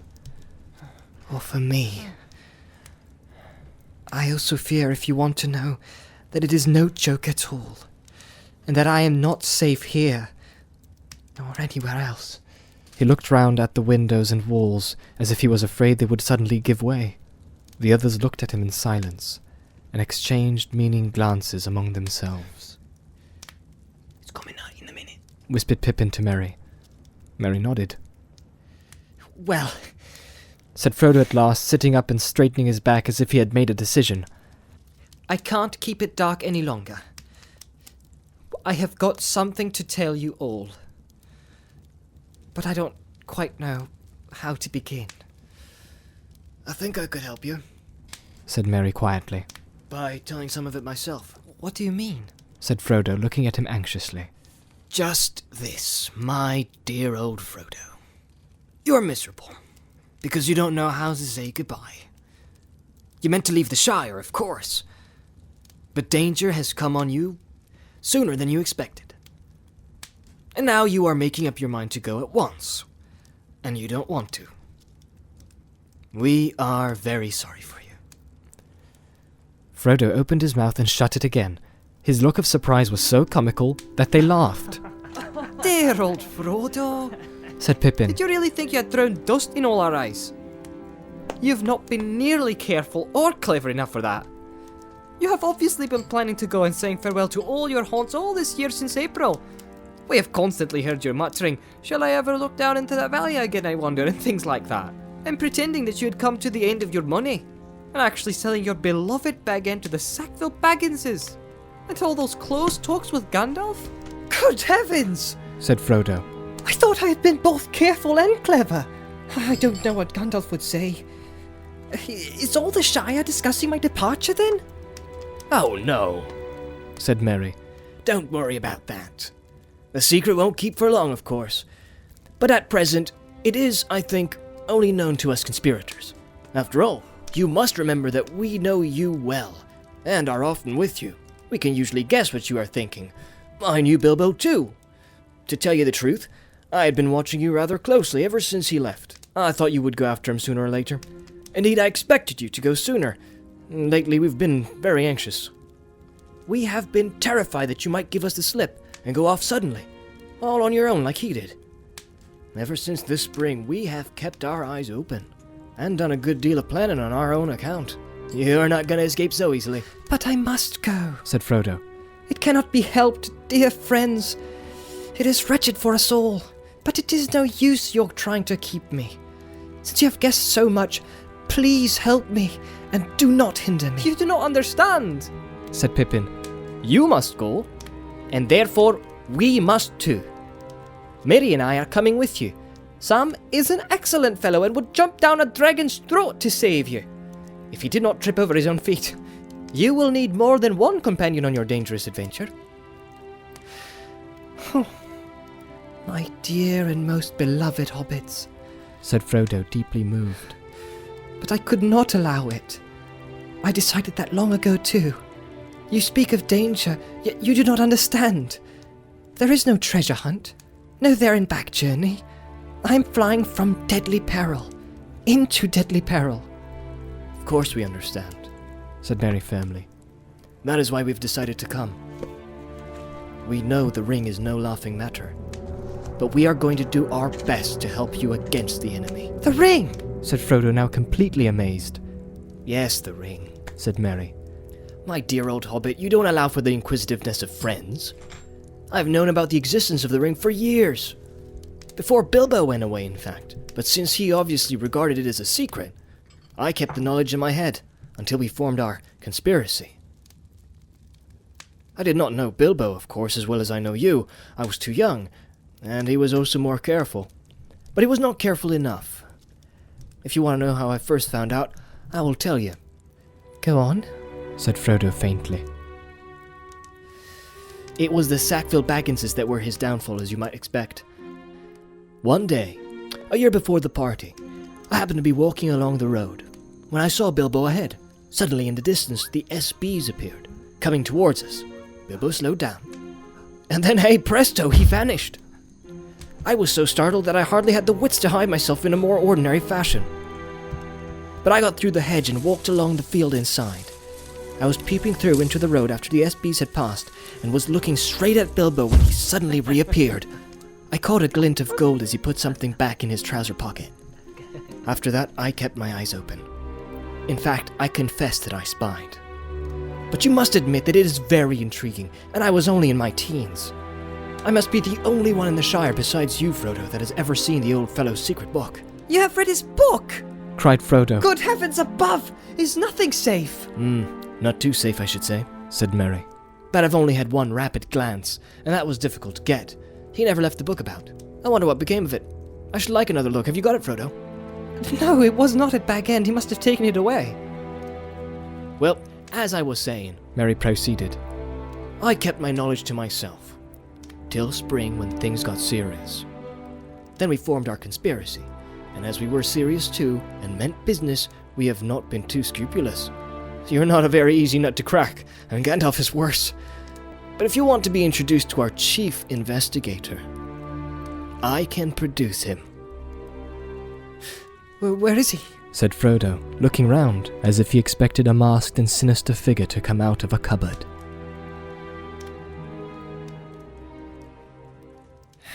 Step forward, Sam, said Merry, and Sam stood up with a face scarlet up to the ears.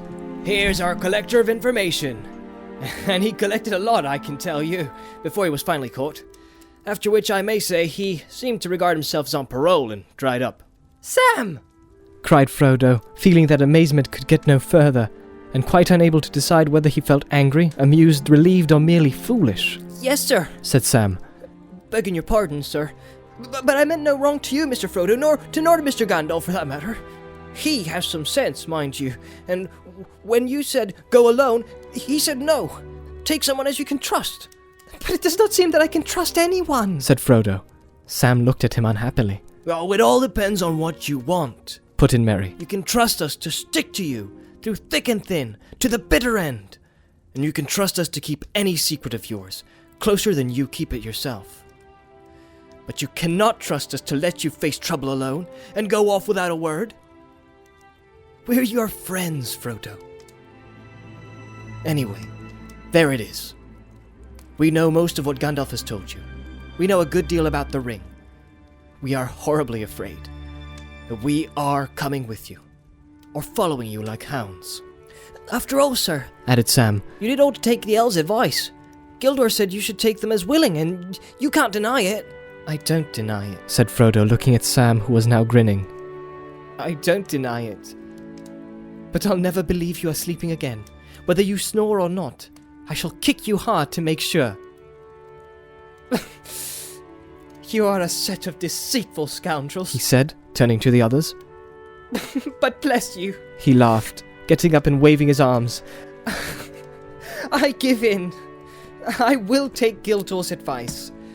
If the danger were not so dark, I should dance for joy. Even so, I cannot help feeling happy. Happier than I have felt for a long time. I had dreaded this evening. Good. That's settled. They shouted, and they danced around him. Merry and Pippin began a song, which they had apparently got ready for the occasion. It was made on the model of the dwarf song that started Bilbo on his adventure long ago, and went to the same tune. Farewell we call to hearth and hall. The wind may blow and rain may fall. We must away ere break of day, far over wood and mountain tall. through Rivendell where elves yet dwell, in glades beneath the misty fell. Through moor and waste we ride in haste, and whither then we cannot tell. With foes ahead, behind us dread, beneath the sky shall be our bed, until at last our toil be past, our journey done, our errand sped.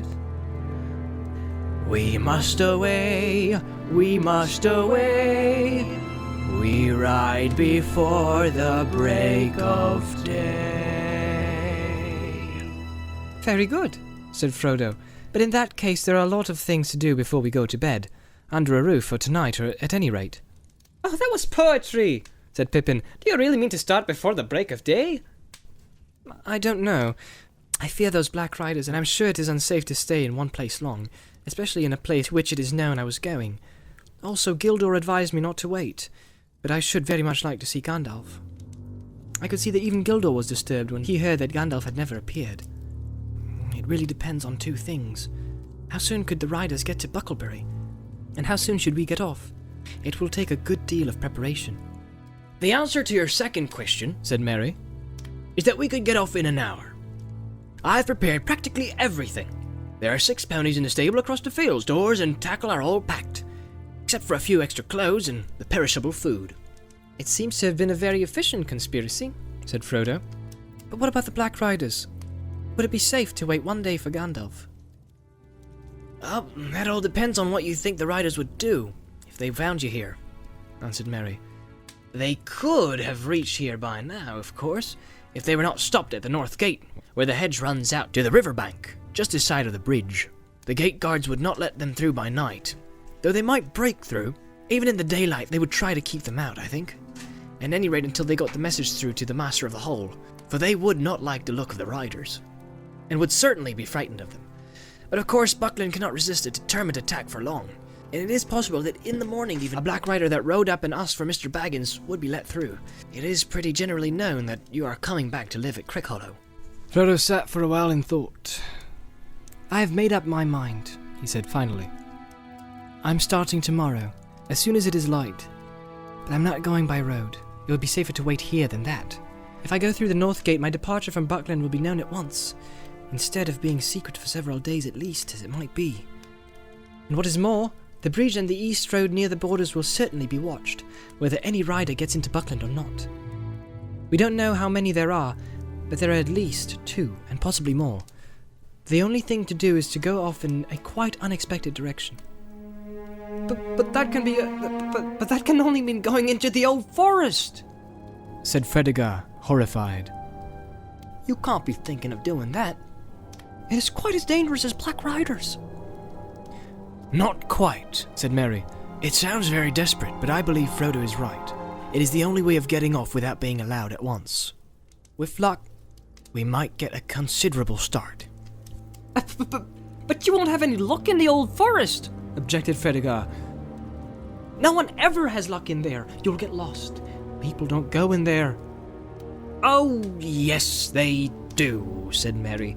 The Brandybucks go in occasionally when the fit takes them. We have a private entrance. Frodo went in once, long ago. I've been in several times, usually in daylight, of course, when the trees are sleepy and fairly quiet.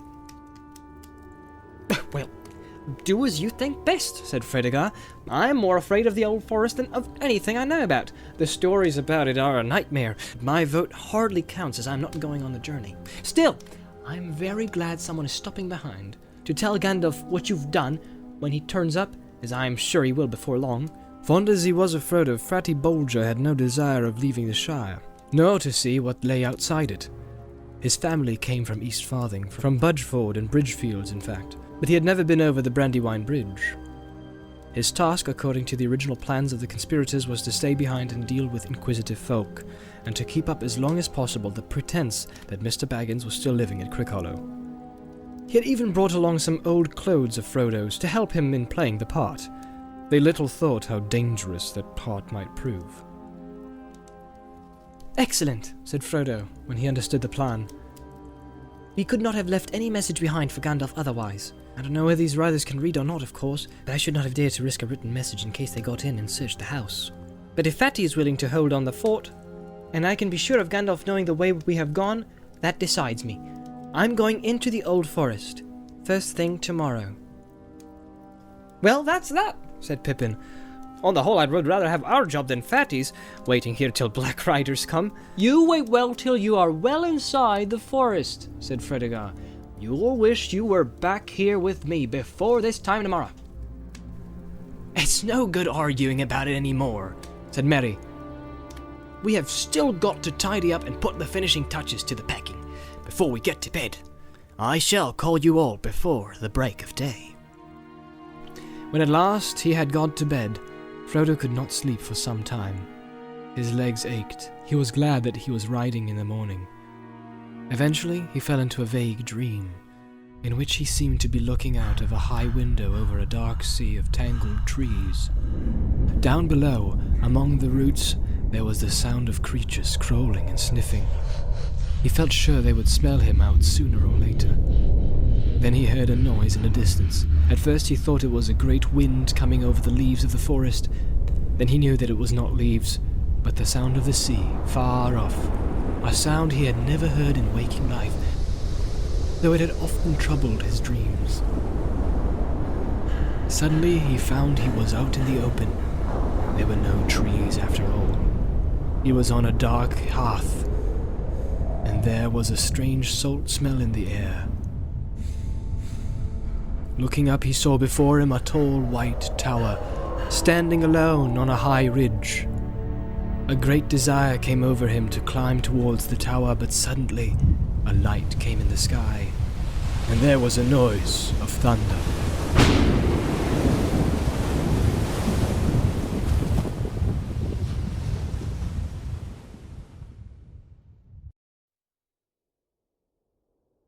Frodo woke suddenly. It was still dark in the room. Merry was standing there with a candle in one hand and banging on the door with the other. "All right, what is it?" said Frodo, still shaken and bewildered. What is it? Cried Merry. It's time to get up. It's 4:30 and very foggy. Come on, Sammy's already getting breakfast ready. Even Pippin is up. I'm just going to saddle the ponies and fetch the one that is to be the baggage carrier. Wake that sluggard Fatty, at least he must get up and see us off. Soon after 6 o'clock, the 5 hobbits were ready to start. Fatty Bolger was still yawning. They stole quietly out of the house. Merry went in front, leading a laden pony, and took his way along a path that went through a spinney behind the house and then cut across several fields. The leaves of trees were glistening, and every twig was dripping. The grass was grey with cold dew. Everything was still, and faraway noises seemed near and clear. Fowls chattering in a yard, someone closing a door of a distant house. In their shed they found the ponies, sturdy little beasts of the kind loved by hobbits, not speedy, but good for a long day's work. They mounted, and soon they were riding off into the mist, which seemed to open reluctantly before them and close forbiddingly behind them. After riding for about an hour, slowly and without talking, they saw the hedge looming suddenly ahead.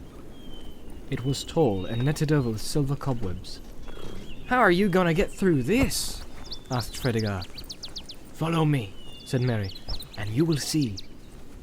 He turned to the left along the hedge, and soon they came to a point where it bent inwards, running along the lip of a hollow. A cutting had been made at some distance from the hedge, and went slopingly gently down into the ground. It had walls of bricks at the sides which rose steadily, until suddenly they arced over and formed a tunnel that dived deep under the hedge and came out in the hollow on the other side. Here Fatty Bolger halted. "Goodbye, Frodo," he said. "I wish you were not going into the forest. I only hope you will not need rescuing before the day is out. But good luck to you, today and every day." "If there are no worse things ahead than the old forest, I shall be lucky," said Frodo. "Tell Gandalf to hurry along the east road. We shall soon be back on it and going as fast as we can."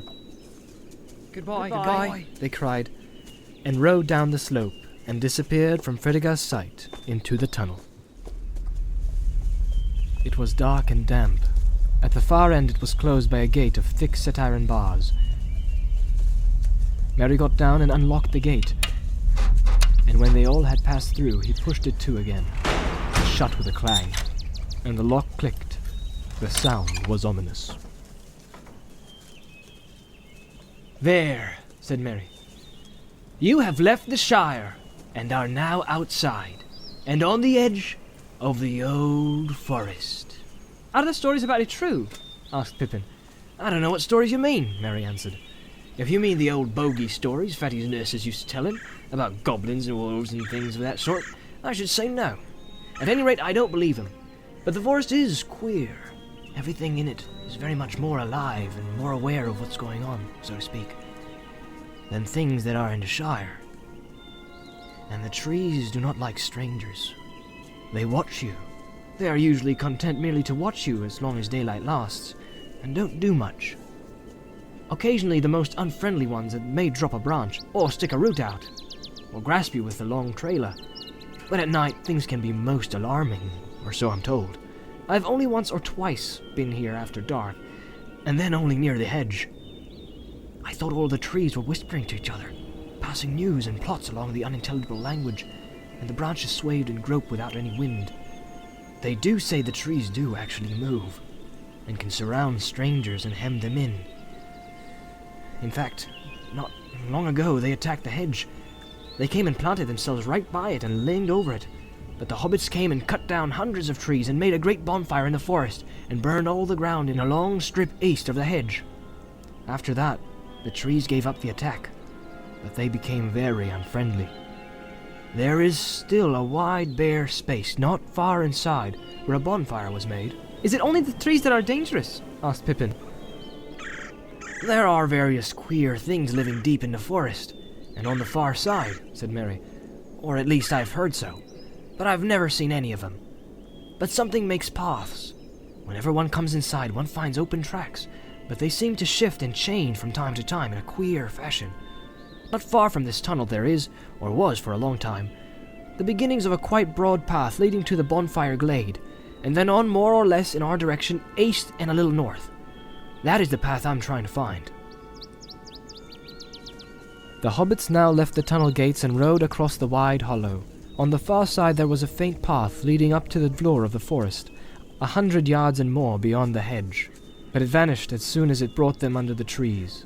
Looking back, they could see the dark line of hedge through the stems of trees that were already thick about them. Looking ahead, they could see only tree trunks of innumerable sizes and shapes, straight or bent, twisted, leaning squat or slender, smooth or gnarled and branched. And all the stems were green or grey with moss and slimy, shaggy growths. Merry alone seemed fairly cheerful. You had better lead on and find that path, Frodo said to him. Don't let us lose one another, or forget which way the hedge lies. They picked away among the trees, and their ponies plodded along, carefully avoiding the many writhing and interlacing roots. There was no undergrowth. The ground was rising steadily, and as they went forward it seemed that the trees became taller, darker, and thicker. There was no sound, except an occasional drip of moisture falling through the still leaves. For the moment, there was no whispering or movement among the branches, but they all got an uncomfortable feeling that they were being watched, with disapproval, deepening to dislike and even enmity. The feeling steadily grew, until they found themselves looking up quickly or glancing back over their shoulders as if they expected a sudden blow. There was not as yet any sign of a path, and the trees seemed constantly to bar their way. Pippin suddenly felt that he could not bear it any longer, and without warning let out a shout. Oi! Oi! I'm not going to do anything! Just let me pass through, will you? The others halted, startled, but the cry fell as if muffled by a heavy curtain. There was no echo or answer, though the woods seemed to become more crowded and more watchful than before. I should not shout if I were you, said Merry. It does more harm than good.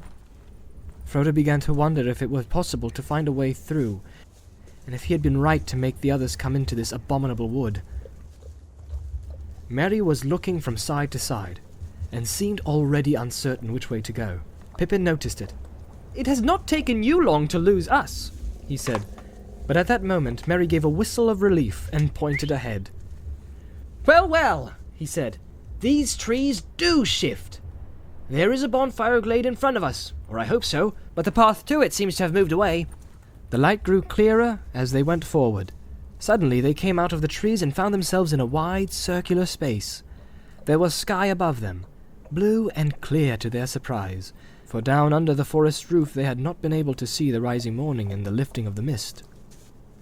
The sun was not, however, high enough yet to shine down into the clearing, though its light was on tree-tops.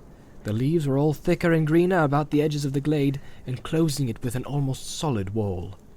No tree grew there, only rough grass and many tall plants, stalky and faded hemlocks, wood parsley, fireweed sending into fluffy ashes, and rampant nettles and thistles. A dreary place, but it seemed a charming and cheerful garden after the close forest. The hobbits felt encouraged, and looked up hopefully at the broadening daylight in the sky. At the far side of the glade there was a break in the wall of trees, and a clear path beyond it. They could see it running on into the wood, wide in places and open above, though every now and again the trees drew in and overshadowed it with their dark boughs. Up this path they rode. They were still climbing gently, but they now went much quicker and with better heart, for it seemed to them that the forest had relented and was going to let them pass unhindered after all. But after a while the air began to get hot and stuffy. The trees drew close again on either side, and they could no longer see far ahead. Now, stronger than ever, they felt again the ill will of the wood pressing on them. So silent was it that the fall of their ponies' hoofs, rustling on dead leaves, and occasionally stumbling on hidden roots, seemed to thud in their ears. Frodo tried to sing a song to encourage them, but his voice sank to a murmur. O wanderers in the shadowed land, despair not, for though dark they stand, all woods there be must end at last, and see the open sun go past. The setting sun, the rising sun, the day's end or the day begun. For east or west all woods must fail. Fail. Even as he said the word, his voice faded into silence. The air seemed heavy, and the making of wood wearisome. Just behind them, a large branch fell from an old overhanging tree with a crash into the path. The tree seemed to close in before them. They do not like all that about yending and failing, said Merry. I should not sing any more at present. Wait till we get to the edge, and then we'll turn and give them a rousing chorus. He spoke cheerfully, and if he felt any great anxiety, he did not show it. The others did not answer. They were depressed. A heavy weight was settling steadily on Frodo's heart, and he regretted now with every step forward that he had ever thought of challenging the menace of the trees. He was, indeed, just about to stop and propose going back, if that was still possible, when things took a new turn. The path stopped climbing, and became for a while nearly level. The dark trees drew aside, and ahead they could see the path going almost straight forward. Before them, but some distance off, there stood a green hilltop, treeless, rising like a bald head out of the encircling wood. The path seemed to be making directly for it. They now hurried forward again, delighted, with the thought of climbing out for a while above the roof of the forest. The path dipped, and then again began to climb upwards, leading them at last to the foot of the steep hillside. There it left the trees and faded into the turf. The wood stood all around the hill like thick hair that ended sharply in a circle around a shaven crown. The hobbits led their ponies up, winding round and round until they reached the top. There they stood and gazed about them. The air was gleaming and sunlit, but hazy, and they could not see to any great distance. Near at hand the mist was now almost gone, though here and there it lay in hollows of the wood, and to the south of them, out of a deep fold cutting right across the forest, the fog still rose like steam or wisps of white smoke. That, said Merry, pointing with his hand. "That is the line of the Withywindle. It comes down out of the downs and flows southwest through the midst of the forest to join the Brandywine below Haysend. We don't want to go that way. With the Withywindle Valley, it is said to be the queerest part of the whole wood, the centre of which all the queerness comes, as it were." The others looked in the direction that Mary pointed out, but they could see little but mists over the damp and deep-cut valley, and beyond the southern half of the forest faded from view. The sun on the hilltop was now getting hot. It must have been about 11 o'clock, but the autumn haze still prevented them from seeing much in other directions. In the west they could not make out either the line of the hedge or the valley of the Brandywine beyond it. Northward, where they looked most hopefully, they could see nothing that might be the line of the great east road of which they were making. They were on an island in a sea of trees, and the horizon was veiled. On the southeastern side the ground fell very steeply, as if the slopes of the hill were continued far down under the trees, like island shores that really are the sides of a mountain rising out of deep waters. They sat on the green edge and looked out over the woods below them while they ate their midday meal. As the sun rose and passed noon, they glimpsed far off, in the eastern, the grey-green lines of the downs that lay beyond the old forest on that side. That cheered them greatly, for it was good to see a sight of anything beyond the wood's borders, though they did not mean to go that way, if they could help it. The Barrow Downs had a sinister reputation in Hobbit legend, as the forest itself. At length they made up their minds to go on again. The path that had brought them to the hill reappeared on the northward side, but they had not followed it far before they became aware that it was bending steadily to the right. Soon it began to descend rapidly, and they guessed that it must actually be heading towards the Withywindle Valley, not at all the direction they wished to take. After some discussion, they decided to leave this misleading path and strike northward. For although they had not been able to see it in front of the hilltop, the road must lie that way, and it could not be many miles off. Also northward, and to the left of the path, the lands seemed to be drier and more open, climbing up to slopes where the trees were thinner, and pines and firs replaced the oaks, and ashes and other strange and nameless trees of denser wood. At first their choice seemed to be good. They got along at a fair speed, though whenever they got a glimpse of the sun in an open glade, they seemed unaccountably to have veered eastwards. But after a time the trees began to close in again, just where they had appeared from distance to be thinner and less tangled. The deep folds in the ground were discovered unexpectedly, like the ruts of great giant wheels or wide moats and sunken roads, long disused and choked with brambles. These lay unusually right across their line of march, and could not be crossed by scrambling down and out again, which was troublesome and difficult with their ponies. Each time they climbed down, they found the hollow filled with thick brushes and matted undergrowth, which somehow would not yield to the left, but only gave way when they turned to the right. And they had to go some distance along the bottom before they could find a way up the further bank. Each time they clambered out, the trees seemed deeper and darker, and always to the left and upwards it was most difficult to find a way, and they were forced to the right and downwards. After an hour or two they had lost all clear sense of direction, though they knew well enough that they had long ceased to go northward at all. They were being headed off, and were simply following a course chosen for them, eastwards and southwards, into the heart of the forest and not out of it.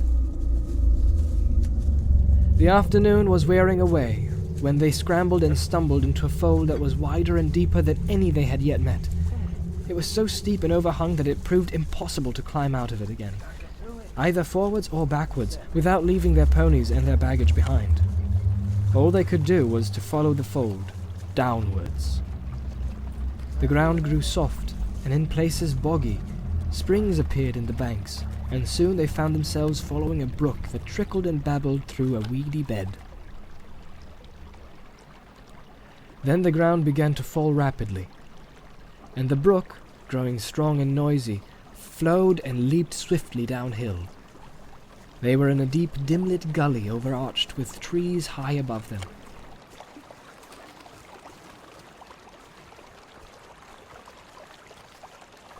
After stumbling along for some way along the stream, they came quite suddenly out of the gloom.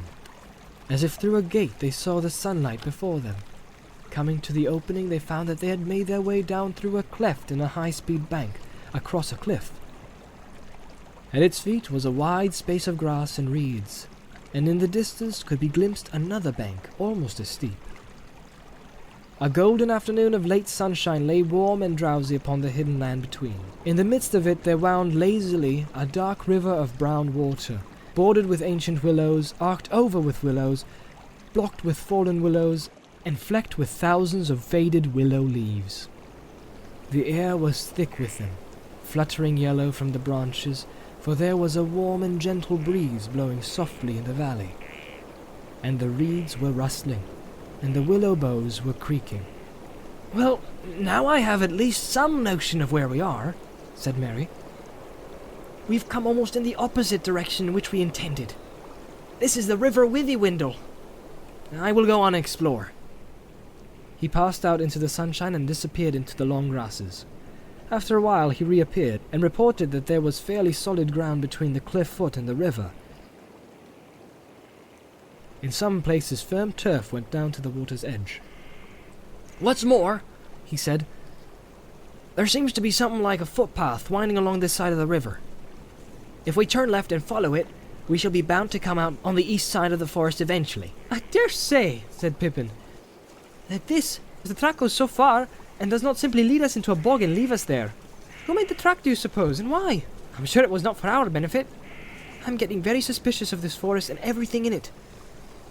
And I begin to believe all the stories about it. And have you any idea how far eastward we should have to go?" "No," said Mary, "I haven't. I don't know in the least how far down the Withywindle we are, or who could possibly come here often enough to make a path along it. But there is no other way out that I can see or think of." There being nothing else for it, they filed out, and Mary led them to the path that he had discovered. Everywhere the reeds and grasses were lush and tall, in places far above their heads. But once found, the path was easy to follow, as it turned and twisted, picking out the sounder ground among the bogs and pools. Here and there it passed over other rills, running down gullies into the Withywindle out of the higher forest lands, and at these points there were tree trunks or bundles of brushwood laid carefully across. The hobbits began to feel very hot. There were armies of flies of all kinds buzzing around their ears, and the afternoon sun was burning on their backs. At last they came suddenly into a thin shade. Great grey branches reached across the path. Each step forward became more reluctant than the last. Sleepiness seemed to be creeping out of the ground and up their legs, and falling softly out of the air upon their heads and eyes. Frodo felt his chin go down and his head nod. Just in front of him, Pippin fell forward onto his knees. Frodo halted. "It's no good," he heard Merry saying. "Can't go another step without rest. Must have nap. It's cool under the willows. There's flies." Frodo did not like the sound of this. "Come on," he cried. "We can't have a nap yet. We must get clear of the forest first." But the others were too far gone to care. Beside them, Sam stood yawning and blinking stupidly.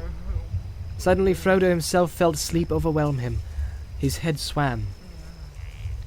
There now seemed hardly a sound in the air. The flies had stopped buzzing. Only a gentle noise on the edge of hearing, a soft fluttering as of a song half whispered, seemed to stir in the boughs above. He lifted his heavy eyes and saw leaning over him a huge willow tree, old and hoary. Enormous it looked, its sprawling branches going up like reaching arms with many long-fingered hands. Its knotted and twisted trunk gaping in wide fissures that leaked faintly as the boughs moved. The leaves fluttering against the bright sky dazzled him, and he toppled over, lying where he fell upon the grass. Merry and Pippin dragged themselves forward and lay down with their backs to the willow trunk. Behind them the great cracks gaped wide to receive them as the tree swayed and creaked. They looked up at the grey and yellow leaves, moving softly against the light and singing. They shut their eyes, and then it seemed that they could almost hear words, cool words, saying something about water and sleep.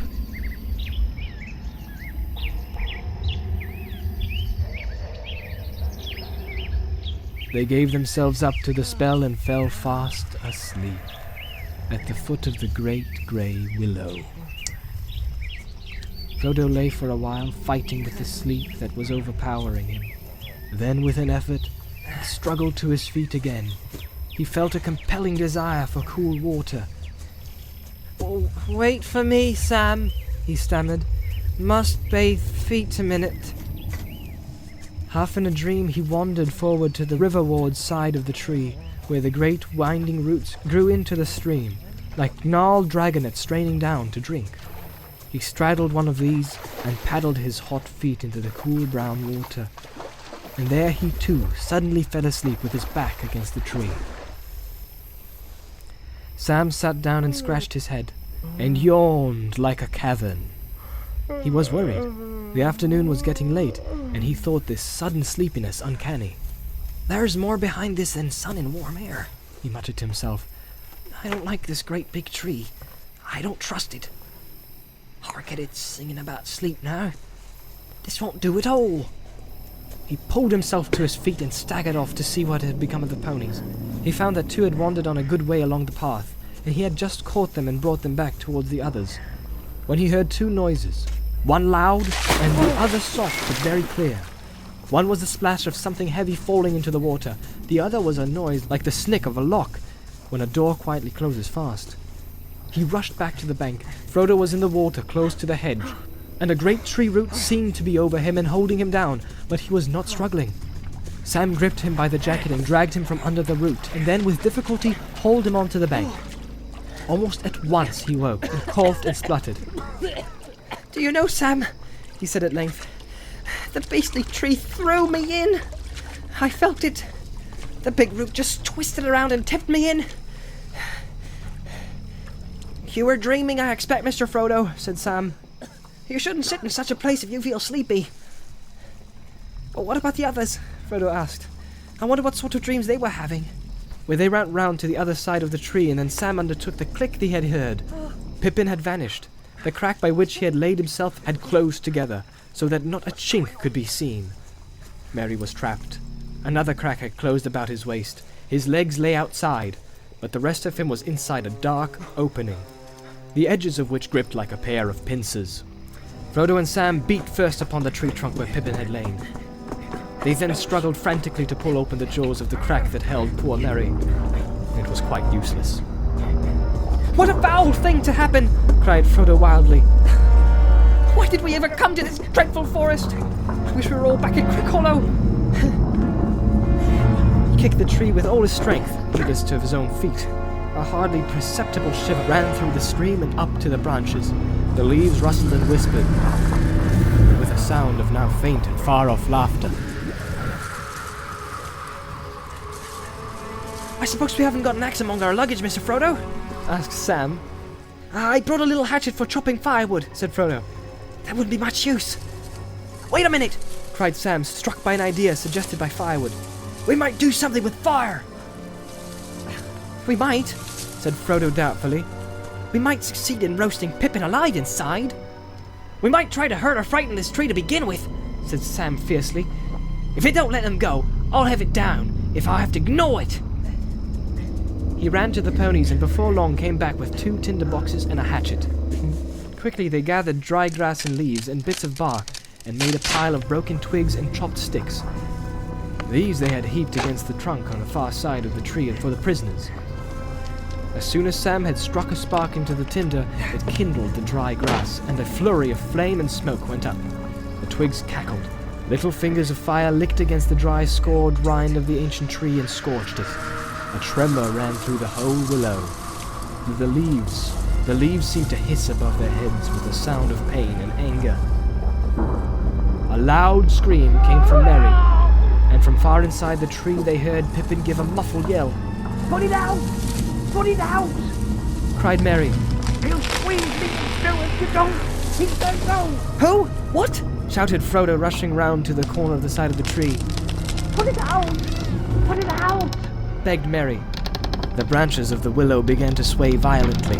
There was a sound as of a wind rising and spreading outwards to the branches of all the other trees round about, as though they had dropped a stone into a quiet slumber of the river valley and set up ripples of anger that ran out over the whole forest.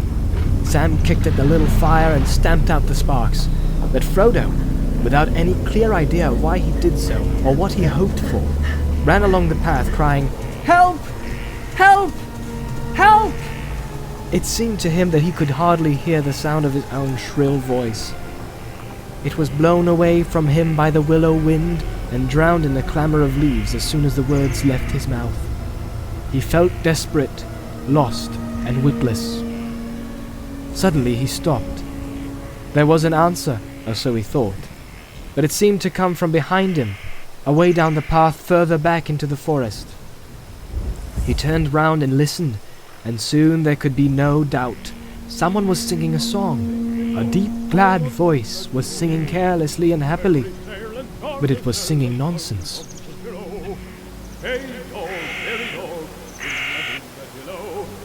Ring-a-dong, hop along, all on the willow. Tom, Tom, jolly Tom, Tom Bombadillo. Half hopeful and half afraid of some new danger, Frodo and Sam now both stood still. Suddenly, out of a long string of nonsense words, or so they seemed, the voice rose up loud and clear and burst into the song. Hey, come, merry doll, my darling. Life goes the weather wind, and the feathers starling. Down along the hill, shining in the sunlight, waiting on the doorstep of the cold and soft night. There my pretty lady is, river woman's daughter, slender as the willow one, clearer as the water. Oh, Tom Bombadil, water lilies springing, come along, hopping home again. Can you hear him ringing? Hey, come, Derry doll, a merry-o, goldberry, melly yellow berry-o. Poor old willow man, you tuck your roots away. Tom's in a hurry now, evening will follow day. Tom's going home again, water lilies bringing. Hey, come, Derry doll, can't you hear me singing? Frodo and Sam stood as if enchanted. The wind puffed out, the leaves hung silently again on stiff branches. There was another burst of song, and then suddenly, hopping and dancing along the path, there appeared above the reeds an old battered hat, with a tall crown, and a long blue feather stuck into the band. With another hop and a bound there came into view a man, or so it seemed. At any rate, he was too large and heavy for a hobbit, if not quite tall enough for one of the big people, though he made noise enough for one, stumping along with great yellow boots on his thick legs, and charging through grass and rushes like a cow going down to drink. He had a blue coat, and a long brown beard. His eyes were blue and bright, his face was red as a ripe apple, but creased into 100 wrinkles of laughter. In his hands he carried a large leaf as on a stray small pile of white water lilies. "Help!" cried Frodo and Sam, running towards him with their hands stretched out. Whoa! Steady there! Cried the old man, holding up one hand, and they stopped short, as if they had been struck stiff. Now, my little fellows, where be you a-going to, puffin' like the bellows? What's the matter here, then? Do you know who I am? I'm Tom Bombadil. Tell me what's your trouble. Tom's in a hurry now. Don't you crush my lilies. My friends are caught in the willow tree, cried Frodo breathlessly. Master Mary's been squeezed in a crack. What? Shouted Tom Bombadil, leaping up the air. Old Val Willow? Not worse than that, eh? Oh, that can soon be mended. I know the tune for him, old grey willow man. How freezes marrow cold if he don't behave himself. I'll sing his roots off. I'll sing a wind up and blow leaf and branch away, old Val Willow. Setting down his lilies carefully on the grass, he ran to the tree. There he saw Mary's feet still sticking out. The rest had already been drawn further inside. Tom put his mouth to the crack and began singing into it in a low voice. They could not catch the words, but evidently Mary was aroused. His legs began to kick. Tom sprang away, and breaking off a hanging branch, he smote the side of the willow with it. You let them out again, old man Willow, he said. And what were you a-thinking of? You should not be waking. Eat earth, dig deep, drink water. Go to sleep. Bombadil is talking. He then seized Merry's feet and drew him out of the suddenly widening crack. There was a tearing creak, and the other crack split open, and out of it Pippin sprang as if he had been kicked. Then with a loud snap both cracks closed fast again. A shudder ran through the tree, from root to tip, and complete silence fell. Thank you, Said the hobbits one after another. Tom Bombadil burst out laughing. Well, my little fellows, Said he, stooping so that he peered into their faces. You shall come home with me. The table is all laden with yellow cream, honeycomb, and white bread and butter. Goldberries awaiting. Time enough for questions around the supper table. You follow after me as quick as you are able. With that he picked up his lilies, and then with a beckoning wave of his hand, went hopping and dancing along the path eastward, still singing loudly and nonsensically. Too surprised and too relieved to talk, the hobbits followed after him as fast they could. But that was not fast enough. Tom soon disappeared in front of them, and the noise of his singing got fainter and further away. Suddenly his voice came floating back to them with a loud halloo. Hop along, my yellow friends, up the withy window. Tom's going on ahead with candles for to kindle. Down west sinks the sun, but soon you'll be groping when the night shadows fall. Then the door will open. Out from the window panes light will twinkle yellow. Fear no alder black, heed no hoary willow. Fear neither root nor bough. Tom goes on before you. Hey now, married all, we'll be waiting for you. After that the hobbits heard no more. Almost at once the sun seemed to sink into the trees behind them. They thought of the slanting light of evening glittering into the Brandywine River, and the windows of Bucklebury beginning to gleam with hundreds of lights. Great shadows fell across them. Trunks and branches of trees hung dark and threatening all over the path. White mists began to rise and curl on the surface of the river, and stray about the roots of the trees upon its borders. Out of the very ground at their feet a shadowy steam arose and mingled with the swiftly falling dusk. It became difficult to follow the path, and they were very tired. Their legs seemed leaden. Strange furtive noises ran among the bushes and reeds on either side of them, and if they looked up to the pale sky they caught sight of queer, gnarled and knobby faces that loomed dark against the twilight, and leered down at them from the high bank at the edges of the wood. They began to feel that all this country was unreal, and that they were stumbling through an ominous dream that led to no awakening. Just as they felt their feet slowing down to a standstill, they noticed the ground was gently rising. The water began to murmur. In the darkness they caught the white glimmer of foam, where the river flowed over a short fall. Then suddenly the trees came to an end, and the mists were left behind. They stepped out from the forest and found a wide sweep of grass welling up before them. The river, now small and swift, was leaping merrily down to meet them, glinting here and there in the light of the stars, which were already shining in the sky. The grass under their feet was smooth and short, as if it had been mown or shaven. The eaves of the forest behind were clipped, and thin as a hedge. The path was now plain before them, well tended and bordered with stone. It wound up to the top of a grassy knoll, now grey under the pale starry night, and there, still high above them on a further slope, they saw the twinkling lights of a house. Down again the path went, and then up again, up a long smooth hillside of turf, towards the light. Suddenly a wide yellow beam flowed out brightly from a door that was opened. There was Tom Bombadil's house before them, up, down, under hill. Behind it, a steep shoulder of the land lay grey and bare, and beyond that, the dark shapes of the Barrow Downs stalked away to the eastern night. They all hurried forward, hobbits and ponies, already half their weariness and all their fears had fallen from them. Hey, come, merry doll! Rolled out the song to greet them. Hey, come, merry doll, hop along, my hearties! Hobbits, ponies all, we're all fond of parties. Now let the fun begin. Let us sing together.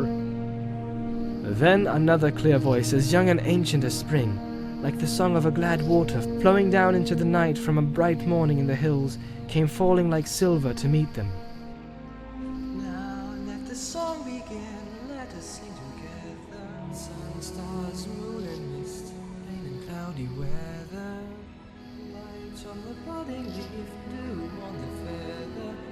Wind on the open hill, bells on the heather. Reeds by the shady pool, lilies by the water. Old Tom Bombadil and the river daughter. With that song, the hobbits stood upon the threshold, and the golden light was all about them.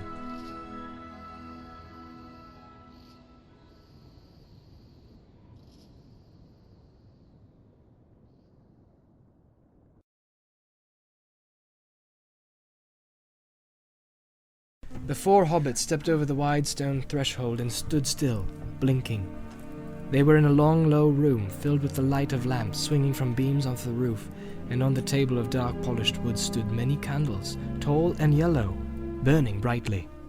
In a chair, at the far side of the room facing the outer door, sat a woman. Her long yellow hair rippled down her shoulders. Her gown was green, green as young reeds, shot with silver like beads of dew, and her belt was of gold, shaped like a chain of flag lilies set in the pale blue eyes of forget-me-nots.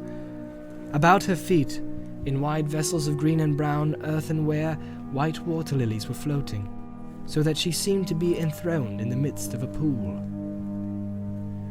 "Enter, good guests," she said, and as she spoke, they knew it was her clear voice they were heard singing. They came a few timid steps further into the room and began to bow low, feeling strangely surprised and awkward, like folk that, knocking at a cottage door to beg for a drink of water, have been answered by a fair young elf queen clad in living flowers. But before they could say anything, she sprang lightly up and over the lily bowls and ran laughing towards them, and as she ran, her gown rustled softly like the wind in the flowering borders of a river. "Come, dear folk," she said, taking Frodo by the hand. "Laugh and be merry. I am Goldberry, daughter of the river." Then lightly she passed them, and closing the door, she turned her back to it, with her white arms spread out across it.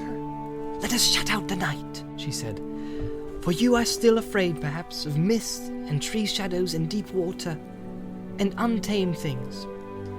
Fear nothing, for tonight you are under the roof of Tom Bombadil." The hobbits looked at her in wonder, and she looked at each of them and smiled. "Fair Lady Goldberry," said Frodo at last, feeling his heart moved with a joy that he did not understand. He stood as he had at times stood enchanted by fair elven voices, but the spell that was now laid upon him was different. Less keen and lofty was the delight, but deeper and nearer to the mortal heart. Marvelous, and yet not strange.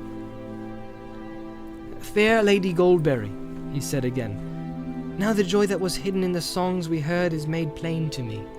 O slender as the willow wand, O clearer than clear water, O reed by the living pool, fair river daughter, O springtime and summertime and spring again after, O wind on the waterfall and leaves laughter."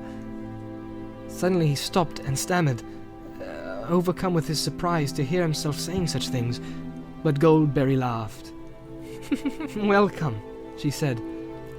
"I've not heard that folk of the Shire were so sweet-tongued, but I see you are an elf friend. The light in your eyes and the ring in your voice tells it.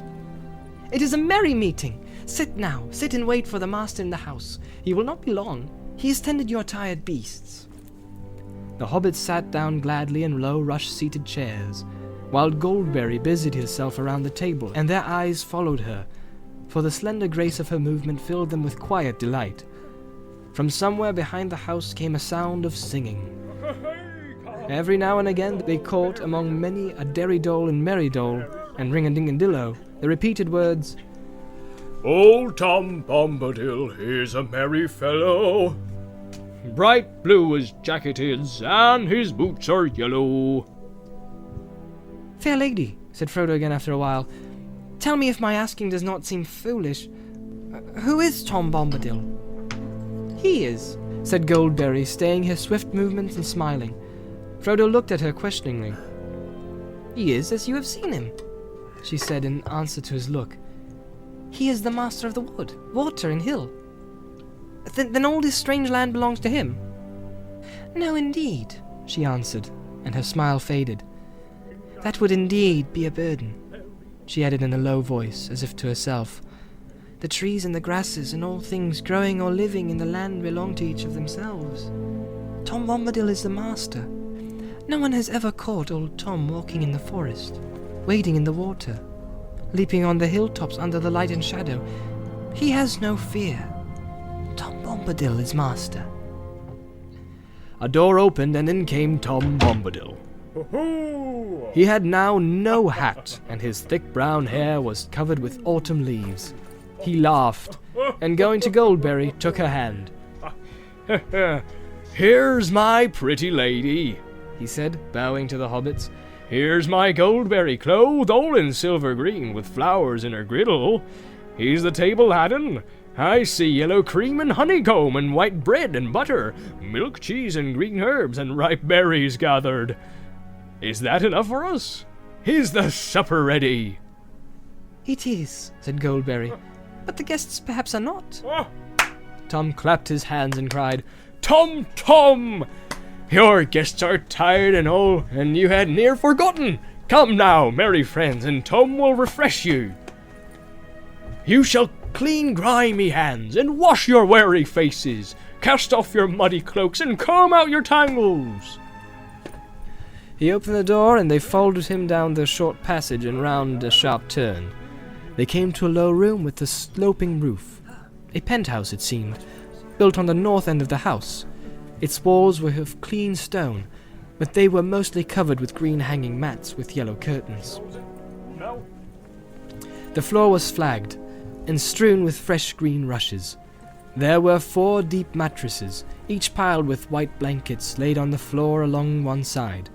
Against the opposite wall was a long bench laden with wide earthenware basins, and beside it stood brown ewers filled with water, some cold, some steaming hot. There were soft green slippers set ready beside each bed. Before long, washed and refreshed, the hobbits were seated at the table, 2 on each side, while at either end sat Goldberry and the master. It was a long and merry meal. Though the hobbits ate as only famished hobbits can eat, there was no lack. The drink in their drinking bowls seemed to be clear, cold water, yet it went to their hearts like wine and set free their voices. The guests became suddenly aware that they were singing merrily, as if it was easier and more natural than talking. At last Tom and Goldberry rose and cleared the table swiftly. The guests were commanded to sit quiet, and were set with chairs, each with a footstool to his tired feet. There was a fire in the wide hearth before them, and it was burning with a sweet smell, as if it were built of apple wood.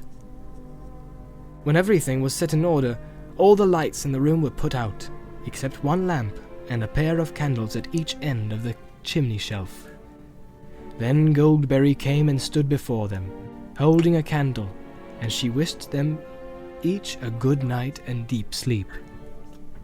"Have peace now," she said, "until the morning. Heed no nightly noises, for nothing passes door and window here save moonlight and starlight, and the wind off the hilltop. Good night." She passed out of the room with a glimmer and a rustle. The sound of her footsteps was like a stream falling gently away downhill over cool stones with the quiet of night. Tom sat on a while beside them in silence, while each of them tried to muster the courage to ask one of the many questions they had meant to ask at supper. Sleep gathered on their eyelids.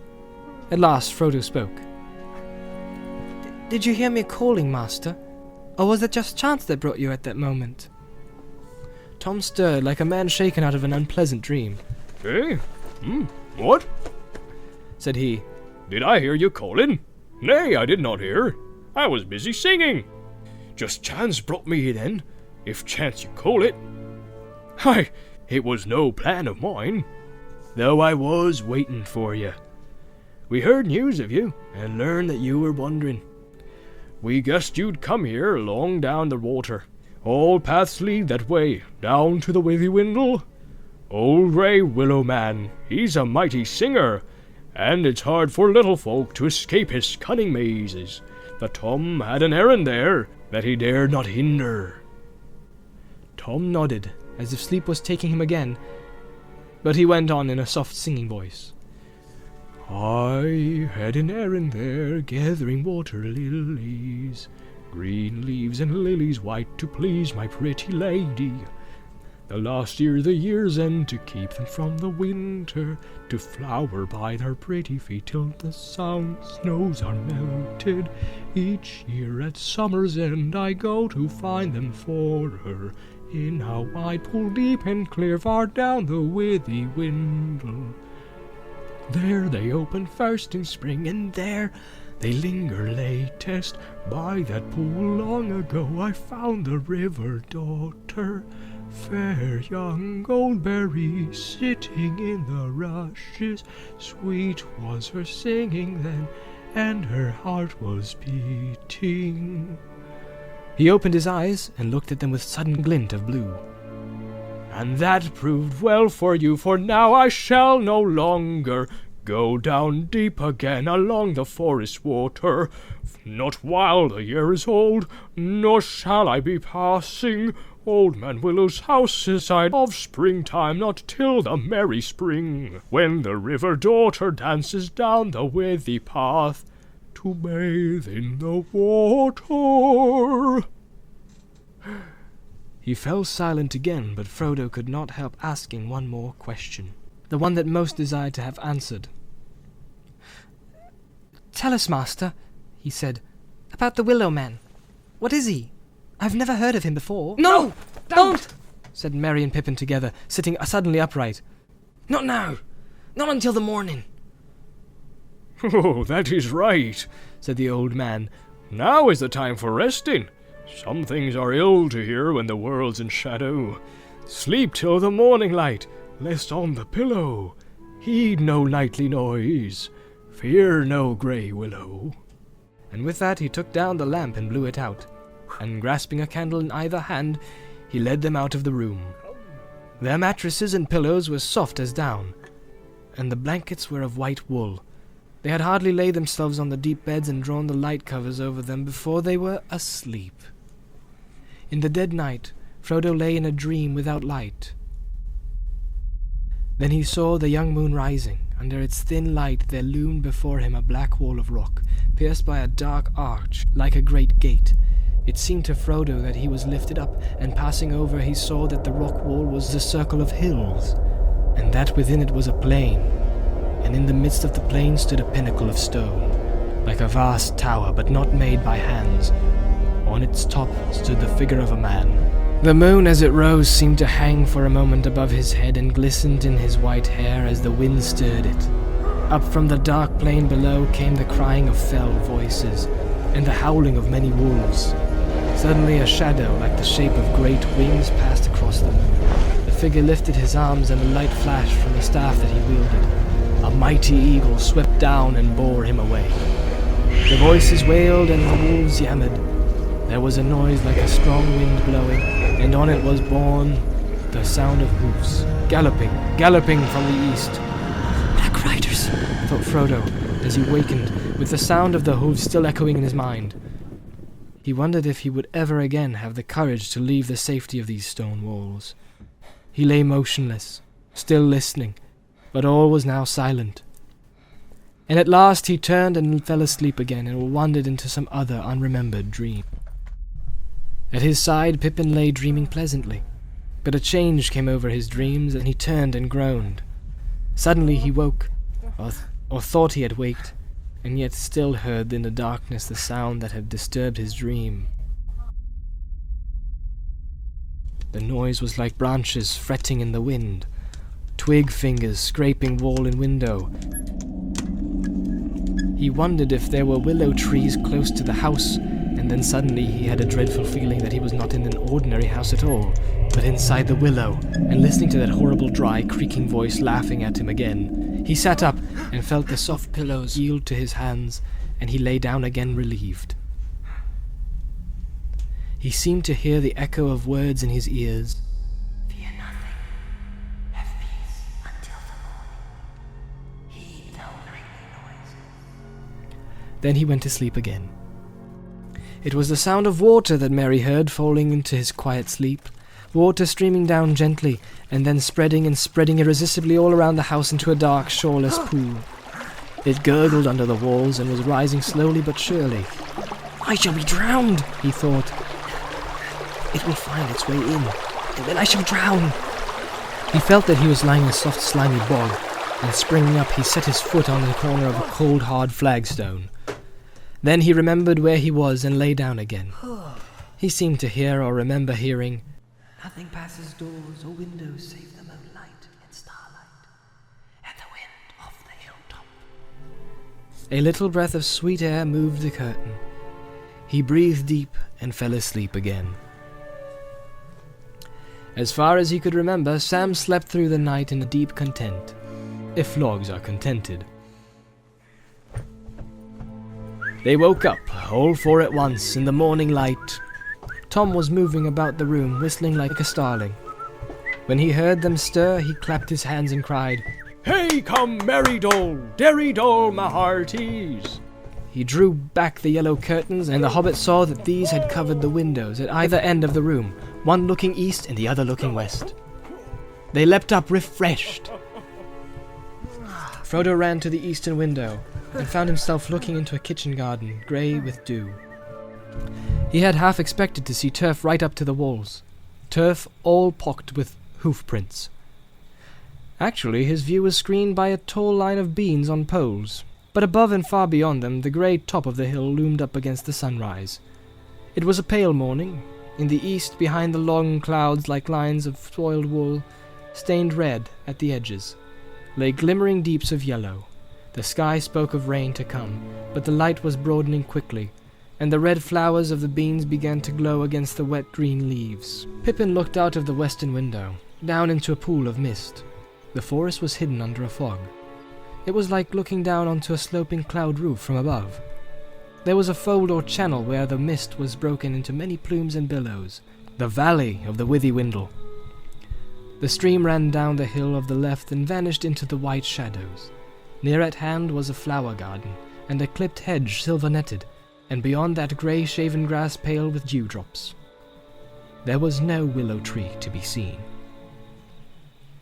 "Good morning, merry friends!" cried Tom, opening the eastern window wide. A cool air flowed in. It had a rainy smell. "Sun won't show her face much today, I'm thinking.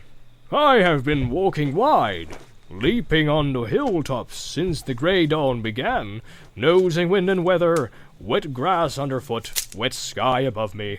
I wakened Goldberry singing under window, but not wakes hobbit folk in the early morning. In the night little folk wake up in the darkness, and sleep after light has come. Ring-a-ding-a-dillo! Wake now, my merry friends, forget the nightly noises. Ring-a-ding-dillo-dell, derry-dell, my hearties. If you come soon, you'll find breakfast on the table. If you come late, you'll get grass and rainwater." Needless to say, not that Tom's threat sounded very serious. The hobbits came soon, and left the table late, and only when it was beginning to look rather empty. Neither Tom nor Goldberry were there. Tom could be heard about the house, clattering in the kitchen, and up and down the stairs, and singing the here and there outside. The room looked westward over the mist-clouded valley, and the window was open. Water dripped down from the thatched eaves above. Before they had finished breakfast, the clouds had joined into an unbroken roof, and a straight grey rain came softly and steadily down. Behind its deep curtain, the forest was completely veiled. As they looked out of the window, there came, falling gently as if it was flowing down the rain out of the sky, the clear voice of Goldberry singing up above them. They could hear few words, but it seemed plain to them that the song was a rain song, as sweet as showers on dry hills, that told the tale of a river from the spring in the highlands to the sea far below. The hobbits listened with delight, and Frodo was glad in his heart, and blessed the kindly weather, because it delayed them from departing. The thought of going had been heavy upon him from the moment he awoke, but he guessed now that they would not go further that day. The upper wind settled in the west, and deeper and wetter clouds rolled up to spill their laden rain on the bare heads of the downs. Nothing could be seen all around the house but falling water. Frodo stood near the open door and watched the white chalky path turn to a little river of milk and go bubbling away down into the valley. Tom Bombadil came trotting round the corner of the house, waving his arms as he was warding off the rain, and indeed, when he sprang over the threshold he seemed quite dry, except for his boots. These he took off and put in the chimney corner. Then he sat in the largest chair and called the hobbits to gather around him. "This is Goldberry's washing day," he said, "and her autumn cleaning. Too wet for hobbit folk, yet them rest while they are able. It's a good day for long tales, for questions and for answers, so Tom will start the talking." He then told them many remarkable stories, sometimes half as if speaking to himself, sometimes looking at them suddenly with a bright blue eye under his deep brows. Often his voice would turn to song, and he would get out of his chair and dance about. He told them tales of bees and flowers, the ways of trees, and the strange creatures of the forest, about the evil things and good things, things friendly and things unfriendly, cruel things and kind things, and secrets hidden under brambles. As they listened, they began to understand the lives of the forest apart from themselves, indeed to feel themselves as the strangers where all other things were all at home. Moving constantly in and out of this talk was Old Man Willow, and Frodo learned now enough to content him, indeed more than enough, for it was not comfortable lore. Tom's words laid bare the hearts of trees and their thoughts, which were often dark and strange, and filled with a hatred of things that go free upon the earth, gnawing, biting, breaking, hacking, and burning, destroyers and usurpers. It was not called the Old Forest without a reason, for it was indeed ancient, a survivor of vast forgotten woods, and in it there lived yet, aging no quicker than the hills, the fathers of trees, remembering times when they were lords. The countless years had filled them with pride and rooted wisdom, and with malice. But none were more dangerous than the great Willow. His heart was rotten, but his strength was green, and he was cunning, and a master of winds, and his song and thought ran through the woods on both sides of the river.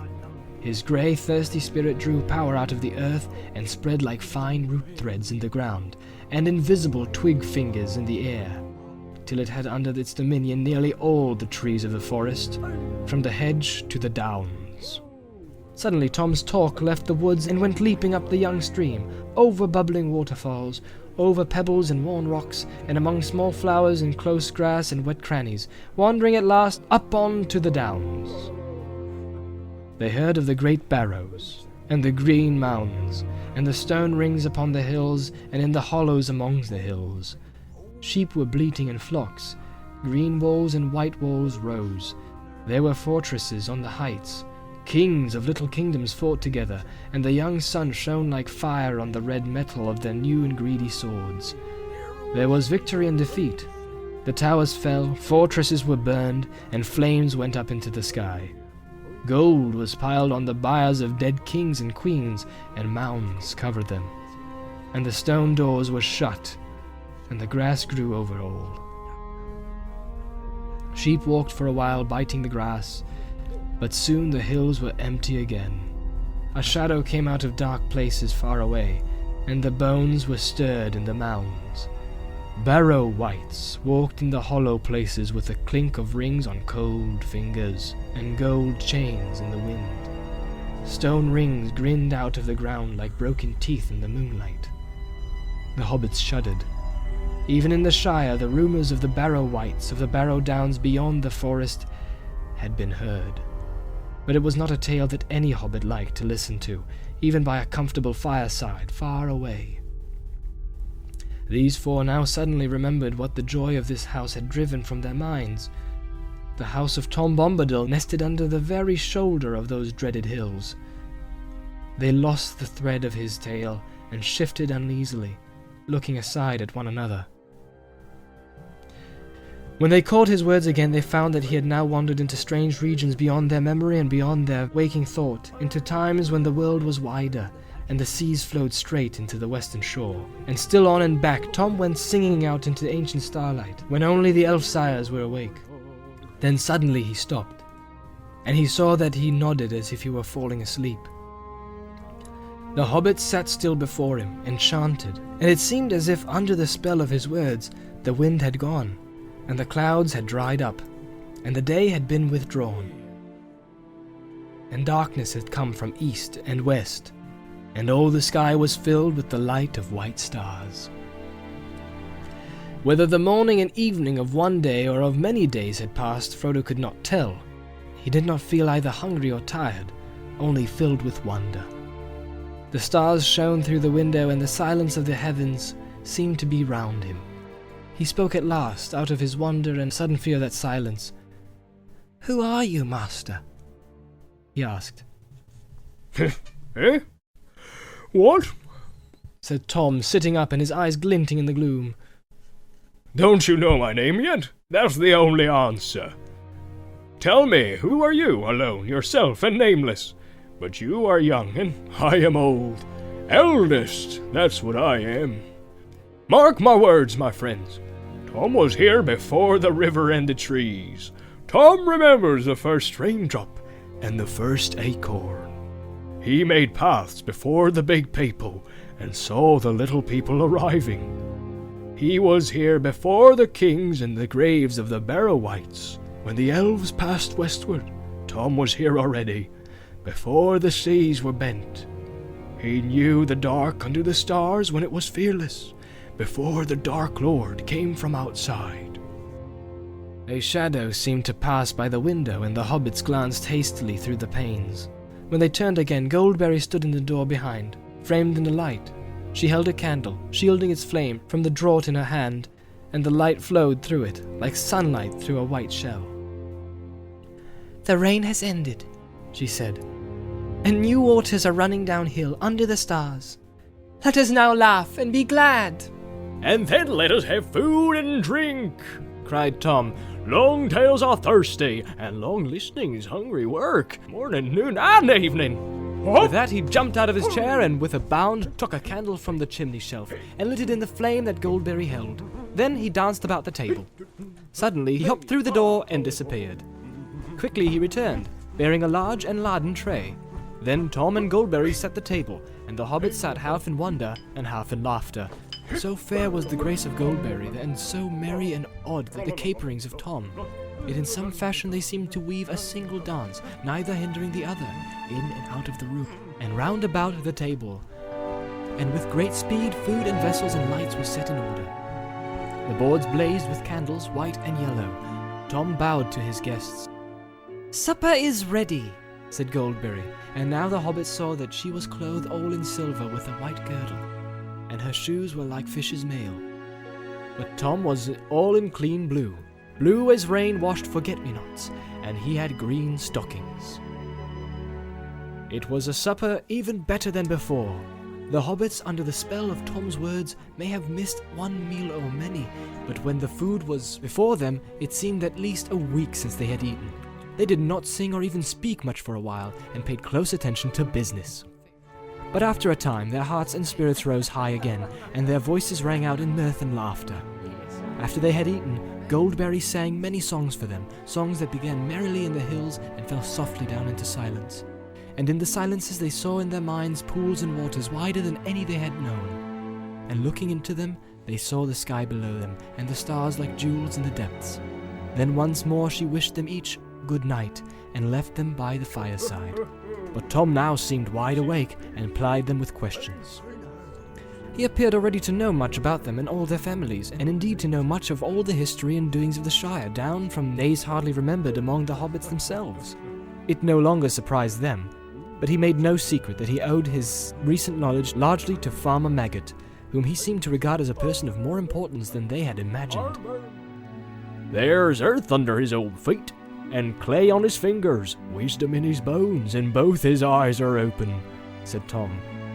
It was also clear that Tom had dealings with the elves, and it seemed that in some fashion news had reached him from Gildor concerning the flight of Frodo. Indeed, so much did Tom know, and so cunning was his questioning, that Frodo found himself telling him more about Bilbo and his own hopes and fears that he had told before, even to Gandalf. Tom wagged his head up and down, and there was a glint in his eyes when he heard of the riders. "Show me the precious ring," he said suddenly, in the midst of the story. And Frodo, to his own astonishment, drew out the chain from his pocket, and unfastening the ring, handed it at once to Tom. It seemed to grow larger as it lay for a moment on his big brown-skinned hand. Then suddenly he put it to his eye and laughed. For a second the hobbits had a vision, both comical and alarming, of his bright blue eye gleaming through a circle of gold. Then Tom put the ring round the end of his little finger and held it up to the candlelight. For a moment the hobbits noticed nothing strange about this. Then they gasped. There was no sign of Tom disappearing. Tom laughed again, and then he spun the ring in the air, and it vanished with a flash. Frodo gave a cry, and Tom leaned forward and handed it back to him with a smile. Frodo looked at it closely and rather suspiciously, like one who has lent a trinket to a juggler. It was the same ring, or looked the same and weighed the same, for that ring had always seemed to Frodo to weigh strangely heavy in the hand. But something prompted him to make sure. He was perhaps a trifle annoyed with Tom for seeming to make so light of what even Gandalf thought was so perilously important. He waited for an opportunity. When the talk was going on again, and Tom was telling an absurd story about badgers and their queer ways, then he slipped the ring on. Merry turned towards him to say something and gave a start, and checked an exclamation. Frodo was delighted, in a way. It was his own ring, all right. For Merry was staring blankly at his chair, and obviously could not see him. He got up and crept quietly away from the fireside towards the outer door. "Hey there!" cried Tom, glancing towards him with the most seeing look in his shining eyes. "Hey, come, Frodo there! Where be you a-going? Old Tom Bombadil's not as blind as that yet. Take off your golden ring, your hand's more fair without it. Come back, leave your game and sit down beside me. We must talk a little while more, and think of the morning. Tom must teach the right road, and keep your feet from wandering." Frodo laughed, trying to feel pleased, and taking off the ring he came and sat down again. Tom now told them that he reckoned the sun would shine tomorrow, and it would be a glad morning, and setting out would be hopeful. But they would not do well to start early, for weather in that country was a thing that even Tom could not be sure of for long, and it would change some time, quicker than he could change his jacket. "I am no weather master," he said, "nor is aught that goes on two legs." By his advice, they decided to make early due north from his house, over the western and lower slopes of the downs. They might hope in that way to strike the east road, in a day's journey, and avoid the barrows. He told them not to be afraid, but to mind their own business. "Keep on the green grass. Don't you go a-meddling with old stone or cold whites or prying in their houses, unless you be strong folk with hearts that never falter." He said this more than once, and he advised them to pass barrows by on the west side if they chanced to stray near one. Then he taught them a rhyme to sing, if they should by ill luck fall into any danger or difficulty the next day. "Oh, Tom Bombadil, oh, by water, wood, and hill, by the reed and willow, by fire, sun, moon, and hearken now and hear us. Come, Tom Bombadil, for our need is near us." When they had sung this all together after him, he clapped them each on the shoulder with a laugh, and taking candles, led them back to their bedroom.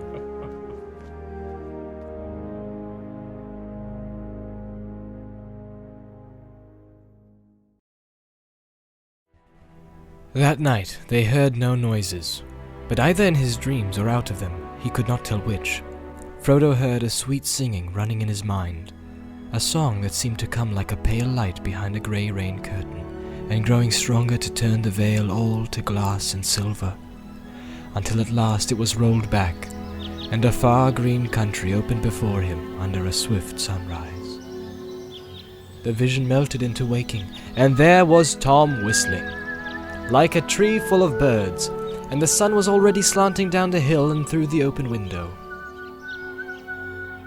Outside everything was green and pale gold.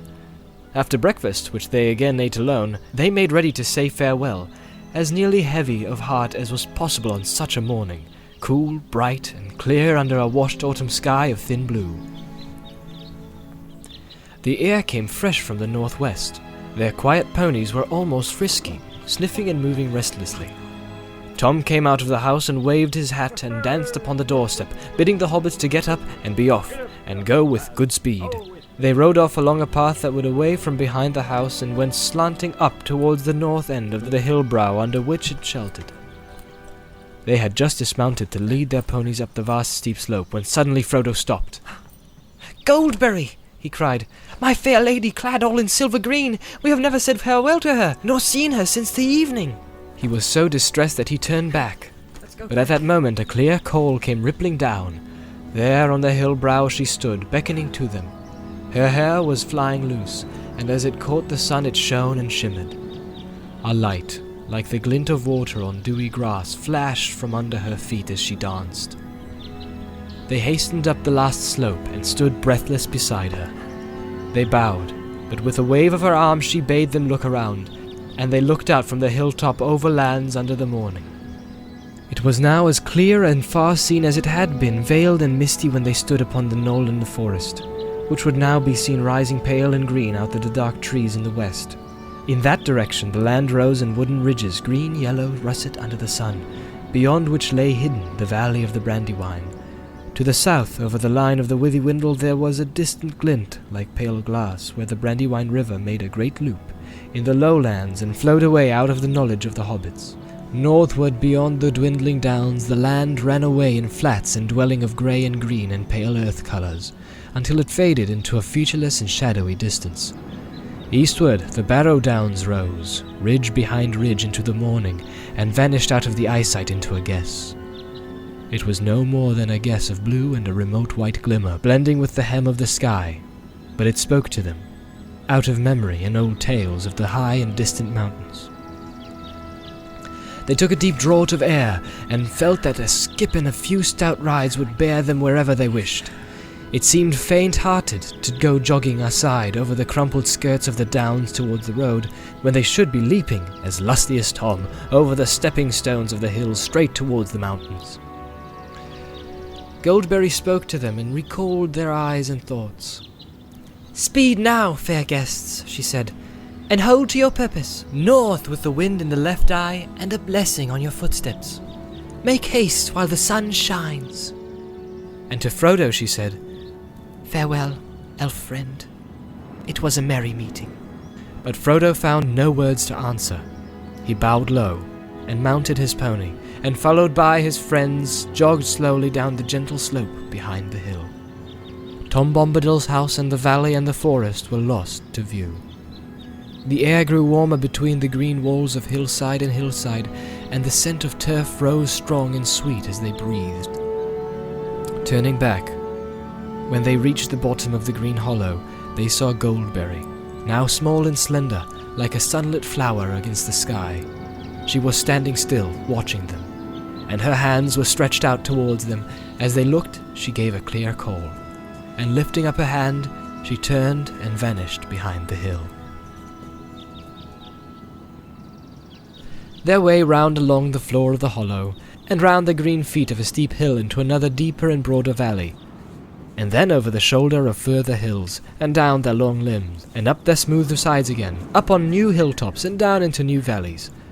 There was no tree nor any visible water. It was a country of grass and short springy turf, silent except for the whisper of the air over the hedges of the land, and high lonely cries of strange birds.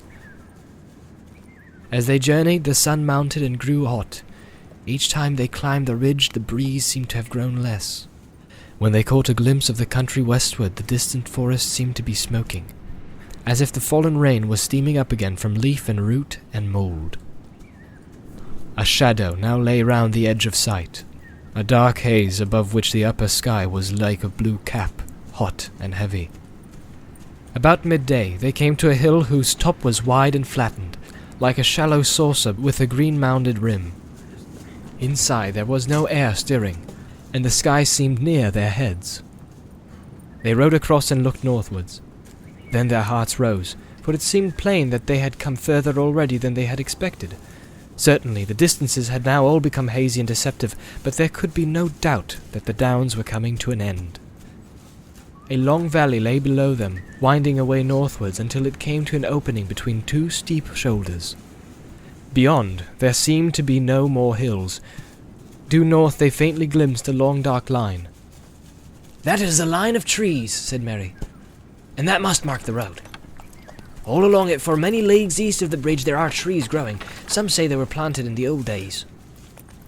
"Splendid," said Frodo. "If we make as good going this afternoon as we've done this morning, we shall have left the downs before the sun sets and be jogging on in search for a camping place." But even as he spoke, he turned his glance eastwards, and he saw that on the side the hills were higher, and looked down upon them, and all those hills were crowned with green mounds, and on some were standing stones, pointing upwards like jagged teeth out of green gums. That view was somehow disquieting, for they turned from the sight and went down into the hollow circle. In the midst of it there stood a single stone, standing tall under the sun above, and at its hour casting no shadow. It was shapeless and yet significant, like a landmark or a guarding finger, or more like a warning. But they were now hungry, and the sun was still at the fearless noon, so they set their packs against the east side of the stone. It was cool, as if the sun had no power to warm it, but at that time it seemed pleasant. There they took food and drink, and made as good a noon meal under the open sky as anyone could wish, for the food came from down under hill. Tom had provided them with plenty for the comfort of the day.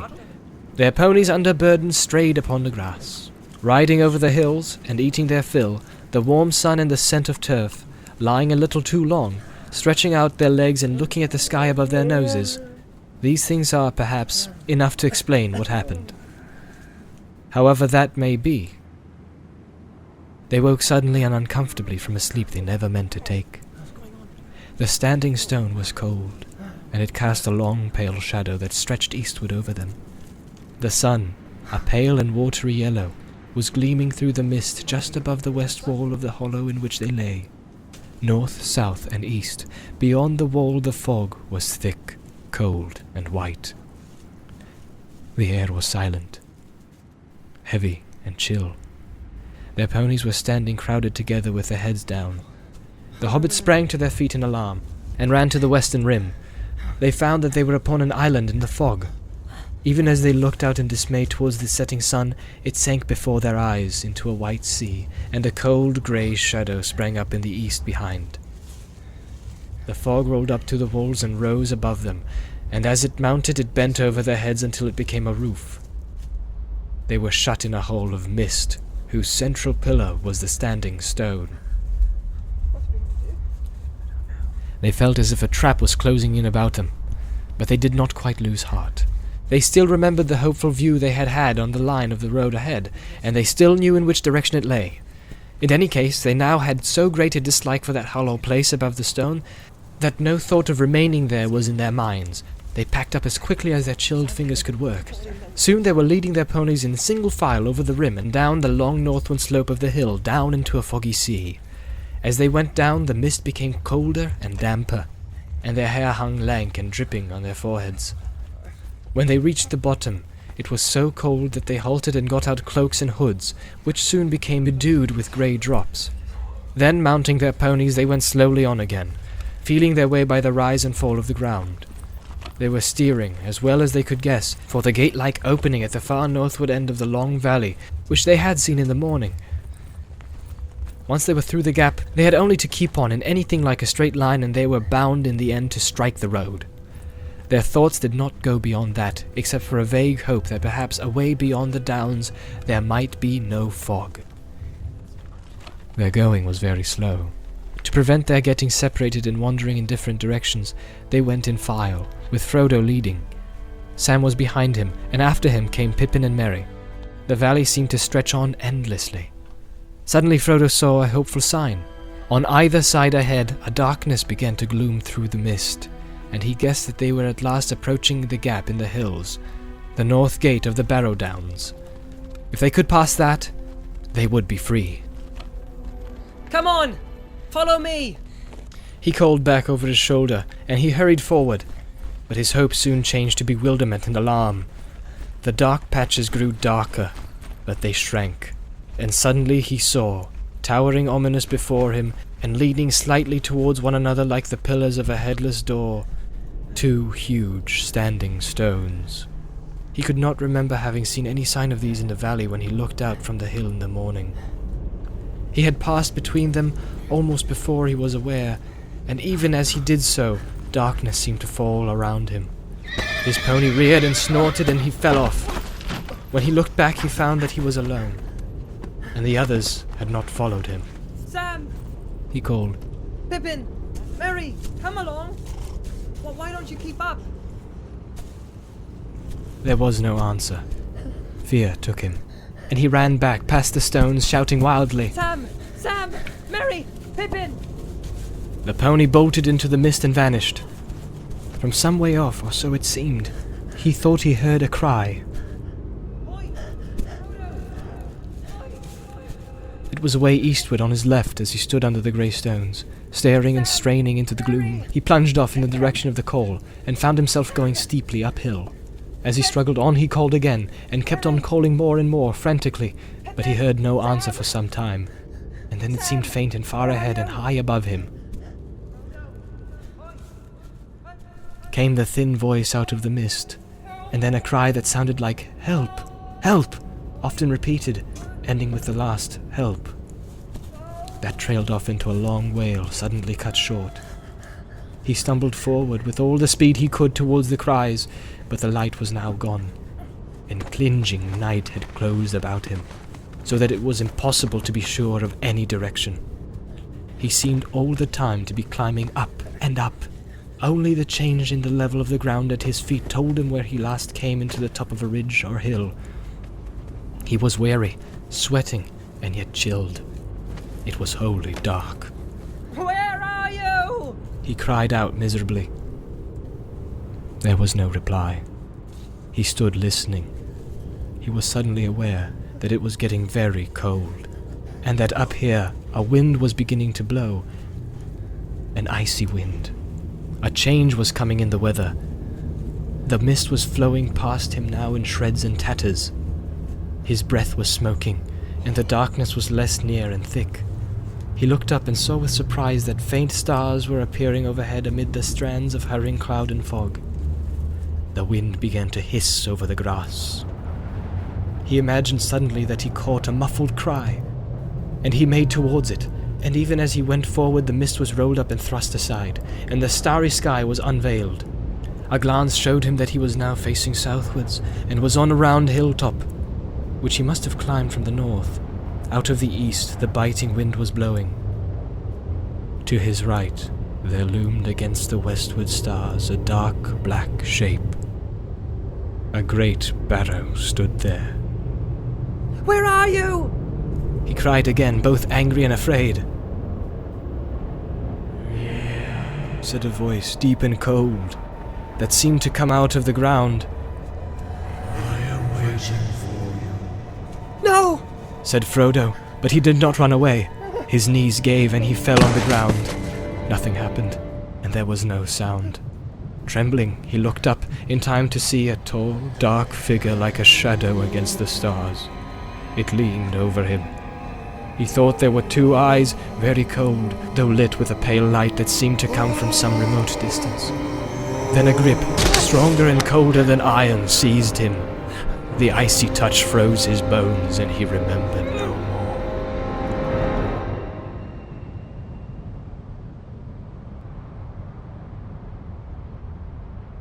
When he came to himself again, for a moment he could recall nothing except a sense of dread. Then suddenly he knew that he was imprisoned, caught hopelessly. He was in a barrow. A barrow wight had taken him, and he was probably already under the dreadful spells of the barrow wights, about which whispered tales spoke. He dared not move, but lay as he found himself, flat on his back upon a cold stone with his hands on his breast.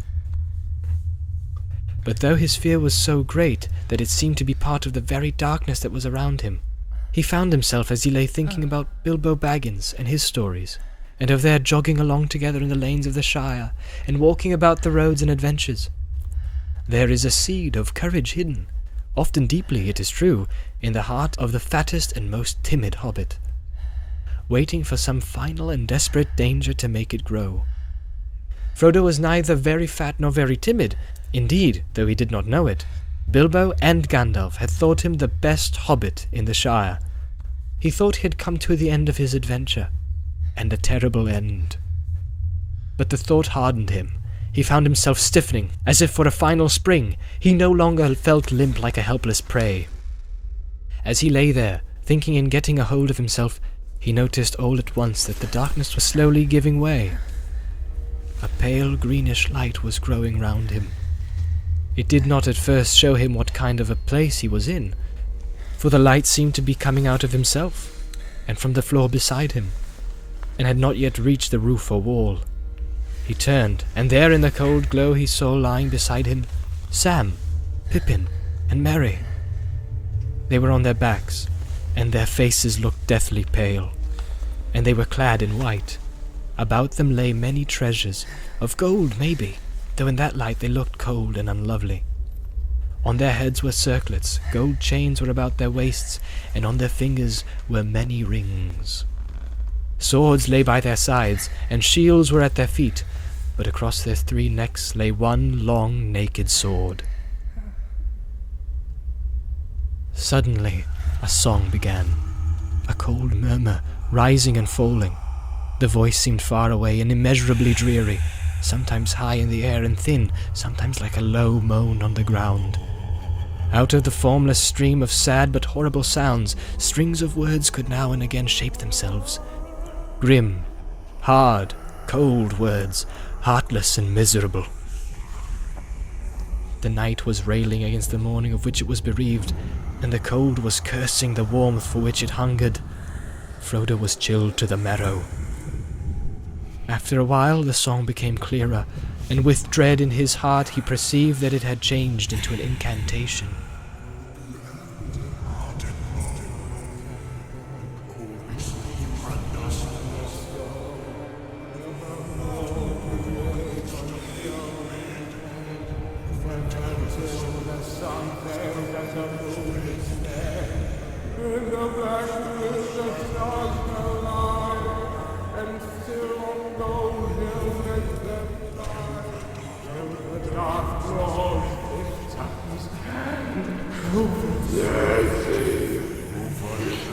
He heard behind his head a creaking and scraping sound. Raising himself on one arm, he looked, and saw now in the pale light that they were in a kind of passage, which behind them turned a corner.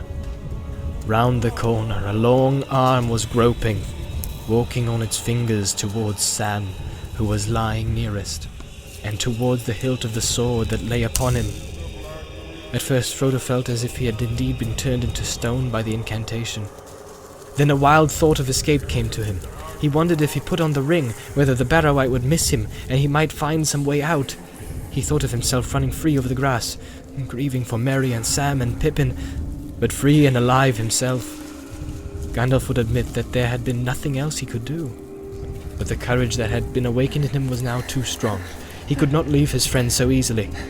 He wavered, groping in his pocket, and then fought with himself again, and as he did so, the arm crept nearer. Suddenly, a resolve hardened in him, and he seized the short sword that lay beside him, and kneeling, he stooped low over the bodies of his companions. With what strength he had, he hewed at the crawling arm near the wrist, and the hand broke off. But at the same moment, the sword splintered up to the hilt. There was a shriek, and the light vanished. In the dark, there was a snarling noise. Frodo fell forward over Merry, and Merry's face felt cold. All at once, back into his mind, from which it had disappeared with the first coming of the fog, came the memory of the house down under the hill, and of Tom singing. He remembered the rhyme that Tom had taught them. In a small, desperate voice he began, "Oh, Tom Bombadil." And with that name his voice seemed to grow strong. It had a full and lively sound, and the dark chamber echoed as if to a drum and trumpet. "Oh, Tom Bombadil, Tom Bombadillo, by water, wood and hill, by the reed and willow, by fire, sun and moon, hearken now and hear us. Come, Tom Bombadil, for our need is near us. There was a sudden deep silence, in which Frodo could hear his heart beating. After a long, slow moment he heard plain, but far away, as if it was coming down through the ground or through thick walls, an answering voice singing, Oh, Tom Bombadil is a merry fellow, bright blue his jacket is, and his boots are yellow. None has ever caught him yet, for Tom is the master. His songs are stronger songs, and his feet are faster. There was a loud rumbling sound as of stones rolling and falling, and suddenly light streamed in. Real light, the plain light of day. A low door-like opening appeared at the end of the chamber beyond Frodo's feet, and there was Tom's head, hat, feather and all, framed against the light of the sun, rising red behind him. The light fell upon the floor, and upon the faces the three hobbits lying beside Frodo. They did not stir, but the sickly hue had left them. They looked now as if they were only very deeply asleep. Tom stooped, removed his hat, and came into the dark chambers singing, Get out, you old wight, vanish in the sunlight, shrivel like the cold mist, like the winds go wailing, out into the barren lands, far beyond the mountains. Come never here again, leave your barrow empty, lost and forgotten be, darker than the darkness, where gates stand forever shut, till the world is mended. At these words there was a cry, and part of the inner end of the chamber fell with a crash. Then there was a long trailing shriek, fading away into an unguessable distance, and after that, silence. Come, friend Frodo, said Tom. Let us get out on clean grass. You must help me bear them. Together they carried out Merry, Pippin and Sam. As Frodo left the barrow for the last time, he thought he saw a severed hand wriggling still, like a wounded spider, in a heap of fallen earth. Tom went back in again, and there was a sound of much thumping and stamping. When he came out, he was bearing in his arms a great load of treasure. Things of gold, silver, copper and bronze, many beads and chains, and jeweled ornaments. He climbed the green barrow and laid them all on top in the sunshine. There he stood, with his hat in his hand and the wind in his hair, and looked down upon the three hobbits that had been laid on their backs upon the grass at the west side of the mound.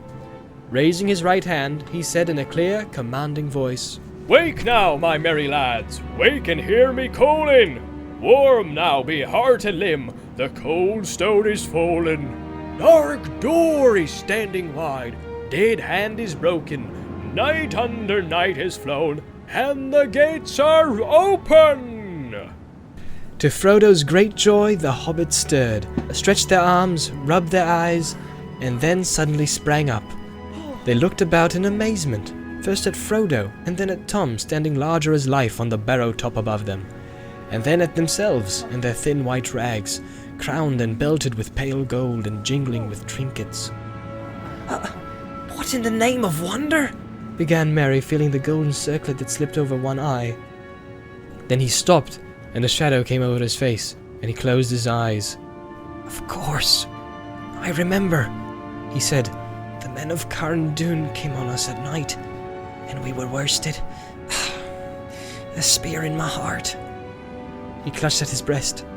No, he said, opening his eyes. What am I saying? I've been dreaming. Where did you get to, Frodo?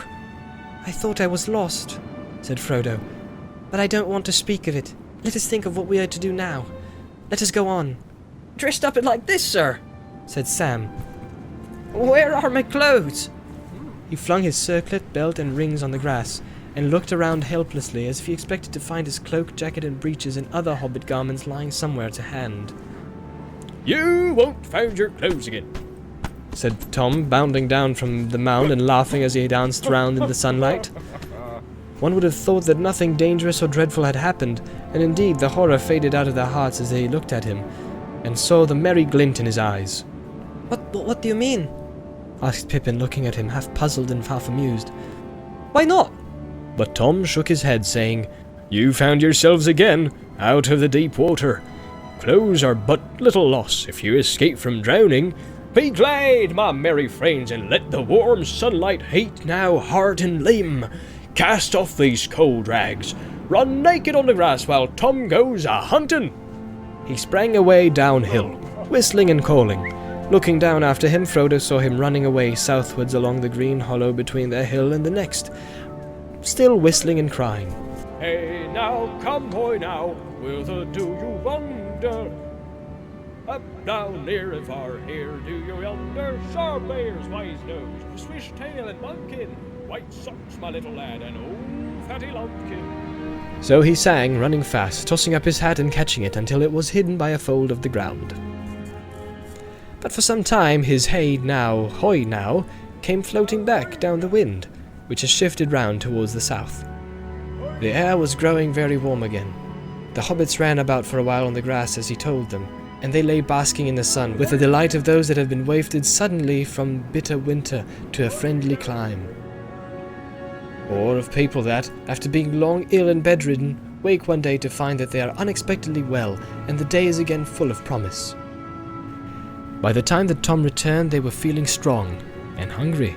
He reappeared, hat first, over the brow of the hill, and behind him came in an obedient line 6 ponies, their own 5, and one more. The last was plainly old fatty Lumpkin. He was larger, stronger, fatter, and older than their own ponies. Merry, to whom the others belonged, had not, in fact, given them any such names, but they answered to their new names that Tom had given them for the rest of their lives.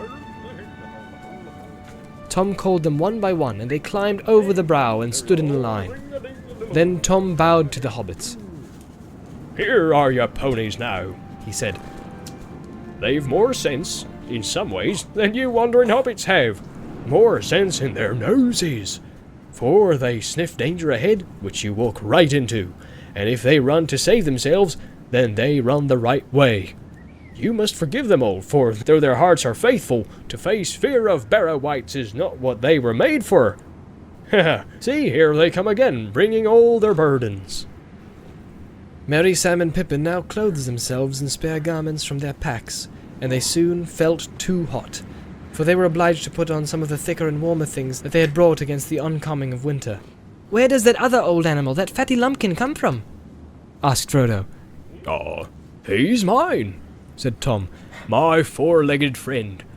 Though I seldom ride him, and he wanders often far, free upon the hillsides. When your ponies stayed with me, they got to know my Lumpkin, and they smelt him in the night, and quickly ran to meet him. I thought he'd look for them, and with his words of wisdom, take all their fear away.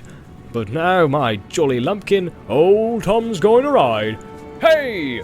He's coming with you, just to set you on the road, so he needs a pony. For you cannot easily talk to hobbits that are riding, when they're on your own legs trying to trot beside 'em." The hobbits were delighted to hear this, and thanked Tom many times. But he laughed, and said that they were so good at losing themselves that he would not feel happy till he had seen them safe over the borders of his land. "I've got things to do," he said. "My making and my singing, my talking, my walking, and my watching of the country. Tom can't be always near to open doors and willow cracks. Tom has his house to mind, and goldberries waiting." It was still fairly early by the sun, something between 9 and 10, and the hobbits turned their minds to food. Their last meal had been lunch beside the Standing Stone the day before. They breakfasted now off the remainder of Tom's provisions, meant for their supper, with additions that Tom had brought with him. It was not a large meal, considering hobbits and their circumstances, but they felt much better for it. While they were eating, Tom went up the mound and looked through the treasures. Most of these he made into a pile that glistened and sparkled on the grass. He bade them lie there, "Free to all finders, birds, beasts, elves, men, and all kindly creatures." For so the spell of the mound should be broken and scattered, and no wight ever come back to it. He chose for himself from the pile a brooch set with blue stones, many shaded like flax flowers or the wings of blue butterflies. He looked long at it, as if stirred by some memory, shaking his head and saying at last, "Here is a pretty toy for Tom and for his lady. Fair was she who long ago wore this on her shoulder. Goldberry shall wear it now, and we will not forget her." For each of the hobbits he chose a dagger, long, leaf-shaped and keen, of marvellous workmanship, damasked with serpent forms in red and gold. They gleamed as he drew them from their black sheaths, wrought of some strange metal, light and strong, and set with many fiery stones. Whether by some virtue in these sheaths, or because of the spell that lay on the mound, the blades seemed untouched by time, unrusted, sharp, glittering in the sun. "All knives are long enough as swords for hobbit people," he said. "Sharp blades are good to have if shire folk go walking, east, south, or far away into dark and danger." Then he told them that these blades were forged many long years ago by men of Westerness. They were foes of the Dark Lord, but they were overcome by the evil king of Carandum in the land of Angmar. Few now remember them," Tom murmured. "Yet still some go wandering, sons of forgotten kings, walking in loneliness, guarding from evil things, folk that are heedless." The hobbits did not understand his words, but as he spoke, they had a vision, as it were, of a great expanse of years behind them, like a vast shadowy plain over which there strode shapes of men, tall and grim, with bright swords, and last came one with a star on his brow. Then the vision faded, and they were back in the sunlit world. It was time to start again. They made ready, packing their bags and ladding their ponies. Their new weapons they hung on their leather belts under their jackets, feeling them very awkward and wondering if they would be of any use. Fighting had not before occurred to any of them as one of the adventures in which their flight would land them. At last they set off, and then mounting they trotted quickly along the valley. They looked back and saw the top of the old mound on the hill, and from it the sunlight on the gold went up like a yellow flame. Then they turned a shoulder of the downs, and it was hidden from view. Though Frodo looked about him on every side, he saw no sign of the great stone standing like a gate, and before long they came to the northern gap and rode swiftly through, and the land fell away before them.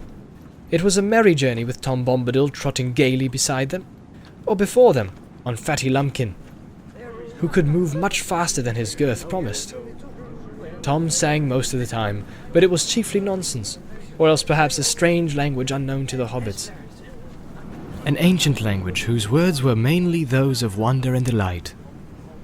They went forward steadily, but they soon saw that the road was further away than they had imagined. Even without a fog, their sleep at midday would have prevented them from reaching it until after nightfall on the day before. The dark line they had seen was not a line of trees, but a line of bushes, growing on the edge of a deep dike within a steep wall on the further side. Tom said that it had once been boundary of a kingdom, but a very long time ago. He seemed to remember something sad about it, and would not say much. They climbed down and out of the dike, and through a gap in the wall. And then Tom turned due north, for they had been bearing somewhat to the west. The land was now open and fairly level, and they quickened the pace, but the sun was already sinking low when at last they saw a line of tall trees ahead, and they knew that they had come back to the road after many unexpected adventures. They galloped their ponies over the last furlongs and halted under the long shadows of the trees. They were on the top of a sloping bank, and the road, now dim as evening drew on, wound away below them. At this point it ran nearly from southwest to northeast, and on their right it fell quickly down into a wide hollow. It was rutted and bore many signs of recent heavy rain. There were pools and potholes full of water. They rode down the bank and looked up and down. There was nothing to be seen. "Well, here we are again, at last," said Frodo. "I suppose we haven't lost more than 2 days by my shortcut through the forest, but perhaps the delay will prove useful.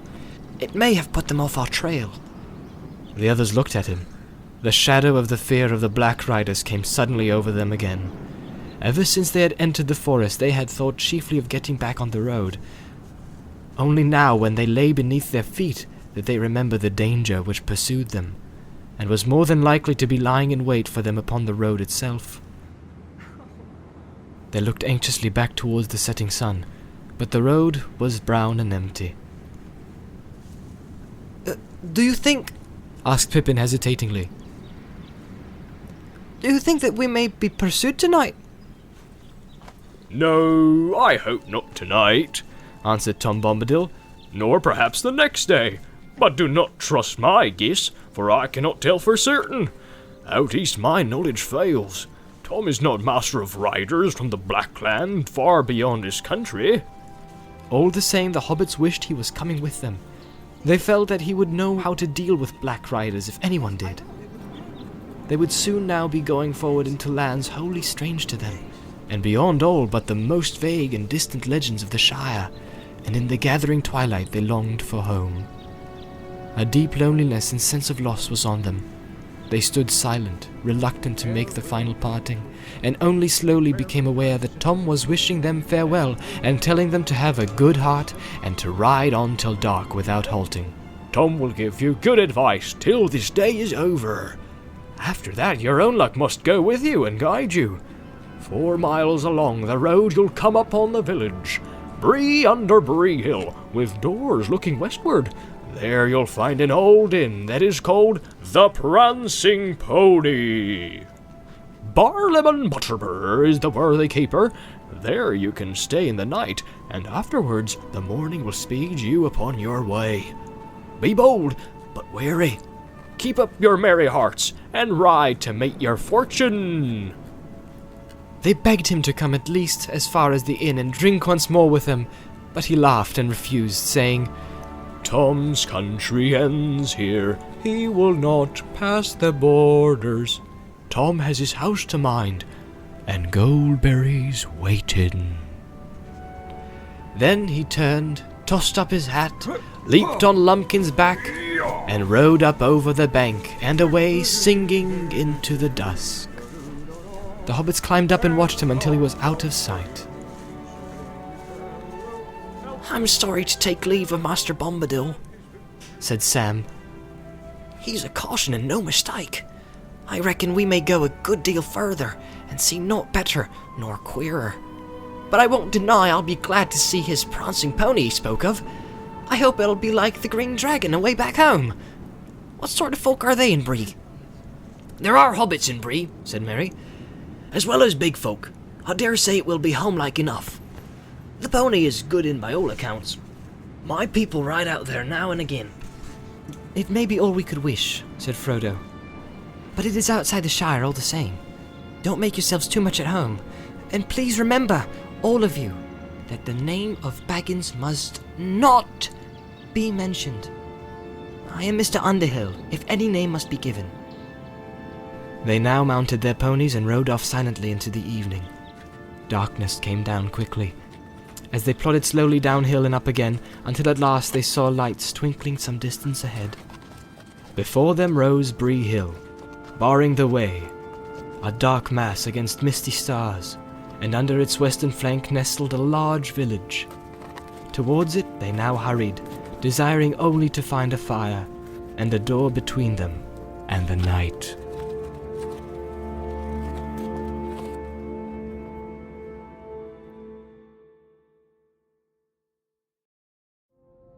Bree was the chief village of the Bree Land, a small inhabited region, like an island in the empty lands round about. Besides Bree itself, there was Staddle on the other side of the hill, Combe in the deep valley a little further eastward, and Archet on the edge of the Chetwood. Lying round Bree Hill and the villages was a small country of fields and tamed woodland only a few miles broad. The men of Bree were brown-haired, broad, and rather short, cheerful and independent. They belonged to nobody but themselves, but they were more friendly and familiar with hobbits, dwarves, elves, and other inhabitants of the world around them than was, or is, usual with big people. According to their own tales, they were the original inhabitants, and were the descendants of the first men that ever wandered into the west of the Middle World. Few had survived the turmoils of the elder days, but when the kings returned again over the Great Sea, they had found the Bree men still there, and they were still there now. when the memory of the old kings had faded into the grass. In those days, no other men had settled dwellings so far west or within 100 leagues of the Shire. But in the wildlands beyond Bree, there were mysterious wanderers. The Bree folk called them rangers and knew nothing of their origin. They were taller and darker than the men of Bree and were believed to have strange powers of sight and hearing, and to understand the languages of beasts and birds. They roamed at will southwards and eastwards, even as far as the Misty Mountains, but they were now few and rarely seen. When they appeared, they brought news from afar and told strange forgotten tales which were eagerly listened to, but the Bree folk did not make friends of them. There were also many families of hobbits in the Bree land, and they claimed to be the oldest settlement of hobbits in the world. Long before even the Brandywine was crossed and the Shire colonized. They lived mostly in Staddle, though there were some in Bree itself, especially on the higher slopes of the hill above the houses of the men. The big folk and the little folk, as they called one another, were on friendly terms, minding their own affairs in their own ways, but both rightly regarding themselves as necessary parts of the Bree folk. Nowhere else in the world was this peculiar, but excellent, arrangement to be found. The Bree folk, big and little, did not themselves travel much, and the affairs of the 4 villages were their chief concern. Occasionally the hobbits of Bree went as far as Buckland or the East Farthing, but though their little land was not much further than a day's riding east of the Brandywine Bridge, the hobbits of the Shire now seldom visited it. An occasional Bucklander or an adventurous Tuke would come out to the inn for a night or two, but even that was becoming less and less usual. The Shire hobbits referred to those of Bree and to any others that lived beyond the borders as outsiders, and took very little interest in them, considering them dull and uncouth. There were probably many more outsiders scattered about the west of the world in those days than the people of the Shire imagined. Some, doubtless, were no better than tramps, ready to dig a hole in any bank and stay only as long as it suited them. But in the Bree land, at any rate, the hobbits were decent and prosperous, and no more rustic than most of their distant relatives, inside. It was not yet forgotten that there had been a time when there was much coming and going between the Shire and Bree. There was Bree blood in the Brandybucks, by all accounts. The village of Bree had some 100 stone houses of the big folk, mostly above the road, nestling on the hillside with windows looking west. On that side, running in more than half a circle down the hill and back to it, there was a deep dike with a thick hedge on the inner side. Over this the road crossed by a causeway, but where it pierced the hedge it was barred by a great gate. There was another gate in the southern corner where the road ran out of the village. The gates were closed at nightfall, but just inside them were small lodges for the gatekeepers. Down on the road where it swept to the right to go round the foot of the hill, there was a large inn. It had been built long ago, where the traffic on the roads had been far greater, for Bree stood at an old meeting of ways. Another ancient road crossed the east road just outside the dike at the western end of the village, and in former days men and other folk of various sorts had travelled much on it. Strange as news from Bree was still a saying in the East Farthing, descending from those days, when news from the north, south and east could be heard in the inn, and when the Shire hobbits used to go more often to hear it. But the northern lands had long been desolate, and the north road was now seldom used. It was grass-grown, and the Bree folk called it the Greenway. The inn of Bree was still there, however, and the innkeeper was an important person. His house was a meeting place for the idle, talkative, and inquisitive among the inhabitants large and small of the 4 villages, and a resort of rangers and other wanderers, and for such travellers, mostly dwarves, as still journeyed on the east road, to and from the mountains. It was dark, and white stars were shining when Frodo and his companions came at last to the Greenway crossing and drew near the village. They came to the west gate and found it shut, but at the door of the lodge beyond it there was a man sitting. He jumped up and fetched a lantern and looked over the gate at them in surprise. What are you want and where do you come from? He asked gruffly. We are making for the inn here, answered Frodo. We are journeying east and cannot go further tonight. Hobbits? 4 hobbits, and what's more out of the Shire by their dog, said the gatekeeper softly as if speaking to himself. He stared at them darkly for a moment, and slowly opened the gate and let them ride through. We don't often see shire folk riding on the road at night, He went on, as they halted for a moment by his door. You'll pardon my wondering what business takes you away east of Bree. What may your names be, might I ask? Our names and our business are our own, and this does not seem like a good place to discuss them, said Frodo, not liking the look of the man or the tone of his voice. Your business is your own, no doubt, said the man, but it's my business to ask questions after nightfall. We are hobbits of Buckland, and we have a fancy to travel and stay at the inn here. put in Merry. I'm Mr. Brandybuck. Is that enough for you? The Bree folk used to be fair-spoken to travelers, or so I've heard. All right, Said the man. I meant no offense. But you'll find that maybe more folk than old Harry at the gate will be asking you questions. There's queer folk about. If you go on to the pony, you'll find you're not the only guests. He wished them good night, and they said no more, but Frodo could see in the lantern light that the man was still eyeing them curiously. He was glad to hear the gate clang behind them as they rode forward. He wondered why the man was so suspicious, and whether anyone had been asking for news of a party of hobbits. Could it have been Gandalf? He might have arrived while they were delayed in the forest and the downs, but there was something else in the look and the voice of the gatekeeper that made him uneasy. The man stared after the hobbits for a moment, and then he went back into his house. As soon as his back was turned, a dark figure climbed quickly in over the gate and melted into the shadows of the village street. The hobbits rode up a gentle slope, passing a few detached houses, and drew up outside the inn. The houses looked large and strange to them. Sam stared up at the inn with its 3 stories and many windows, and felt his heart sink. He had imagined himself meeting giants taller than trees and other creatures even more terrifying sometime or other in the course of his journey, but at the moment he was finding his first sight of men and their tall houses quite enough. Indeed, too much for the dark end of a tiring day. He pictured black horses standing all saddled in the shadows of the inn yard, and black riders peering out of dark upper windows. We surely aren't going to stay here for the night, are we, sir? He exclaimed. If there are hobbit folk in these parts, why don't we look for someone that would be willing to take us in? It would be more home-like. What's wrong with the inn? Said Frodo. Tom Bombadil recommended it. I expect it's more home-like enough inside. Even from the outside, the inn looked a pleasant house to familiar eyes. It had a front on the road, and 2 wings running back on land partly cut out of the lower slopes of the hill, so that at the rear, the second-floor windows were level with the ground. There was a wide arch leading to a courtyard between the 2 wings, and on the left under the arch there was a large doorway, reached by a few broad steps. The door was open and light streamed out of it. Above the arch there was a lamp, and beneath it swung a large signboard. A fat white pony reared up on its hind legs. Over the door was painted in white letters, "The Prancing Pony," by Barleyman Butterbur.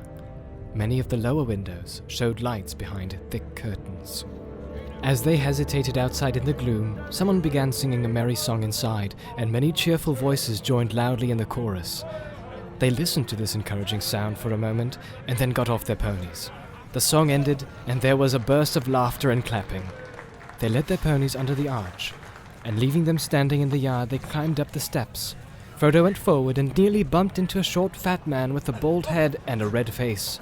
He had a white apron on, and was bustling out of one door and then through another, carrying a tray laden with full mugs. Can we? Half a minute, if you please. Shouted the man over his shoulder and vanished into a babble of voices and a cloud of smoke. In a moment he was out again, wiping his hands on his apron. Good evening, little master, he said, bending down. What may you be wanting? Beds for 4 and stabling for 5 ponies if it can be managed. Are you Mr. Butterbur? That's right. Barleyman's my name. Barleyman Butterbur, at your service. You're from the Shire, eh? He said, and then suddenly he clapped his hands to his forehead as if trying to remember something. Oh, hobbits, he cried. Now what does that remind me of? May I ask your name, sir? Mr. Tuke and Mr. Brandybuck, said Frodo. And this is Sam Gamgee. My name is Underhill. There now. said Mr. Butterbur, snapping his fingers.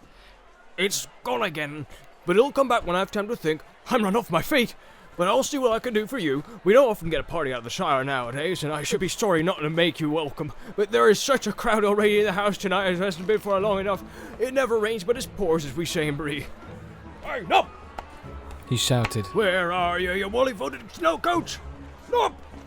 Coming, sir, coming. A cheery-looking hobbit bobbed out of the door, and seeing the travellers, stopped short and stared at them with great interest.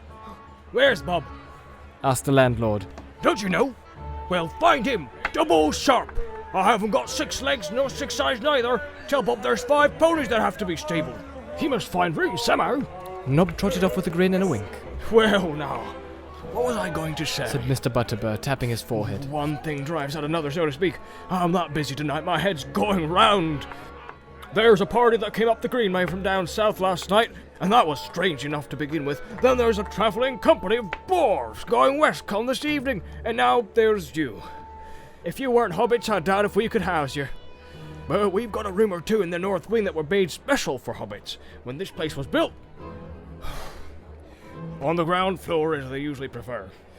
Round windows and all as they like it. Well, I hope you'll be comfortable. So you'll be wanting supper, I don't doubt, as soon as may be.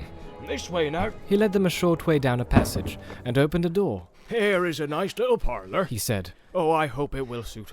Excuse me now, I'm that busy, no time for talking, I must be trotting. It's hard work for 2 legs, but I don't get thinner. I'll look in again later. If you want anything, ring the handbell, and Nob will come. If he don't come, ring and shout. Off he went at last, and left them feeling rather breathless. He seemed capable of an endless stream of talk, however busy he might be. They found themselves in a small and cosy room.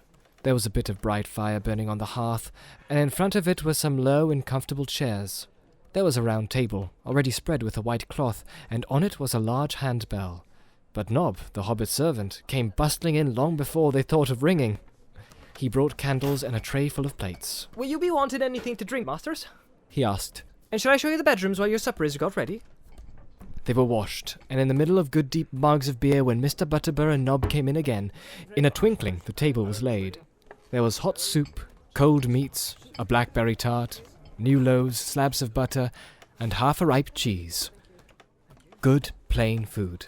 As good as the Shire could show, and homelike enough to dispel the last of Sam's misgivings, already much relieved by the excellence of the beer. The landlord hovered round for a little, and then prepared to leave them. I don't know whether you'd care much to join the company when you have supped, he said, standing at the door. Perhaps you would rather go to your beds. Still, the company would be very pleased to welcome you if you had a mind. We don't get outsiders, travellers from the Shire, I would say, begging your pardon, often, and we like to hear a bit of news, or any story or song you have in mind. But as you please. Ring the bell if you like anything.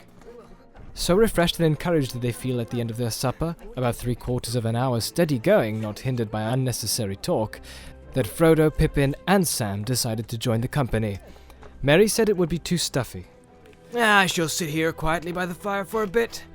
Perhaps go out later for a sniff of air.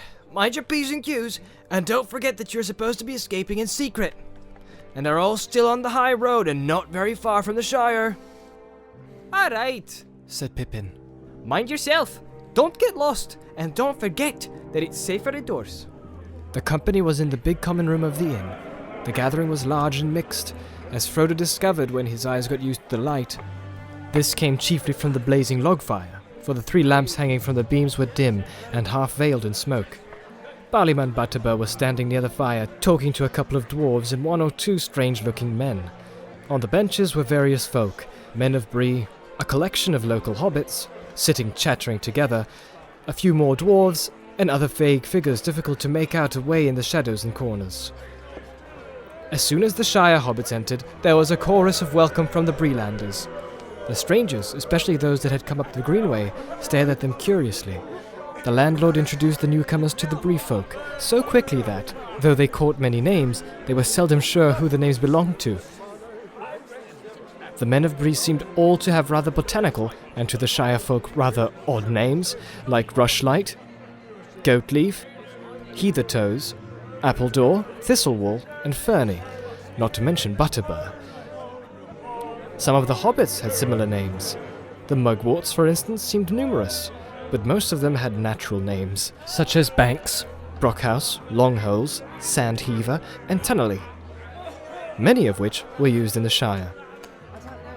There were several Underhills from Staddle, and as they could not imagine sharing a name without being related, they took Frodo to their hearts as a long-lost cousin. The Bree hobbits were, in fact, friendly and inquisitive, and Frodo soon found that some explanation of what he was doing would have to be given. He gave out that he was interested in history and geography, at which there was much wagging of heads, although neither of these words were much used in the Bree dialect. He said that he was thinking of writing a book, at which there was silent astonishment, and that he and his friends wanted to collect information about hobbits living outside the Shire, especially in the eastern lands. At this, a chorus of voices broke out. If Frodo had really wanted to write a book and had had many ears, he would have learned enough for several chapters in a few minutes. And if that was not enough, he was given a whole list of names, beginning with Old Barleyman here, to whom he could go for further information.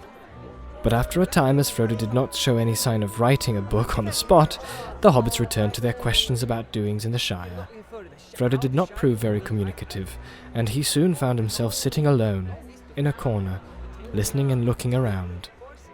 The men and dwarves were mostly talking of distant events and telling news of a kind that was becoming only too familiar. There was trouble away in the south, and it seemed that the men who had come up the Greenway were on the move, looking for lands where they could find some peace. The Bree folk were sympathetic, but plainly not very ready to take a large number of strangers into their little land. One of the travellers, a squint-eyed, ill-favoured fellow, was foretelling that more and more people would be coming north in the near future. If room isn't found for them, they'll find it for themselves. They've a right to live, same as other folk, he said loudly. The local inhabitants did not look pleased at the prospect.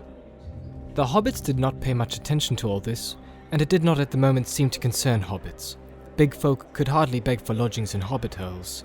They were more interested in Sam and Pippin, who were now feeling quite at home, and were chatting gaily about events in the Shire. Pippin roused a good deal of laughter with an account of the collapse of the roof of the town hall in Michel Delving. Will Whitford, the mayor, and the fattest hobbit in the West Farthing, had been buried in chalk and came out like a floured dumpling. But there were several questions asked that made Frodo a little uneasy. One of the Breelanders, who seemed to have been in the Shire several times, wanted to know where the Underhills lived, and who they were related to.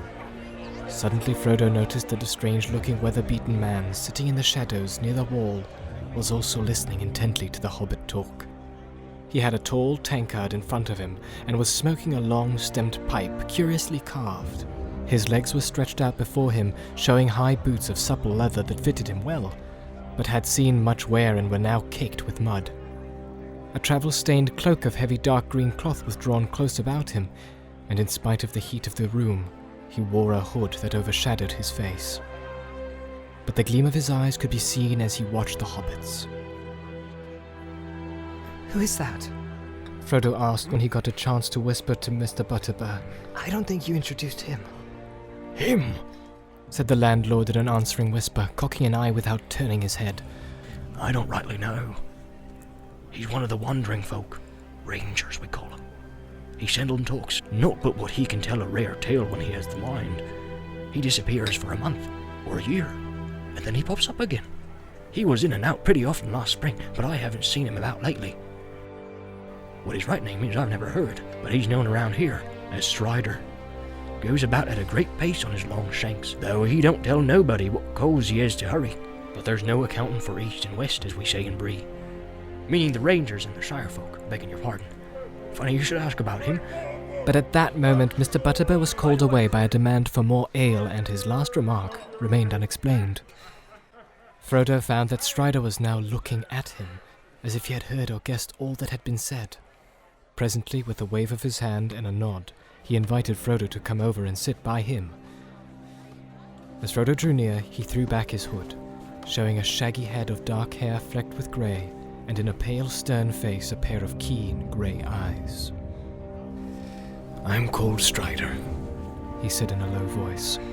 I'm very pleased to meet you, Master Underhill, if old Butterbur got your name right. He did, said Frodo stiffly. He felt far from comfortable under the stare of those keen eyes. Well, Master Underhill, said Strider, if I were you, I would stop your young friends from talking too much.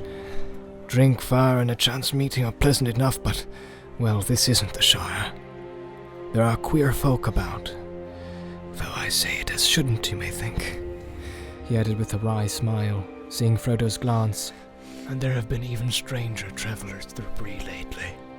He went on, watching Frodo's face. Frodo returned his gaze but said nothing, and Strider made no further sign.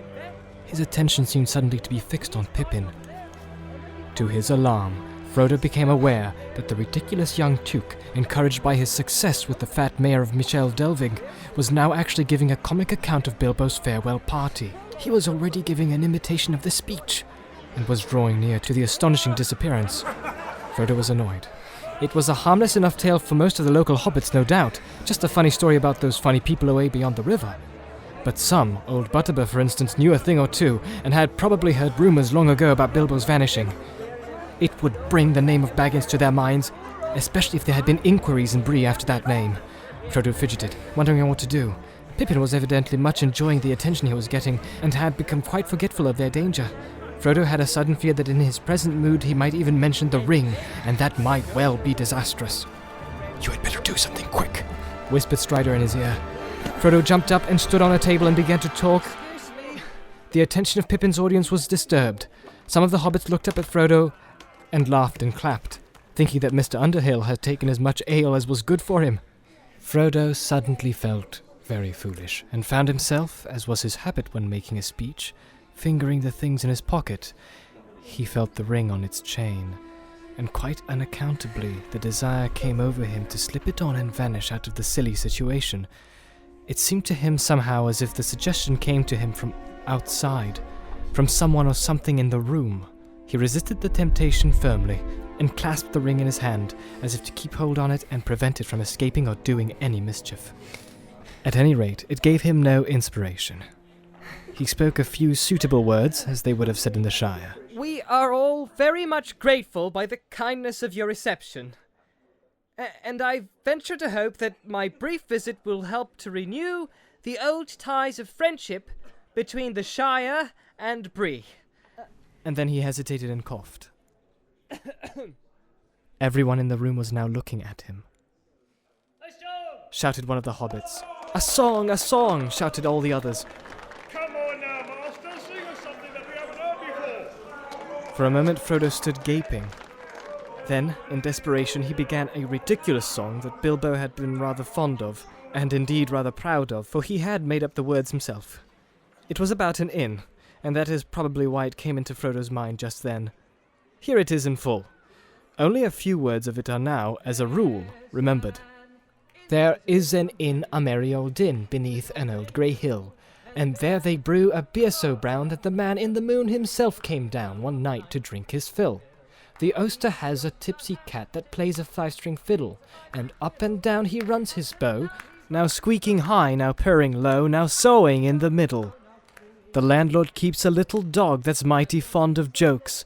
When there's good cheer among the guests, he cocks an ear at all the jests and laughs until he chokes. They also keep a horned cow as proud as any queen, but music turns her head like ale and makes her wave her tuft tail and dance upon the green. And oh, the rows of silver dishes and the store of silver spoons. For Sunday there's a special pair, and these they polish up with care on Saturday afternoons.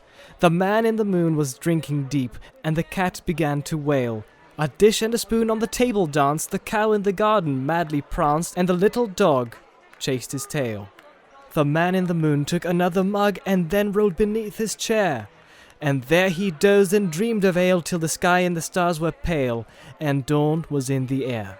Then the ostler said to his tipsy cat, "The white horses of the moon, they neigh and champ their silver bits, but their master's been and drowned his wits, and the sun'll be rising soon." So the cat on his fiddle played hey diddle diddle, a jig that would wake the dead. He squeaked and sawed and quickened the tune, while the landlord shook the man in the moon. "It's after 3, he said. They rolled the man slowly up the hill and bundled him into the moon, while his horses galloped up in rear, and the cow came capering like a deer, and a dish ran up with the spoon. Now quicker the fiddle went diddle-dum-diddle, the dog began to roar. The cow and the horses stood on their heads, the guests all bounded from their beds and danced upon the floor. With a ping and a pong the fiddle string broke, the cow jumped over the moon, and the little dog laughed to see such fun, and the Saturday dish went off at a run with the silver Sunday spoon. The round moon rolled behind the hill as the sun raised up her head. She hardly believed her fiery eyes, for though it was day, to her surprise, they all went back to bed. There was loud and long applause. Frodo had a good voice, and the song tickled their fancy. Where's old Barley? They cried. He ought to hear this. Go out to learn his get the fiddle, and we'd have a dance. They called for more ale and began to shout, Let's have it again, master. Come on now, once more. They made Frodo have another drink, and then begin his song again, while many of them joined in, for the tune was well known, and they were quick at picking up words. It was now Frodo's turn to feel pleased with himself. He capered about on the table, and when he came a second time to The Cow Jumped Over the Moon, he leapt in the air. Much too vigorously, for he came down, bang, into a tray full of mugs and slipped, and rolled off the table with a crash, clatter and bump. The audience all opened their mouths wide for laughter, then stopped short in gaping silence. For the singer disappeared. He simply vanished, as if he'd gone slap through the floor without leaving a hole. The local hobbits stared in amazement, and then sprang to their feet and shouted for Barlaman. All the company drew away from Pippin and Sam, who found themselves left alone in a corner and eyed darkly and doubtfully from a distance. It was plain that many people regarded them now as the companions of a travelling magician of unknown powers and purpose. But there was one swarthy Breelander who stood looking at them with a knowing and half-mocking expression that made them feel very uncomfortable. Presently he slipped out of the door, followed by the squint-eyed Southerner. The two had been whispering together a good deal during the evening. Harry the gatekeeper also went out just behind them. Frodo felt a fool. Not knowing what else to do, he crawled away under the tables to the dark corner by Strider, who sat unmoved, giving no sign of his thoughts. Frodo leaned back against the wall and took off the ring. How it came to be on his finger he could not tell. He could only suppose that he had been handling it in his pocket while he sang, and that somehow it had slipped on when he stuck out his hand with a jerk to save his fall. For a moment he wondered if the ring itself had not played him a trick. Perhaps it had tried to reveal itself in response to some wish or command that was felt in the room. He did not like the looks of the men that had gone out. "Well," said Strider when he reappeared, "why did you do that? Worse than anything your friends could have said. Now you have put your foot in it, or should I say your finger?" "I don't know what you mean," said Frodo, annoyed and alarmed. "Oh yes you do," answered Strider, "but we had better wait until the uproar has died down. Then, if you please, Mr. Baggins, I should like a quiet word with you." "What about?" asked Frodo, ignoring the sudden use of his proper name. "A matter of some importance to us both," answered Strider, looking Frodo in the eye. "You may hear something to your advantage." "Very well," said Frodo, trying to appear unconcerned. "I'll talk to you later." Meanwhile, an argument was going on by the fireplace. Mr. Butterbur had come trotting in, and he was now trying to listen to several conflicting accounts of the event at the same time. I saw him, Mr. Butterbur, said a hobbit. "Or leastways I didn't see him, if you take my meaning. He just vanished into thin air, in a manner of speaking." "You don't say, Mr. Mugwort," said the landlord, looking puzzled. "Yes, I do," replied Mugwort. "and I mean what I say, what's more." "There's some mistake somewhere," said Butterbur, shaking his head. "There was too much of that Mr. Underhill to go vanishing into thin air or into thick air, as is more likely in this room." "Well, where is he now?" cried several voices. "How should I know? He's welcome to go where he will, so long as he pays in the morning. Where's Mr. Took now? He's not vanished." "Well, I saw what I saw, and I saw what I didn't," said Mugwort obstinately. "And I say there's some mistake," repeated Butterbur, picking up the tray and gathering up the broken crockery. "Of course there's a mistake," said Frodo. "I haven't vanished. Here I am. I've just been having a few words with Strider in the corner." He came forward into the firelight, but most of the company backed away, even more perturbed than before. They were not in the least satisfied by his explanation that he had crawled away quickly under the tables after he had fallen. Most of the hobbits and the men of Bree went off then and there in a huff, having no fancy for further entertainment that evening. One or two gave Frodo a black look and departed, muttering among themselves. The dwarves and the 2 or 3 strange men that still remained got up and said good night to the landlord, but not to Frodo and his friends. Before long, no one was left but Strider, who sat on, unnoticed, by the wall. Mr. Butterbird did not seem much put out. He reckoned very probably that his house would be full again on many future nights, until the present mystery had been thoroughly discussed. Now, what have you been doing, Mr. Underhill? He asked. Frightening my customers and breaking up my crocs with your acrobatics. I am very sorry to have caused any trouble, said Frodo. It was quite unintentional, I assure you. A most unfortunate accident. All right, Mr. Underhill, but if you're gonna do any more tumbling or conjuring or whatever it was, you'd best warn folk beforehand. And warn me. We're a bit suspicious around here, if anything out of the way. Uncanny, if you understand me, and we don't take to it all of a sudden. I shan't be doing anything of the sort again, Mr. Butterbird, I promise you. And now I think I'll be getting to bed. We shall be making an early start. Will you see that our ponies are ready by 8 o'clock? Very good. But before you go, I should like a word with you in private, Mr. Underhill. Something has just come back to my mind that I ought to tell you. I hope that you'll not take it amiss. When I've seen a thing or two, I'll come along in your room, if you're willing. Certainly, said Frodo, but his heart sank. He wondered how many private talks he would have before he got to bed, and what they would reveal. Were these people all in league against him? He began to suspect even old Butterbird's fat face of concealing dark designs.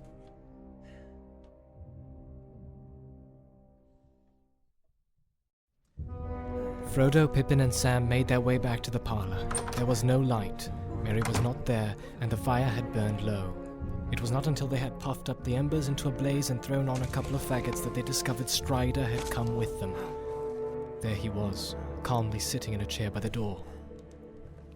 Hello, said Pippin. who are you and what do you want? I am called Strider, he answered, and though he may have forgotten it, your friend promised to have a quiet talk with me. You said I might hear something to my advantage, I believe, said Frodo. What have you to say? Several things, answered Strider, but of course I have my price. What do you mean? Asked Frodo sharply. Don't be alarmed. I mean just this. I will tell you what I know, and give you some good advice, but I shall want a reward. And what will that be, pray? Said Frodo. He suspected now that he had fallen in with a rascal, and he thought uncomfortably that he had brought only a little money with him. All of it would hardly satisfy a rogue, and he could not spare any of it. No more than you can afford, answered Strider with a slow smile, as if he guessed Frodo's thoughts.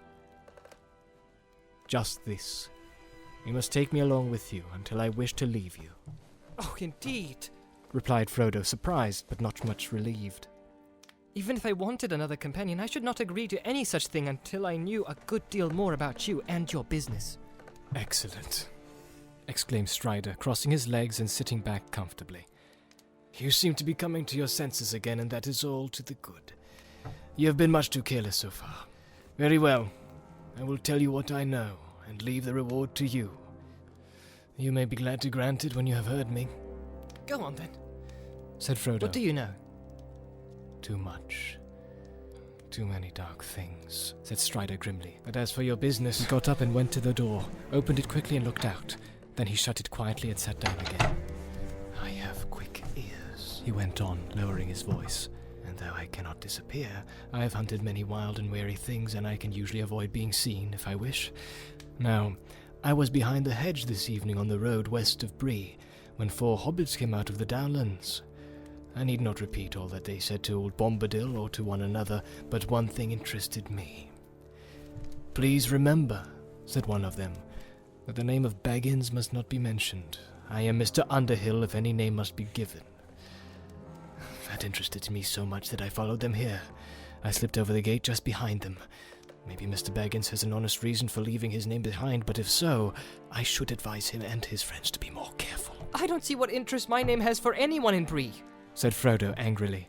And I have still to learn why it interests you. Mr. Strider may have an honest reason for spying and eavesdropping, but if so, I should advise him to explain it. Well answered, said Strider, laughing. But the explanation is simple. I was looking for a hobbit called Frodo Baggins. I wanted to find him quickly. I had learned that he was carrying out of the Shire, well, a secret that concerned me and my friends. Now, don't mistake me, he cried as Frodo rose from his seat and Sam jumped up with a scowl. I shall take more care of the secret than you do, and care is needed. He leaned forward and looked at them. Watch every shadow, He said in a low voice. Black horsemen had passed through Bree. On Monday one came down the greenway, they say, and another appeared later, coming up the greenway from the south. There was silence. At last Frodo spoke to Pippin and Sam. I ought to have guessed it from the way the gatekeeper greeted us, He said, and the landlord seems to have heard something. Why did he press us to join the company? And why on earth did we behave so foolishly? We ought to have stayed quiet in here. It would have been better, said Strider. I would have stopped your going into the common room if I could, but the innkeeper would not let me in to see you or take a message. Do you think he... began Frodo. No, I don't think any harm of old Batterbur. Only he does not altogether like mysterious vagabonds of my sort. Frodo gave him a puzzled look. Well, I have a rather rascally look, have I not? Said Strider with a curl of his lip and a queer gleam in his eye. But I hope we shall get to know one another better.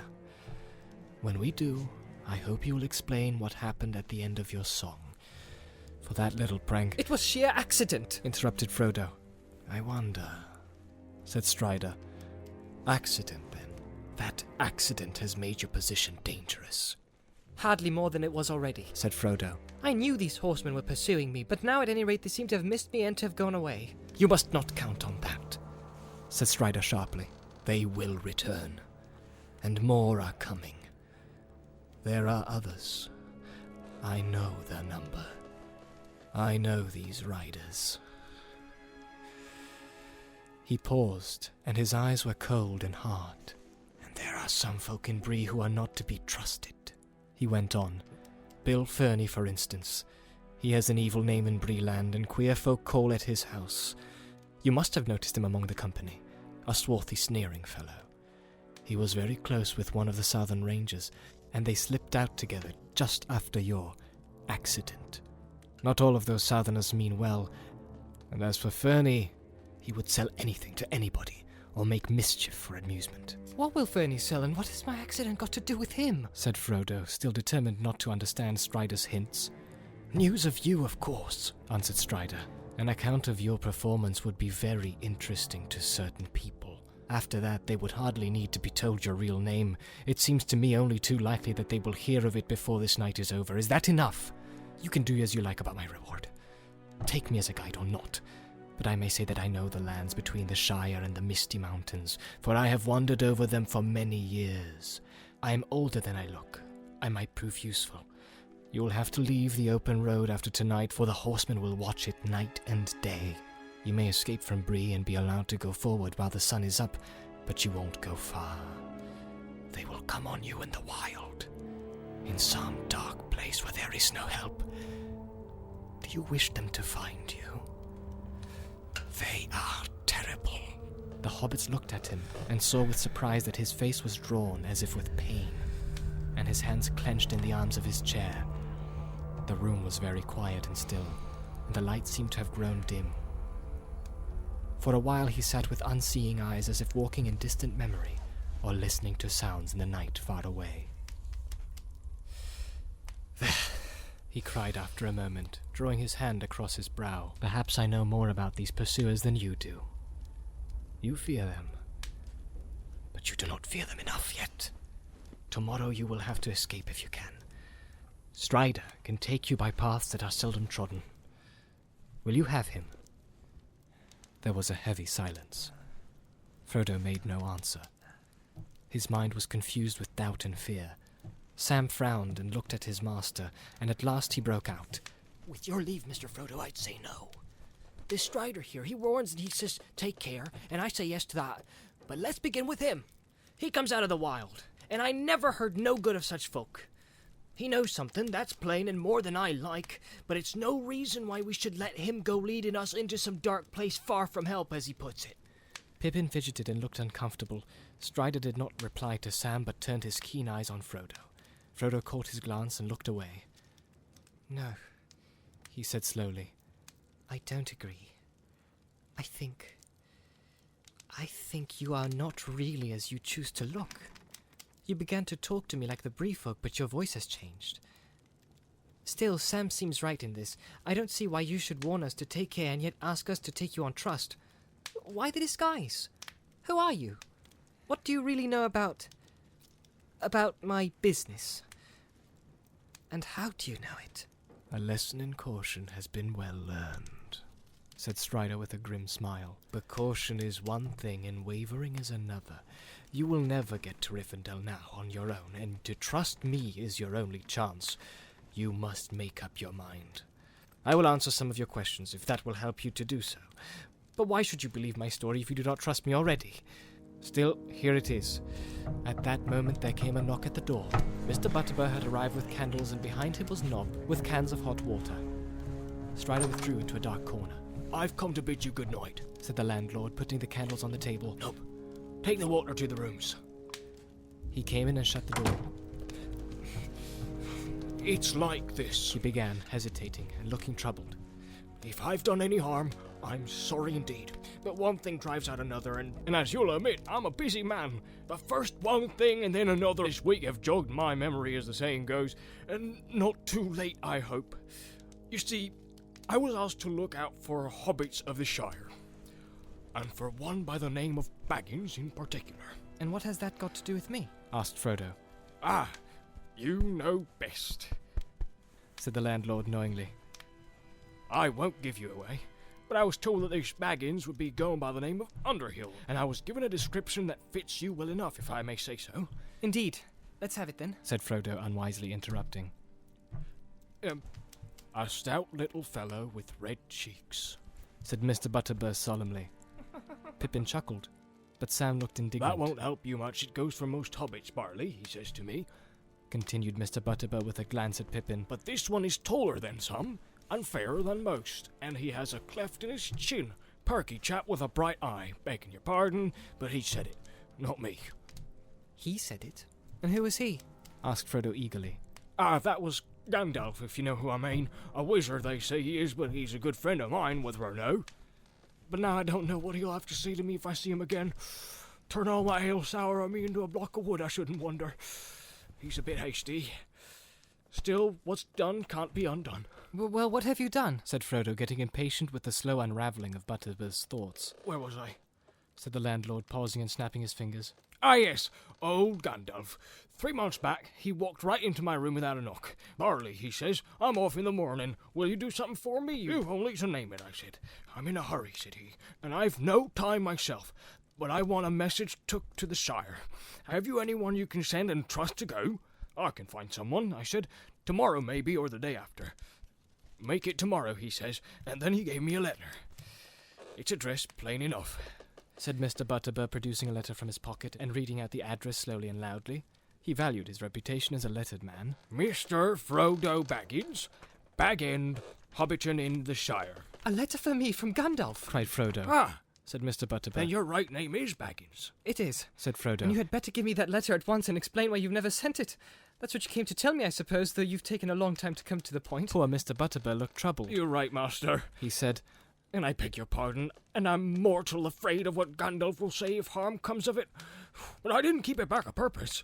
I put it in my safe. Then I couldn't find nobody willing to go to the Shire the next day, nor the day after, and none for my own folk were to spare, so... And then one thing after another drove it out of my mind. I'm a busy man. I'll do what I can and set matters right if there's any help I can give. You've only to name it. Leaving the letter aside, I promise Gandalf no less. Barley, he says to me, this friend of mine from the Shire, he may be coming out this way before long. Him and another. He'll be calling himself Underhill. Mind that. But you need ask no questions, and if I'm not with him, he may be in trouble, and he may need help. Do whatever you can for him, and I'll be grateful, he says. And here you are. And trouble's not far off, seemingly. What do you mean? Asked Frodo. These black men, said the landlord, lowering his voice. They're looking for Baggins, and if they mean well, then I'm a hobbit. It was on Monday that all the dogs were yammering, and all the geese screaming. Uncanny, I called it. Nope, he came and told me that 2 black men were at the door asking for a hobbit called Baggins.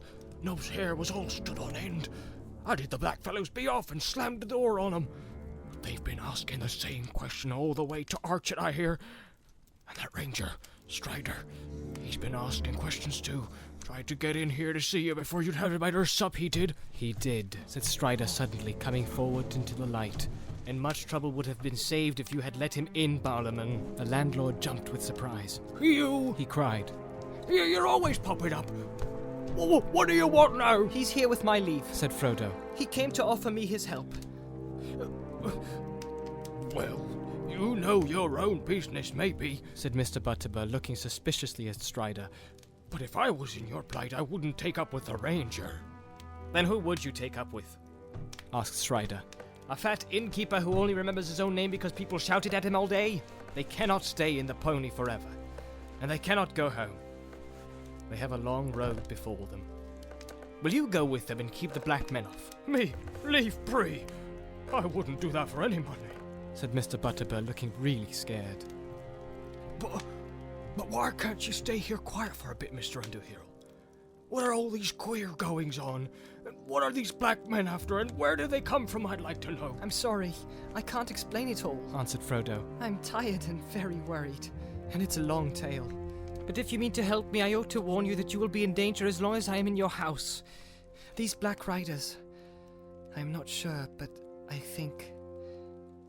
fear they come from... They come from Mordor, said Strider in a low voice. From Mordor, Barliman, if that means anything to you. Oh, save us! Cried Mr. Butterbur, turning pale. The name evidently was known to him. That is the worst news that has come to Bree in my time. It is, said Frodo. Are you still willing to help me?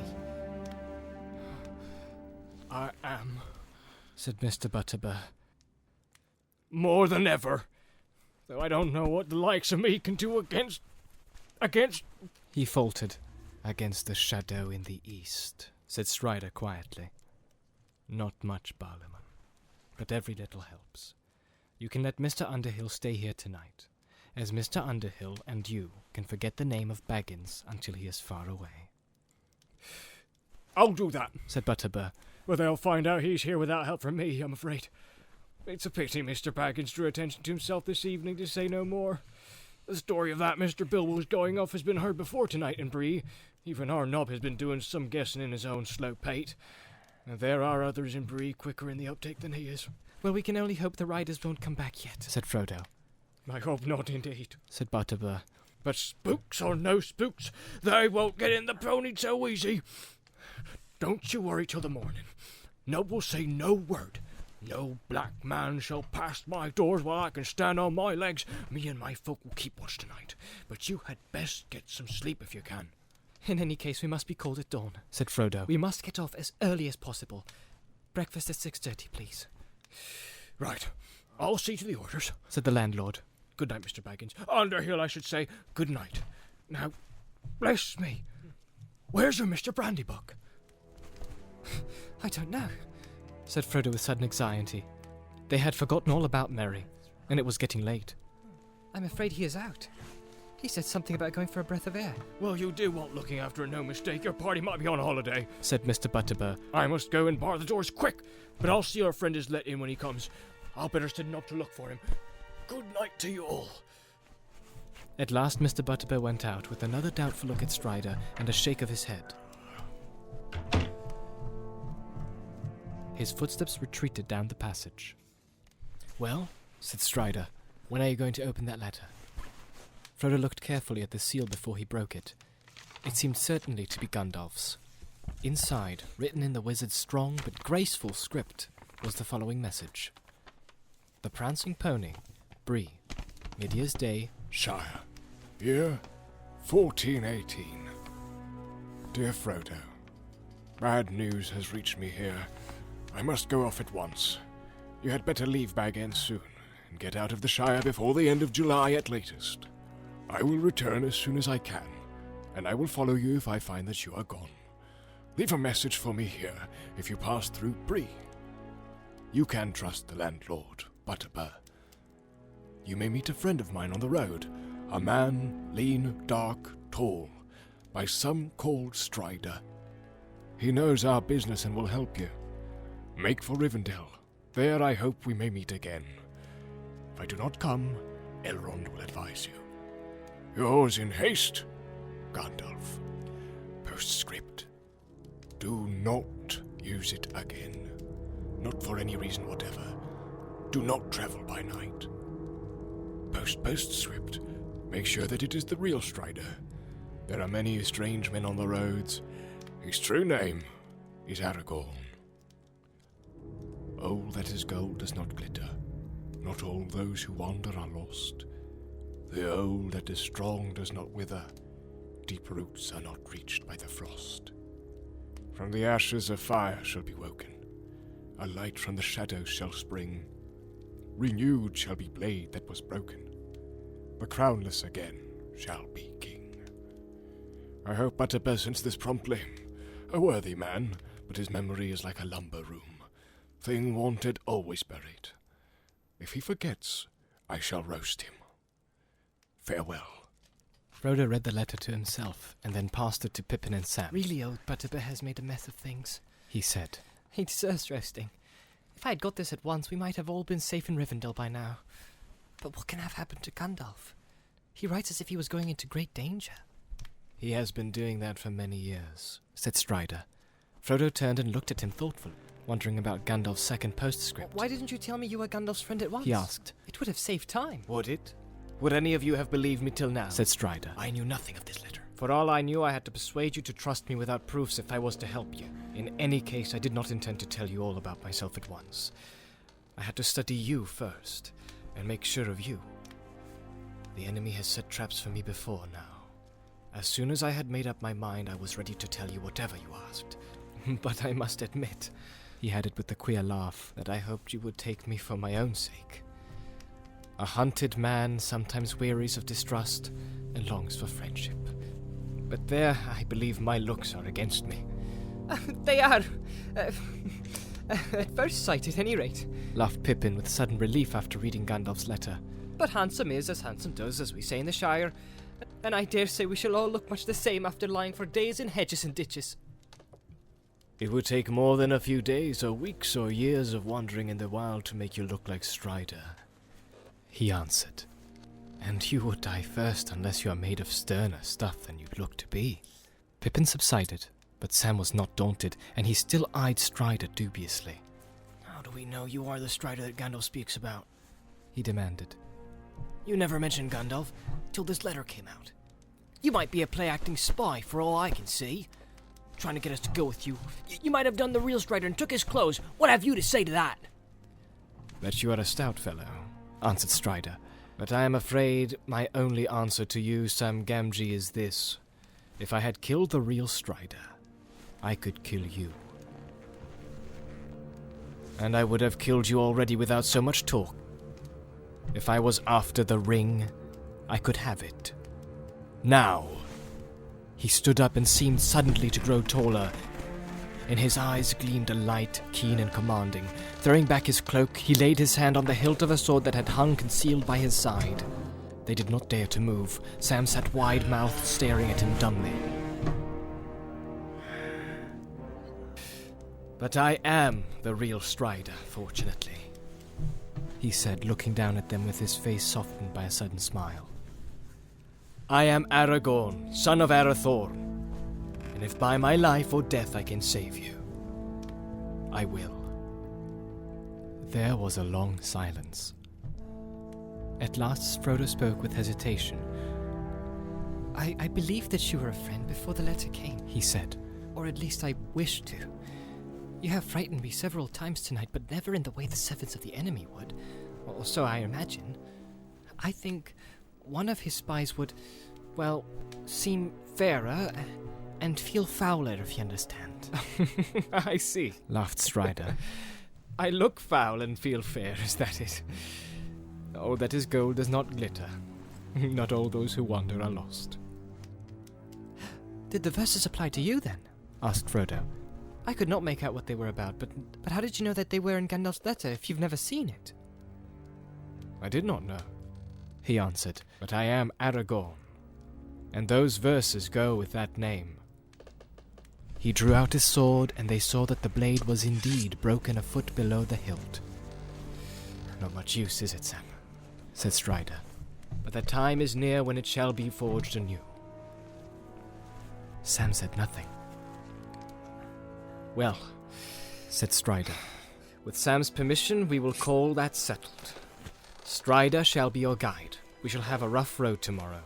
Even if we are allowed to leave Bree unhindered, we can hardly hope now to leave it unnoticed. But I shall try to get lost as soon as possible. I know 1 or 2 ways out of Bree land other than the main road. If once we shake off the pursuit, we shall make for Weathertop. Weathertop? Said Sam. What's that?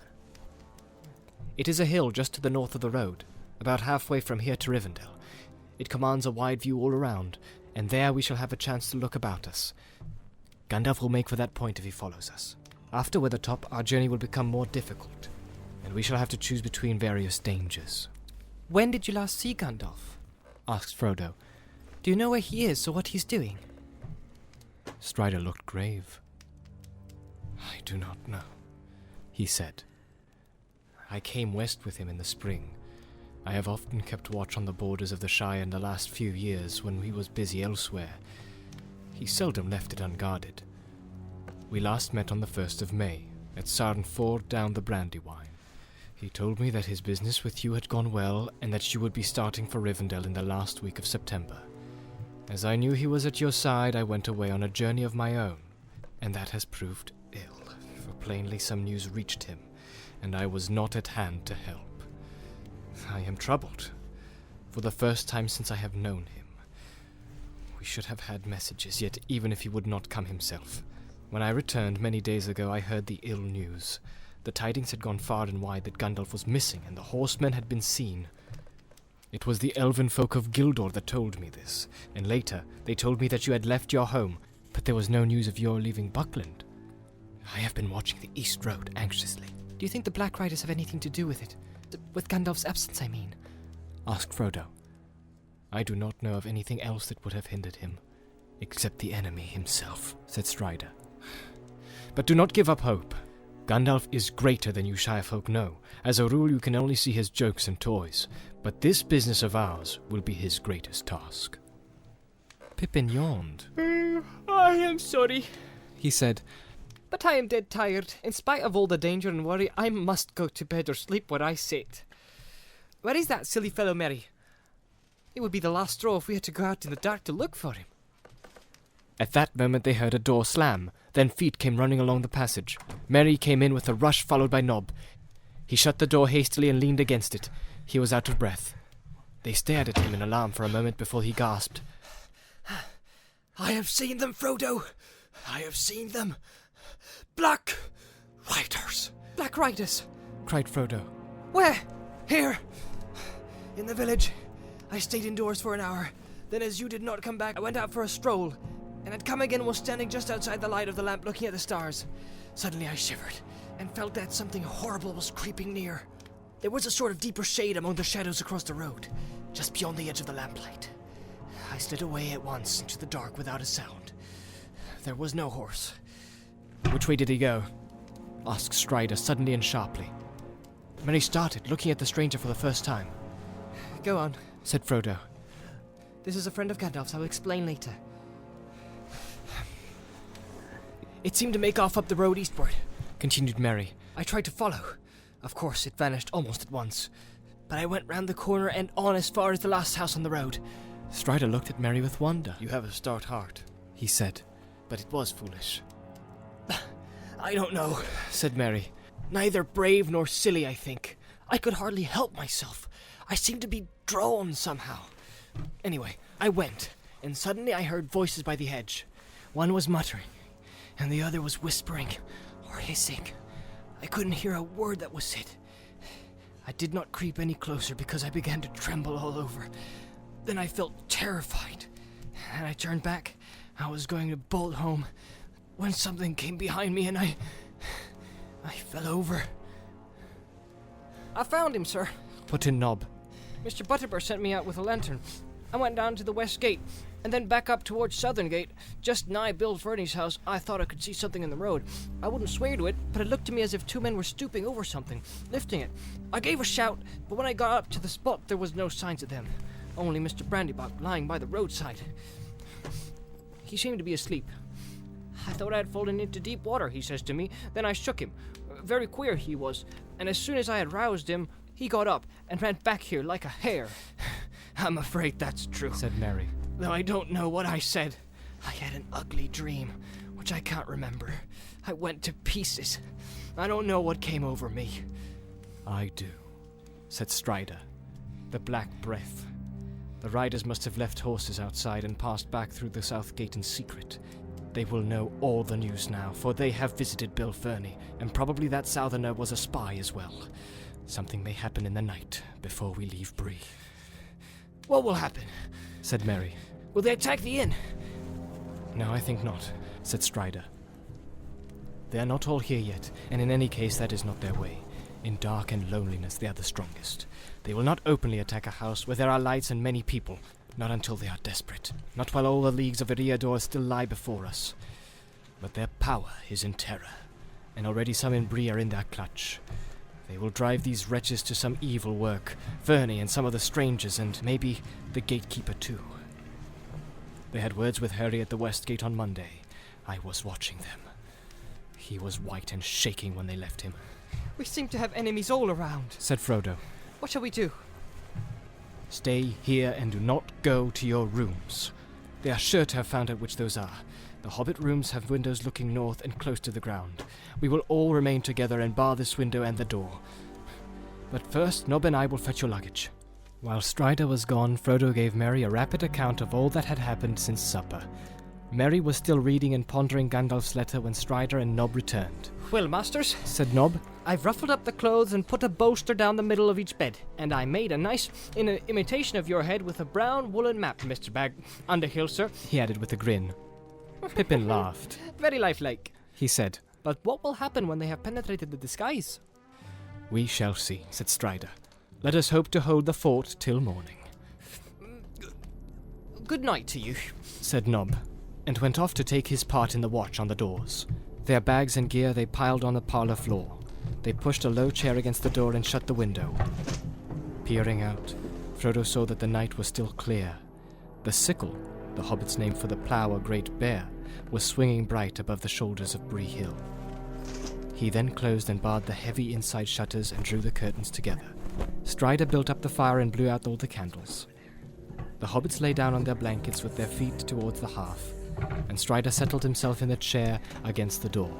They talked for a little, for Merry still had several questions to ask. Jumped over the moon, chuckled Merry as he rolled himself in his blanket. Very ridiculous of you, Frodo. But I wished I'd been there to see. The worthies of Bree will be discussing it 100 years hence. I hope so, said Strider. Then they all fell silent, and one by one the hobbits dropped off to sleep.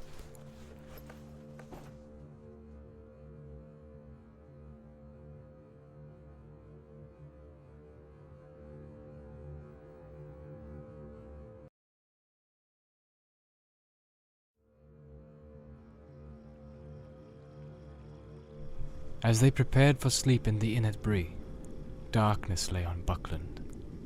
A mist strayed in the dells and along the river bank. The house at Crick Hollow stood silent. Fatty Bolger opened the door cautiously and peered out. A feeling of fear had been growing on him all day, and he was unable to rest or go to bed. There was a brooding threat in the breathless night air. As he stared out into the gloom, a black shadow moved under the trees. The gate seemed to open of its own accord and close again without a sound. Terror seized him. He shrank back, and for a moment he stood trembling in the hall. Then he shut and locked the door. The night deepened. There came the soft sound of horses led with stealth along the lane. Outside the gate they stopped, and 3 black figures entered, like shades of night creeping across the ground. One went to the door, one to the corner of the house on either side, and there they stood, as still as the shadows of stones while the night went slowly on. The house and the quiet trees seemed to be waiting breathlessly. There was a faint stir in the leaves, and a cock crowed far away. The cold hour before dawn was passing. The figure by the door moved. In the dark, without a moon or stars, a drawn blade gleamed, as if a chill light had been unsheathed. There was a blow, soft but heavy, and the door shuddered. Open! In the name of Mordor! Said a voice, thin and menacing. At a second blow, the door yielded and fell back. With timbers burst and lock broken, the black figures passed swiftly in. At that moment, among the trees nearby, a horn rang out. It rent the night like fire on a hilltop. Awake! Fear! Fire! Foes! Awake! Fatty Bolger had not been idle. As soon as he saw the dark shapes creep from the garden, he knew that he must run for it or perish. And run he did. Out of the back door, through the garden and over the fields. When he reached the nearest house more than a mile away, he collapsed on the doorstep. No! No, no, no! He was crying. No, not me! I haven't got it! It was some time before anyone could make out what he was babbling about. At last they got the idea that enemies were in Buckland, some strange invasion from the old forest. And then they lost no more time. Fear! Fire! Foes! The Brandybucks were blowing the horn call of Buckland that had not been sounded for 100 years, not since the White Wolves came in fell winter, when the Brandywine was frozen over. Awake! Awake! Far away, answering horns were heard. The alarm was spreading. The black figures fled from the house. One of them let fall a hobbit cloak on the step as he ran. In the lane, the noise of hoofs broke out, and gathering to a gallop, went hammering away into the darkness. All about Crick Hollow there was the sound of horns blowing, and voices crying and feet running. But the black riders rode like a gale to the north gate. Let the little people blow. Sauron would deal with them later. Meanwhile they had another errand. They knew now that the house was empty and the ring had gone. They rode down the guards at the gate and vanished from the Shire.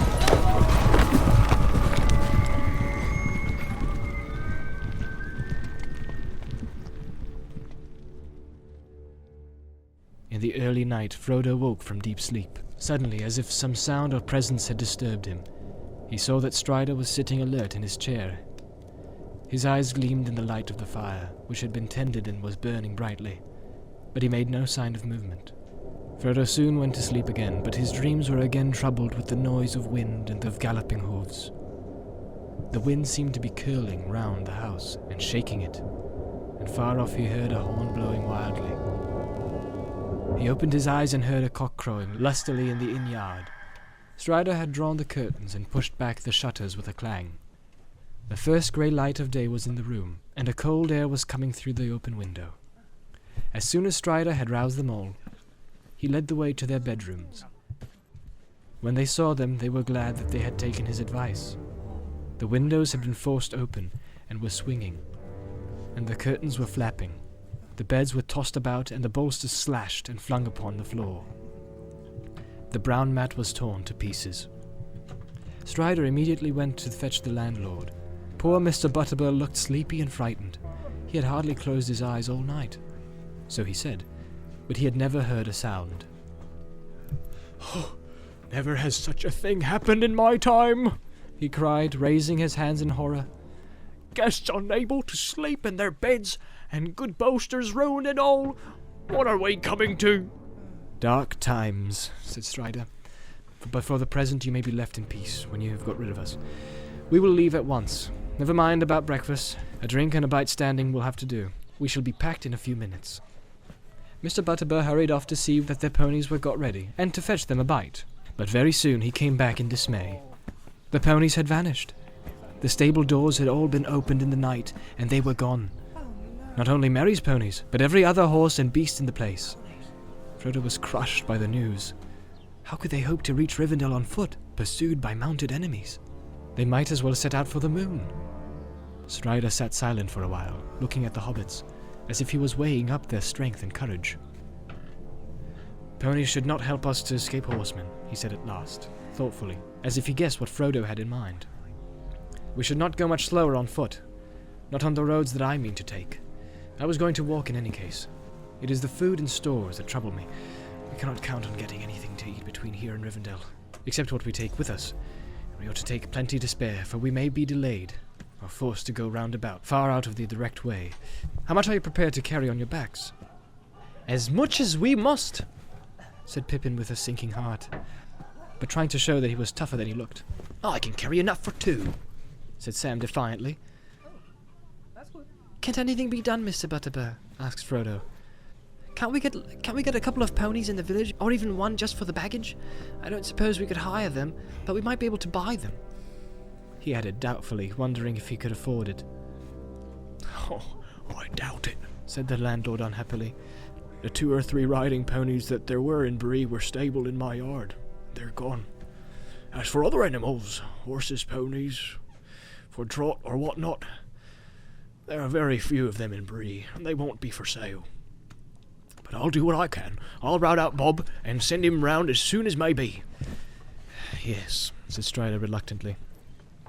"You had better do that. I'm afraid we shall have to try to get 1 pony at least. But so ends all hope of starting early, slipping away quietly.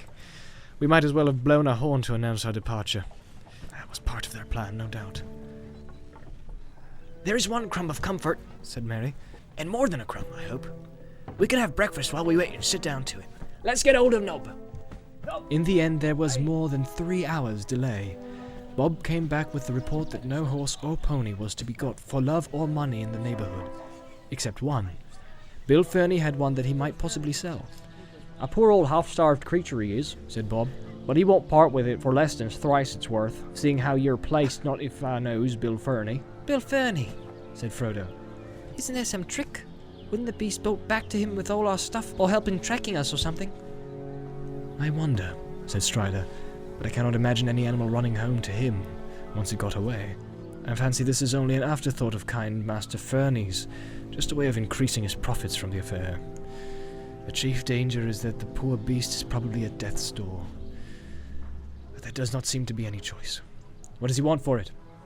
Bill Fernie's price was 12 silver pennies, and that was indeed at least 3 times the pony's value in some parts. It proved to be a bony, underfed, and dispirited animal, but it did not look like dying just yet. Mr. Butterbur paid for it himself, and offered Mary another 18 pence as some compensation for the lost animals. He was an honest man, and well off as things were reckoned in Bree, but 30 silver pennies was a sore blow to him, and being cheated by Bill Fernie made it harder to bear. As a matter of fact, he came out on the right side in the end. It turned out later that only 1 horse had been actually stolen. The others had been driven off, or had bolted in terror, and were found wandering in different corners of the Bree land. Mary's ponies had escaped altogether, and eventually, having a good deal of sense, they made their way to the Down, in search of Fatty Lumpkin. So they came under the care of Tom Bombadil for a while, and were well off. But when news of the events at Bree came to Tom's ears, he sent them to Mr. Butterbur, who thus got 5 good beasts at a very fair price. They had to work harder in Bree, but Bob treated them well, so on the whole they were lucky. They missed a dark and dangerous journey, but they never came to Rivendell. However, in the meanwhile, for all Mr. Butterbur knew, his money was gone for good, or for bad, and he had other troubles, for there was a great commotion as soon as the remaining guests were astir and heard the news of the raid on the inn. The southern travellers had lost several horses and blamed the innkeeper loudly, until it became known that one of their own number had also disappeared in the night, none other than Bill Fernie's squint-eyed companion. Suspicion fell on him at once. "If you pick up with a horse thief and bring him to my house," said Butterbur angrily, "you ought to pay for all the damage yourselves and not come shouting at me. Go and ask Fernie where your handsome friend is."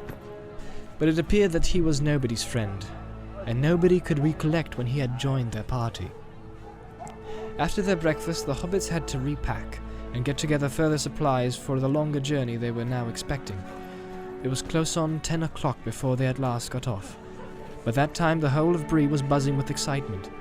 Frodo's vanishing trick, the appearance of the Black Horseman, the robbing of the stables, and not least the news that Strider the Ranger had joined the mysterious hobbits, made such a tale as would last for many uneventful years. Most of the inhabitants of Bree and Staddle, and many even from Combe and Archet, were crowded in the road to see the travellers start. The other guests in the inn were at the doors or hanging out of the windows. Strider had changed his mind, and he decided to leave Bree by the main road. Any attempt to set off across country at once would only make matters worse. half the inhabitants would follow them to see what they were up to and to prevent them from trespassing. They said farewell to Nob and Bob, and took leave of Mr. Butterbur with many thanks. I hope we shall meet again someday, when things are merry once more, said Frodo. I should like nothing better than to stay in your house in peace for a while. They tramped off, anxious and downhearted, under the eyes of the crowd. Not all the faces were friendly, nor all the words that were shouted, but Strider seemed to be held in awe by most of the Breelanders, and those that he stared at shut their mouths and drew away. He walked in front with Frodo, next came Merry and Pippin, and last came Sam, leading the pony, which was laden with as much of their baggage as they had heart to give it. But already it looked less dejected, as if it approved of the change in its fortunes. Sam was chewing an apple thoughtfully. He had a pocket full of them, a parting present from Nob and Bob. Apples for walking and a pipe for sitting, he said, but I reckon I'll miss them both before long. The hobbits took no notice of the inquisitive heads that peeped out of doors or popped over walls and fences as they passed. But as they drew near to the further gate, Frodo saw a dark, ill-kept house behind a thick hedge, the last house in the village. In one of the windows he caught a glimpse of a sallow face with sly, slanting eyes, but it vanished at once. So that's where the Southerner's hiding, he thought. He looks more like half a goblin. Over the hedge, another man was staring boldly. He had heavy black brows and dark, scornful eyes. His large mouth curled in a sneer. He was smoking a short black pipe. As they approached, he took it out of his mouth and spat. "Morning, Longshanks," he said. "Off early. Found some friends at last." Strider nodded, but did not answer. "Morning, my little friends," he said to the others. "I suppose you know who you've taken up with. Let's stick it not Strider, that is. Though I've heard other names not so pretty. Watch out tonight, and you, Sammy. Don't go ill-treating my poor old pony. Bah!" He spat again. Sam turned quickly. And you, Fernie, He said, put your ugly face out of sight or it will get hurt. with a sudden flick, quick as lightning, an apple left his hand and hit Bill square on the nose. He ducked too late, and curses came from behind the hedge. Waste of a good apple, said Sam regretfully, and strode on.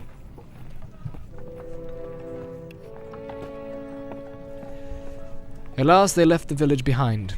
The escort of children and stragglers that had followed them got tired and turned back at the south gate. Passing through, they kept on along the road for some miles. It bent to the left, curving back into its eastward line as it rounded the feet of Bree Hill, and then it began to run swiftly downwards into wooded country. To their left they could see some of the houses and hobbit holes of Staddle on the gentler southeastern slopes of the hill. Down in a deep hollow away north of the road there was wisps of rising smoke that showed where Combe lay. Archet was hidden in the trees beyond.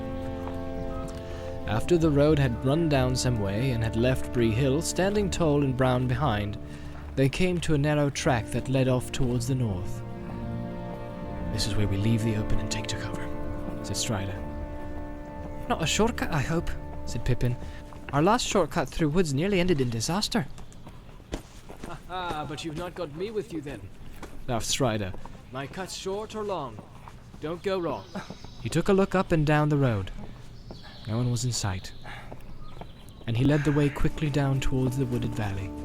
His plan, as far as they could understand it without knowing the country, was to go towards Archet at first, but to bear right and pass it on the east, and then to steer as straight as he could over the wild lands to Weathertop Hill. In that way they would, if all went well, cut off a great loop of the road, which further on bent southwards to avoid the Midgewater marshes.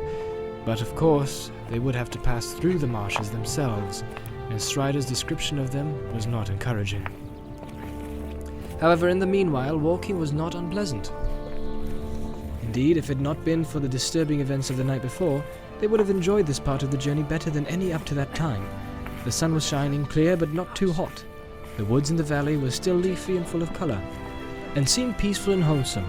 Strider guided them confidently among the many crossing paths. Although left to themselves, they would soon have been at loss. He was taking a wandering course with many turns and doublings, to put off any pursuit. that Fernie will have watched where we left the road for certain, I said. Though I don't think he will follow us himself. He knows the land round here well enough, but he knows that he is not a match for me in the wood. It is what he may tell others that I'm afraid of. I don't suppose they are far away. If they think we have made for Archet, so much the better. Whether because of Strider's skill or for some other reason, they saw no sign and heard no sound of any other living thing all that day. Neither two-footed, except birds, nor four-footed, except one fox and a few squirrels. The next day they began to steer a steady course eastwards. And still all was quiet and peaceful. On the third day out from Bree they came out of the Chetwood. The land had been falling steadily, ever since they turned aside from the road, and they now entered a wide flat expanse of country, much more difficult to manage. They were far beyond the borders of the Bree land, out in the pathless wilderness, and drawing near to the Midgewater marshes. The ground now became damp, and in places boggy, and there they came upon pools, and wide stretches of reeds and rushes filled with the warbling of little hidden birds. They had to pick their way carefully to keep both dry-footed and on their proper course. At first they made fair progress, but as they went on, their passage became slower and more dangerous. The marshes were bewildering and treacherous, and there was no permanent trail even for rangers to find through their shifting quagmires. The flies began to torment them, and the air was full of clouds of tiny midges that crept up their sleeves and breeches and into their hair. I am being eaten alive! Cried Pippin. Midgewater! There are more midges than water! What do they live on when they can't get hobbit? Asked Sam, scratching his neck. They spent a miserable day in this lonely and unpleasant country. Their camping place was damp, cold, and uncomfortable, and the biting insects would not let them sleep. There were also abominable creatures haunting the reeds and tussocks, that from the sound of them were evil relatives of the cricket. There were thousands of them, and they squeaked all around, neek breek, increasingly all the night, until the hobbits were nearly frantic. The next day, the 4th, was little better, and the night almost as comfortless. Though the Neekabreekers, as Sam called them, had been left behind, the midges still pursued them. As Frodo lay tired but unable to close his eyes, it seemed to him that far away there came a light in the eastern sky. It flashed and faded many times. It was not the dawn, for that was still some hours off. What is the light? He said to Strider, who had risen and was standing, gazing ahead into the night. I do not know, Strider answered. It is too distant to make out. It is like lightning that leaps up from the hilltops. Frodo lay down again, but for a long while he could still see the white flashes, and against them the tall dark figure of Strider, standing silent and watchful. At last he passed into an uneasy sleep. They had not gone far from the 5th day when they left the last straggling pools and reed beds of the marshes behind them. The land before them began steadily to rise again. Away in the distance, eastward, they could now see a line of hills. The highest of them was at the right of the line, and a little separated from the others. It had a conical top, slightly flattened at the summit. That is Weathertop, said Strider.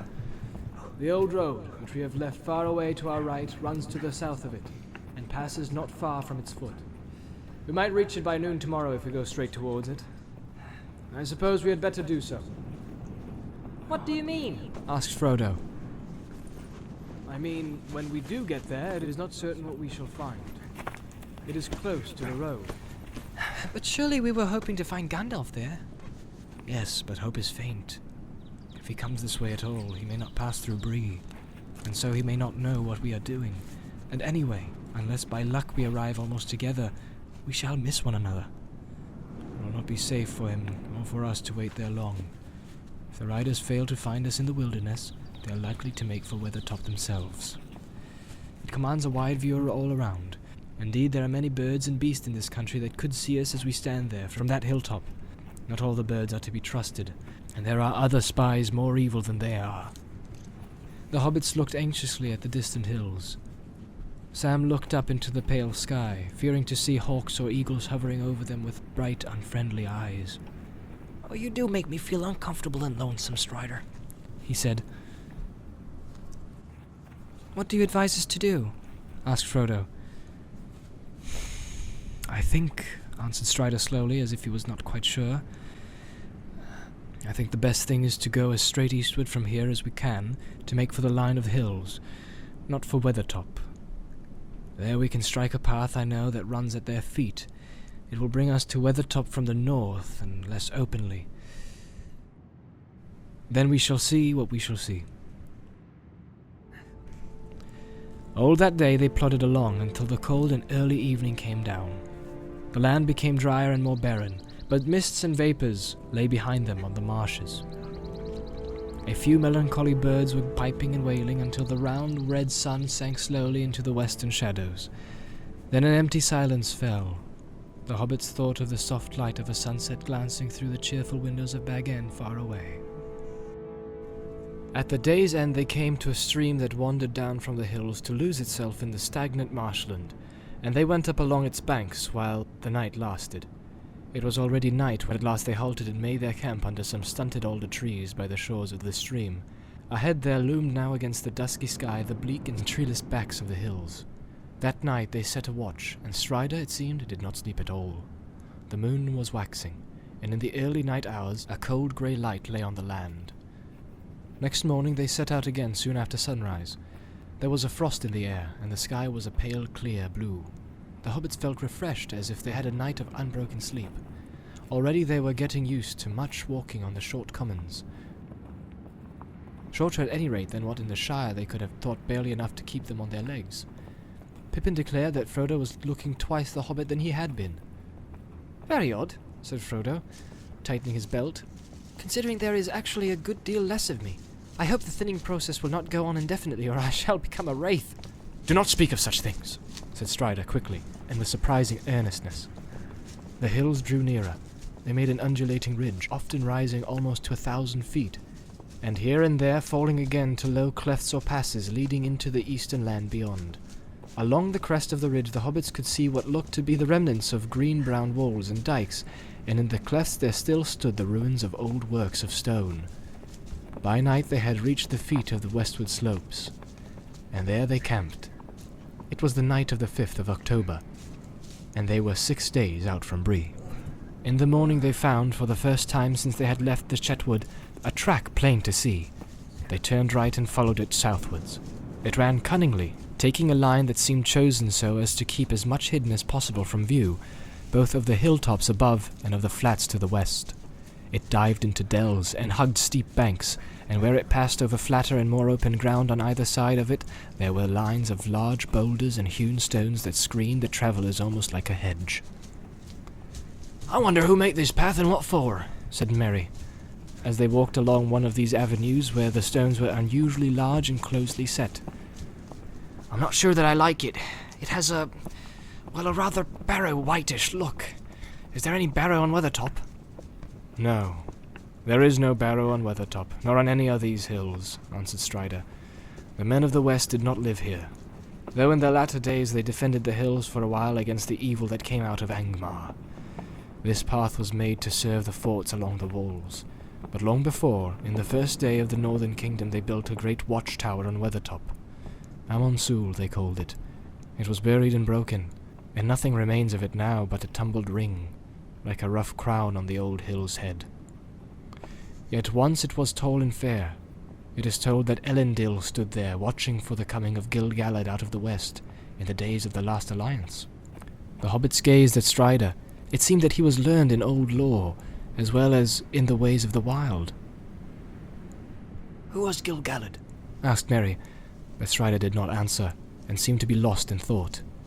Suddenly, a low voice murmured, Gil-galad was an elven king. Of him the harpers sadly sing.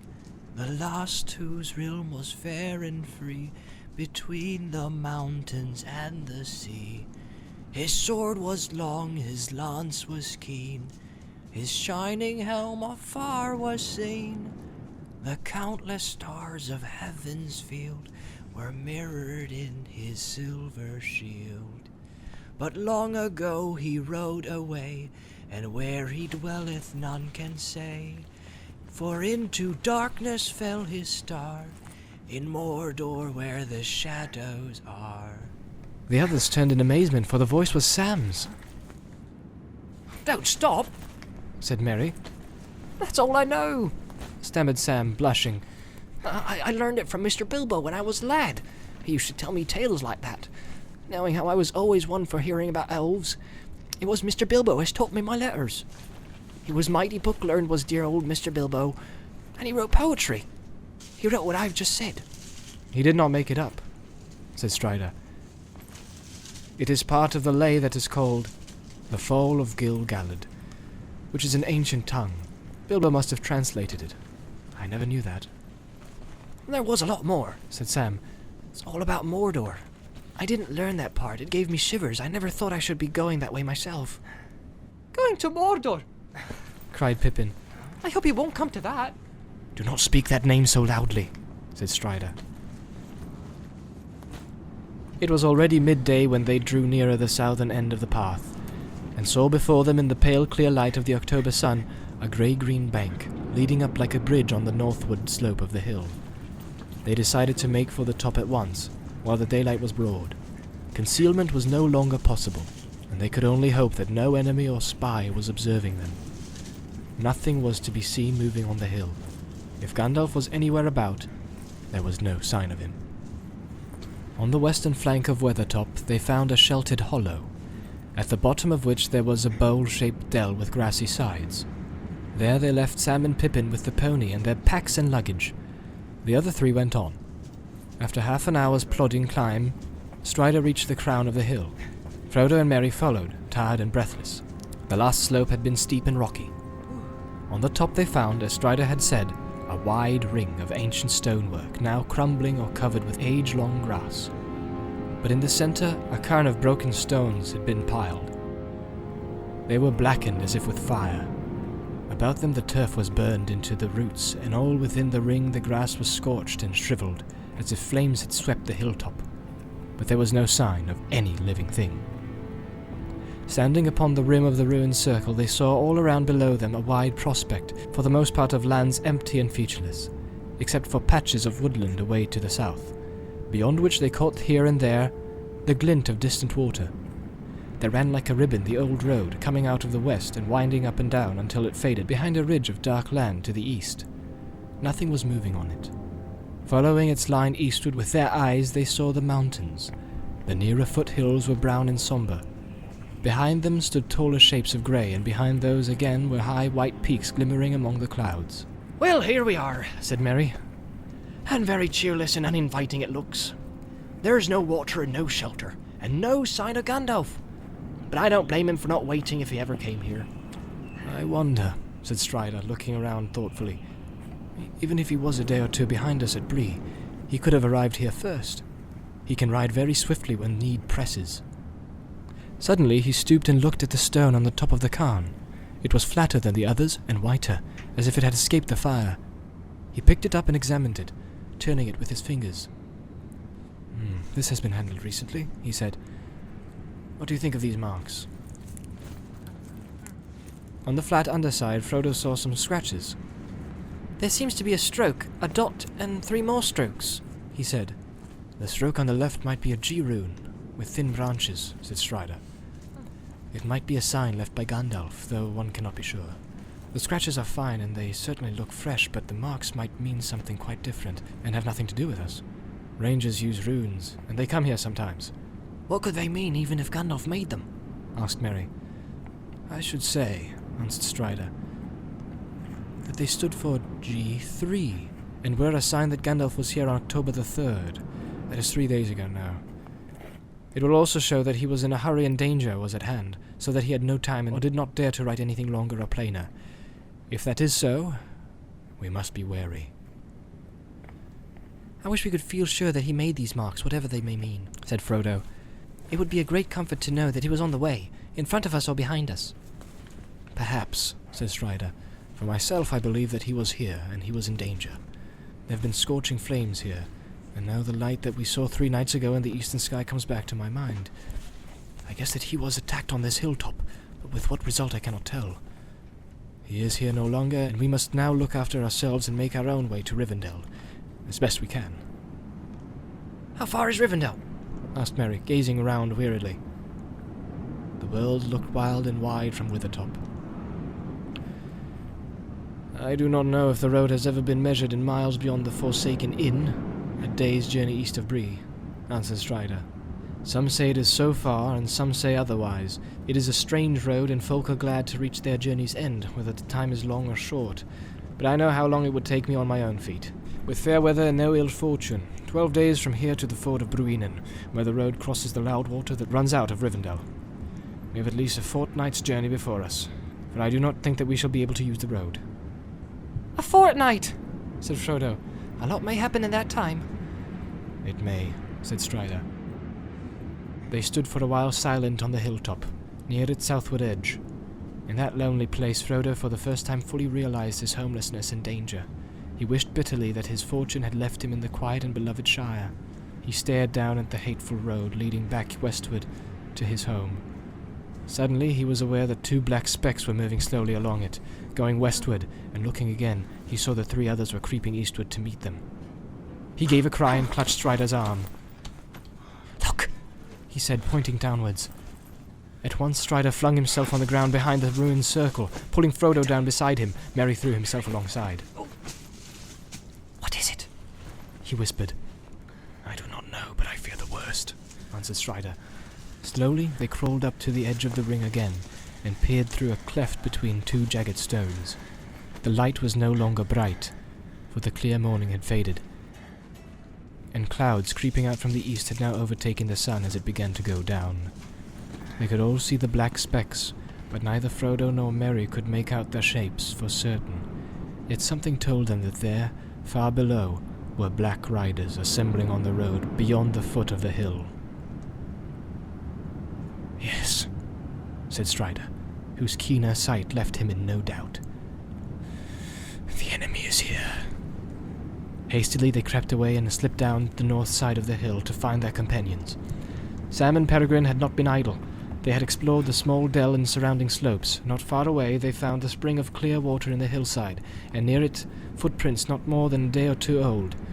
In the dell itself they found recent traces of a fire, and some signs of a hasty camp. There were some fallen rocks on the edge of the dell nearest to the hill. Behind them Sam came upon a small stone of firewood neatly stacked. I wonder if old Gandalf has been here, he said to Pippin.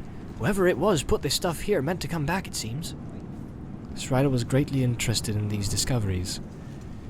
I wish I had waited and explored the ground down here myself, he said, hurrying off the spring to examine the footprints. It is just as I feared, he said when he came back. Sam and Pippin have trampled the soft ground and the marks are spoiled or confused. Rangers have been here lately. It is they who left the firewood behind. But there are also several newer tracks that were not made by rangers. At least one set was made, only a day or 2 ago, by heavy boots. At least one. I cannot now be certain, but I think there were many booted feet. He paused and stood in ancient thought. Each of the hobbits saw in his mind a vision of the cloaked and booted riders. If the horsemen had already found the dell, the sooner Strider led them somewhere else, the better. Sam viewed the hollow with great dislike, now that he had heard news of their enemies on the road only a few miles away. Hadn't we better clear out quick, Mr. Strider? He asked impatiently. It is getting late, and I don't like the hold. It makes my heart sing somehow. Yes, we certainly must decide what to do at once, answered Strider, looking up and considering the time and the weather. Well, Sam, he said at last, I do not like this place either.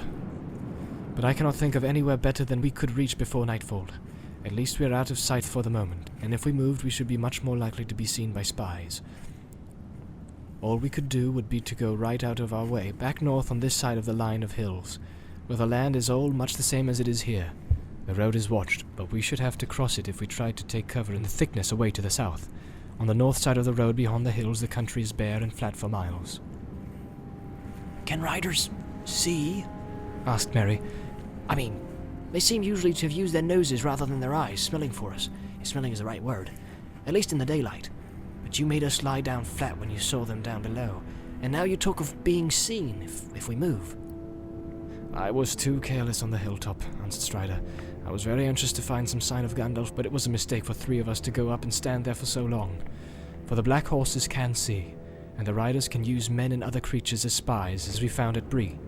They themselves do not see the world of light as we do, but our shapes cast shadows in their minds, which only the noon sun destroys. And in the dark they perceive many signs and forms that are hidden from us. Then they are most to be feared. And at all times they smell the blood of living things, desiring and hating it. Senses too there are, other than sight or smell. We can feel their presence. It troubled our hearts as soon as we came here, and before we saw them. They feel ours much more keenly. Also, he added, and his voice sank to a whisper, the ring draws them. Is there no escape then? Said Frodo, looking round wildly. If I move, I shall be seen and hunted. If I stay, I shall draw them to me. Strider laid his hand on his shoulder. There is still hope, he said. You are not alone. Let us take this wood that is set ready for the fire as a sign. There is little shelter or defense here, but fire shall serve for both. Sauron can put fire to his evil uses, as he can all things, but these riders do not love it, and fear those who wield it. Fire is our friend in the wilderness. Maybe, muttered Sam. But it's also a good way of saying here we are, as I can think of bar shouting.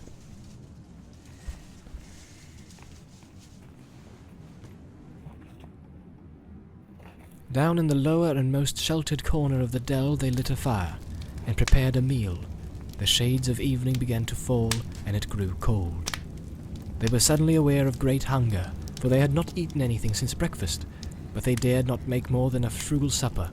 The lands ahead were empty of all save birds and beasts, unfriendly places deserted by all the races of the world. Rangers passed at times beyond the hills, but they were few and did not stay. Other wanderers were rare, and of evil sort. Trolls might stray down at times out of the northern valleys of the misty mountains. Only to the road would travellers be found. Most often dwarves, hurrying along, on business of their own, and with no help and few words to spare for strangers. I don't see how our food can be made to last, said Frodo. We've been careful enough in the last few days, and this supper is no feast, but we have used more than we ought. If we have 2 weeks still to go, and perhaps more... There is food in the wild, said Strider. Berry, root, and herb, and I have some skill as a hunter at need. You need not be afraid of starving before winter comes, but gathering and catching food is long and weary work, and we need haste. So tighten your belts, and think with hope of the tables of Elrond's house. The cold increased as darkness came on. Peering out from the edge of the dell, they could see nothing but a grey land now vanishing quickly into shadow. The sky above had cleared again, and was slowly filled with twinkling stars. Frodo and his companions huddled around the fire, wrapped in every garment and blanket they possessed, but Strider was content with a single cloak, and sat a little apart, drawing thoughtfully at his pipe. As night fell and the light of the fire began to shine out brightly, he began to tell them tales to keep their minds from fear. He knew many histories and legends of long ago, of elves and men, and the good and evil deeds of the elder days. They wondered how old he was, and where he had learned all this lore. Tell us of Gil-galad, said Merry suddenly, when he paused at the end of a story of the elf kingdoms. Do you know any more of that old lay that you spoke of? I do indeed, answered Strider. So also does Frodo, for it concerns us closely. Merry and Pippin looked at Frodo, who was staring into the fire. I know only the little that Gandalf has told me, said Frodo slowly. Gil-galad was the last of the great elf kings of Middle-earth. Gil-galad is starlight, in their tongue. With Elendil, the elf friend, he went to the land of No, said Strider, interrupting. I do not think that tale should be told now with the servants of the enemy at hand. If we win through to the house of Elrond, you may hear it there, told in full. Then tell us some other tale of the old days, begged Sam. A tale about elves before the Vading time. I would dearly like to hear some more about elves. The dark seems to press around so close. I will tell you the tale of Tinuviel, said Strider. In brief, for it is a long tale which the end is not known, and there are none now except Elrond that remember it aright, as it was told of old. It is a fair tale, though it is sad, as are all the tales of Middle-earth. and yet it may lift up your hearts. He was silent for some time, and then he began not to speak, but to chant softly. The leaves were long, the grass was green, the hemlock umbels tall and fair, and in the glade a light was seen, of stars in shadow shimmering. Tinuviel was dancing there, to music of a pipe unseen, and light of stars was in her hair, and in her raiment glimmering. There Beren came from mountains cold, and lost he wandered under leaves, and where the elven river rolled, he walked alone and sorrowing. He peered between the hemlock leaves and saw in wonder flowers of gold upon her mantle and her sleeves, and her hair like shadow following. Enchantment healed his weary feet, that over hills were doomed to roam, and forth he hastened strong and fleet, and grasped at moonbeams glistening. Through woven woods in elven home she slightly fled on dancing feet, and left him lonely, still to roam in the silent forest listening. He heard there oft the flying sound of fleet as light as linden leaves, or music welling underground in hidden hollows quavering. Now withered lay the hemlock leaves, and one by one with sighing sound, whispering fell the beech's leaves in the wintry woodland wavering. He sought her ever, wandering far, where leaves of years were thickly strewn, by light of moon and ray of star, in frosty heavens shivering. Her mantle glinted in the moon, as on a hilltop high and far she danced, and at her feet was strewn a mist of silver quivering. When river passed she came again, and her song released the sudden spring, like rising dark and falling rain, and melting water bubbling. He saw the elven flowers spring about her feet and healed again. He longed by her to dance and sing upon the grass untroubling. Again she fled, but swift he came, Tinuviel, Tinuviel. He called her by her elvish name, and there she halted, listening. One moment stood she, and a spell his voice laid on her. Beren came, and doom fell on Tinuviel, that in his arms lay glistening. As Beren looked into her eyes, within the shadows of her hair, the trembling starlight of the skies, he saw there mirrored shimmering Tinuviel the elven fair, immortal maiden, elven wise, about him cast her shadowy hair, and arms like silver glimmering.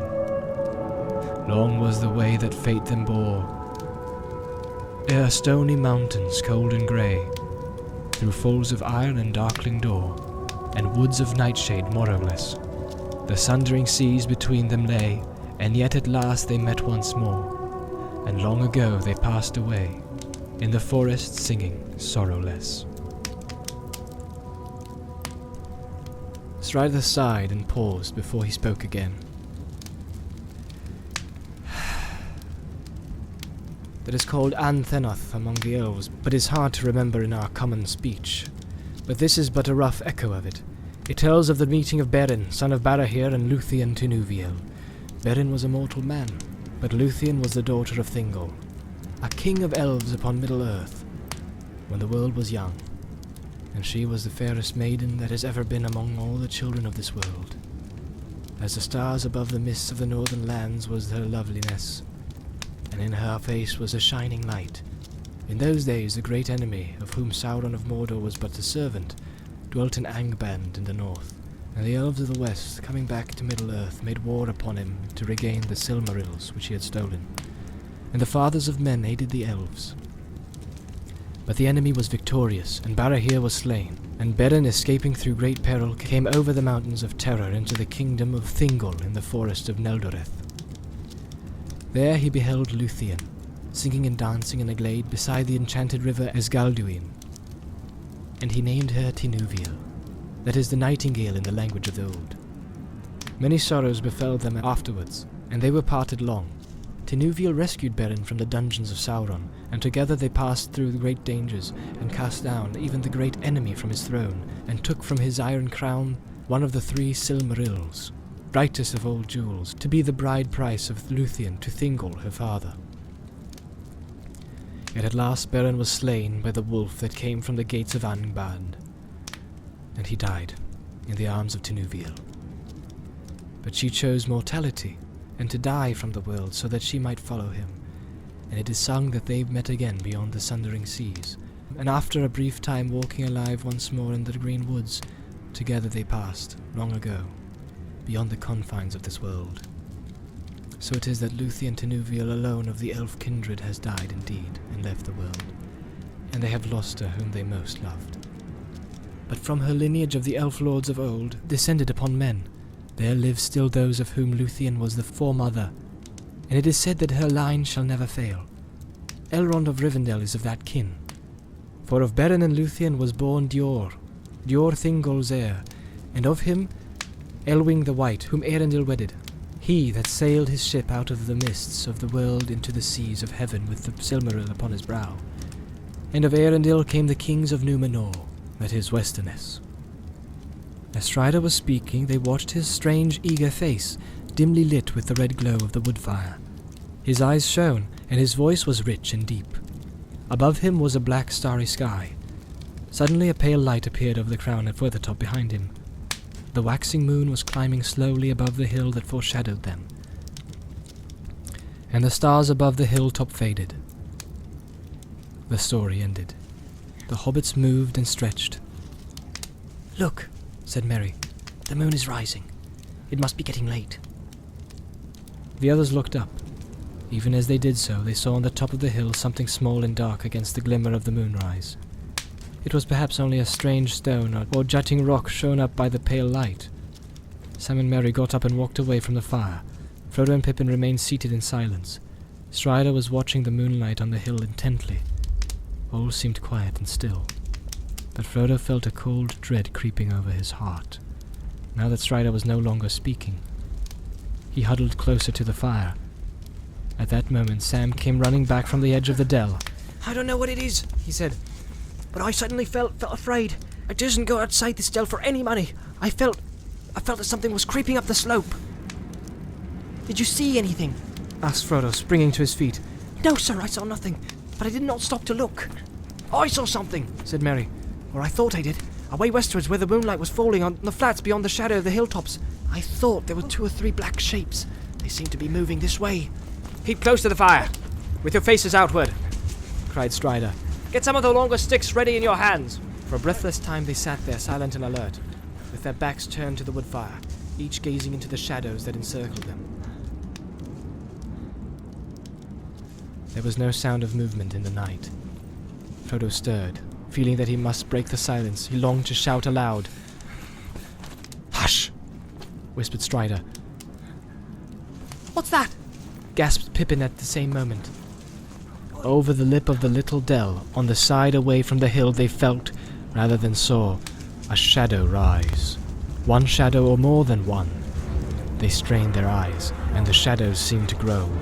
Soon there could be no doubt. 3 or 4 tall black figures were standing there on the slope, looking down on them. So black were they that they seemed like black holes in the deep shade behind them. Frodo thought that he heard the faint hiss as of venomous breath, and felt a thin, piercing chill. Then the shapes slowly advanced.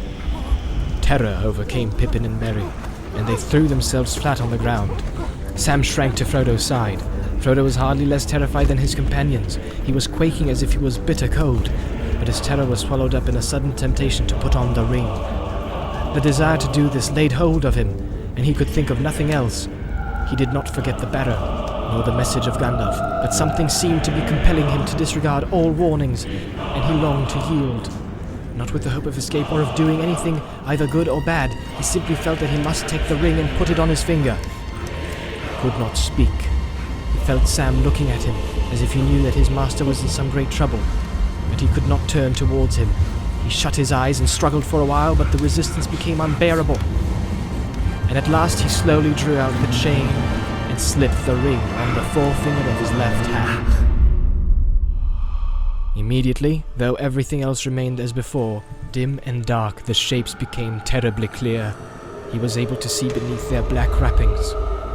There were 5 tall figures, 2 standing on the lip of the dell, three advancing, with their white faces burned keen and merciless eyes. Under their mantles were long grey robes, upon their grey hairs were helms of silver, in their haggard hands were swords of steel. Their eyes fell on him and pierced him as they rushed towards him. Desperate, he drew his own sword, and it seemed to him that it flickered red as if it was a firebrand. Two of the figures halted. The third was taller than the others. His hair was long and gleaming, and on his helm was a crown. In one hand he held a long sword, and in the other a knife. Both the knife and the hand that held it glowed in a pale light. He sprang forward and bore down on Frodo. At that moment Frodo threw himself forward on the ground, and he heard himself crying aloud. At the same time he struck at the feet of his enemy.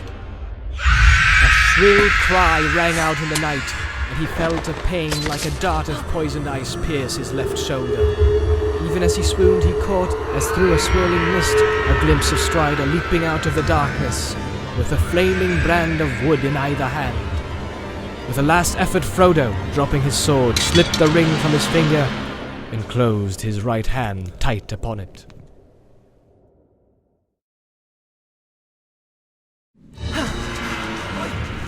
When Frodo came to himself, he was still clutching the ring desperately. He was lying by the fire, which was now piled high and burning brightly. His three companions were bending over him. What has happened? Where is the Pale King? He asked wildly. They were too overjoyed to hear him speak to answer for a while, nor did they understand his question. At length he gathered from Sam that they had seen nothing but the vague shadowy shapes coming toward them. Suddenly, to his horror, Sam found that his master had vanished, and at that moment a black shadow rushed past him, and he fell. He heard Frodo's voice, but it seemed to come from a great distance, or from under the earth, crying out strange words. They saw nothing more until they stumbled over the body of Frodo, lying as if dead, face downwards on the grass with his sword beneath him. Strider ordered them to pick him up and lay him near the fire. And then he disappeared. That was now a good while ago. Sam plainly was beginning to have doubts again about Strider, but while they were talking he returned, appearing suddenly out of the shadows. They started, and Sam drew his sword and stood over Frodo, but Strider knelt down swiftly at his side. "I am not a Black Rider, Sam," he said gently, "nor in league with them. I have been trying to discover something for other movements, but I have found nothing. I cannot think why they have gone and do not attack again, but there is no feeling of their presence anywhere at hand." When he heard what Frodo had to tell, he became full of concern and shook his head and sighed. Then he ordered Pippin and Merry to heat as much water as they could in their small kettles and to bathe the wound with it. "Keep the fire going well, and keep Frodo warm," he said. Then he got up and walked away and called Sam to him. "I think I understand things better now," he said in a low voice. "There seem only to have been 5 of the enemy. Why they were not all there I do not know, but I don't think they expected to be resisted. They have drawn off for the time being, but not far, I fear. They will come again another night, if we cannot escape. They are only waiting, because they think that their purpose is almost accomplished, and that the ring cannot fly much further. I fear, Sam, that they believe your master has a deadly wound that will subdue him to their will. We shall see." Sam choked with tears. "Don't despair," said Strider. "You must trust me now. Your Frodo is made of sterner stuff than I had guessed, though Gandalf hinted that it might prove so. He is not slain, and I think he will resist the evil power of the wound longer than his enemies expect. I will do all I can to help and heal him. Guard him well while I'm away." He hurried off and disappeared again into the darkness. Frodo dozed, though the pain of his wound was slowly growing, and a deadly chill was spreading from his shoulder to his arm and side. His friends watched over him, warming him and bathing his wound. The night passed slowly and wearily. Dawn was growing in the sky, and the dell was filling with grey light when Strider at last returned. "Look!" he cried, and stooping he lifted from the ground a black cloak that had lain there hidden by the darkness. A foot above the lower hem there was a slash. "This was the stroke of Frodo's sword," he said. "The only hurt that it did to his enemy, I fear, for it is unharmed. But all blades perish that pierce the dreadful king.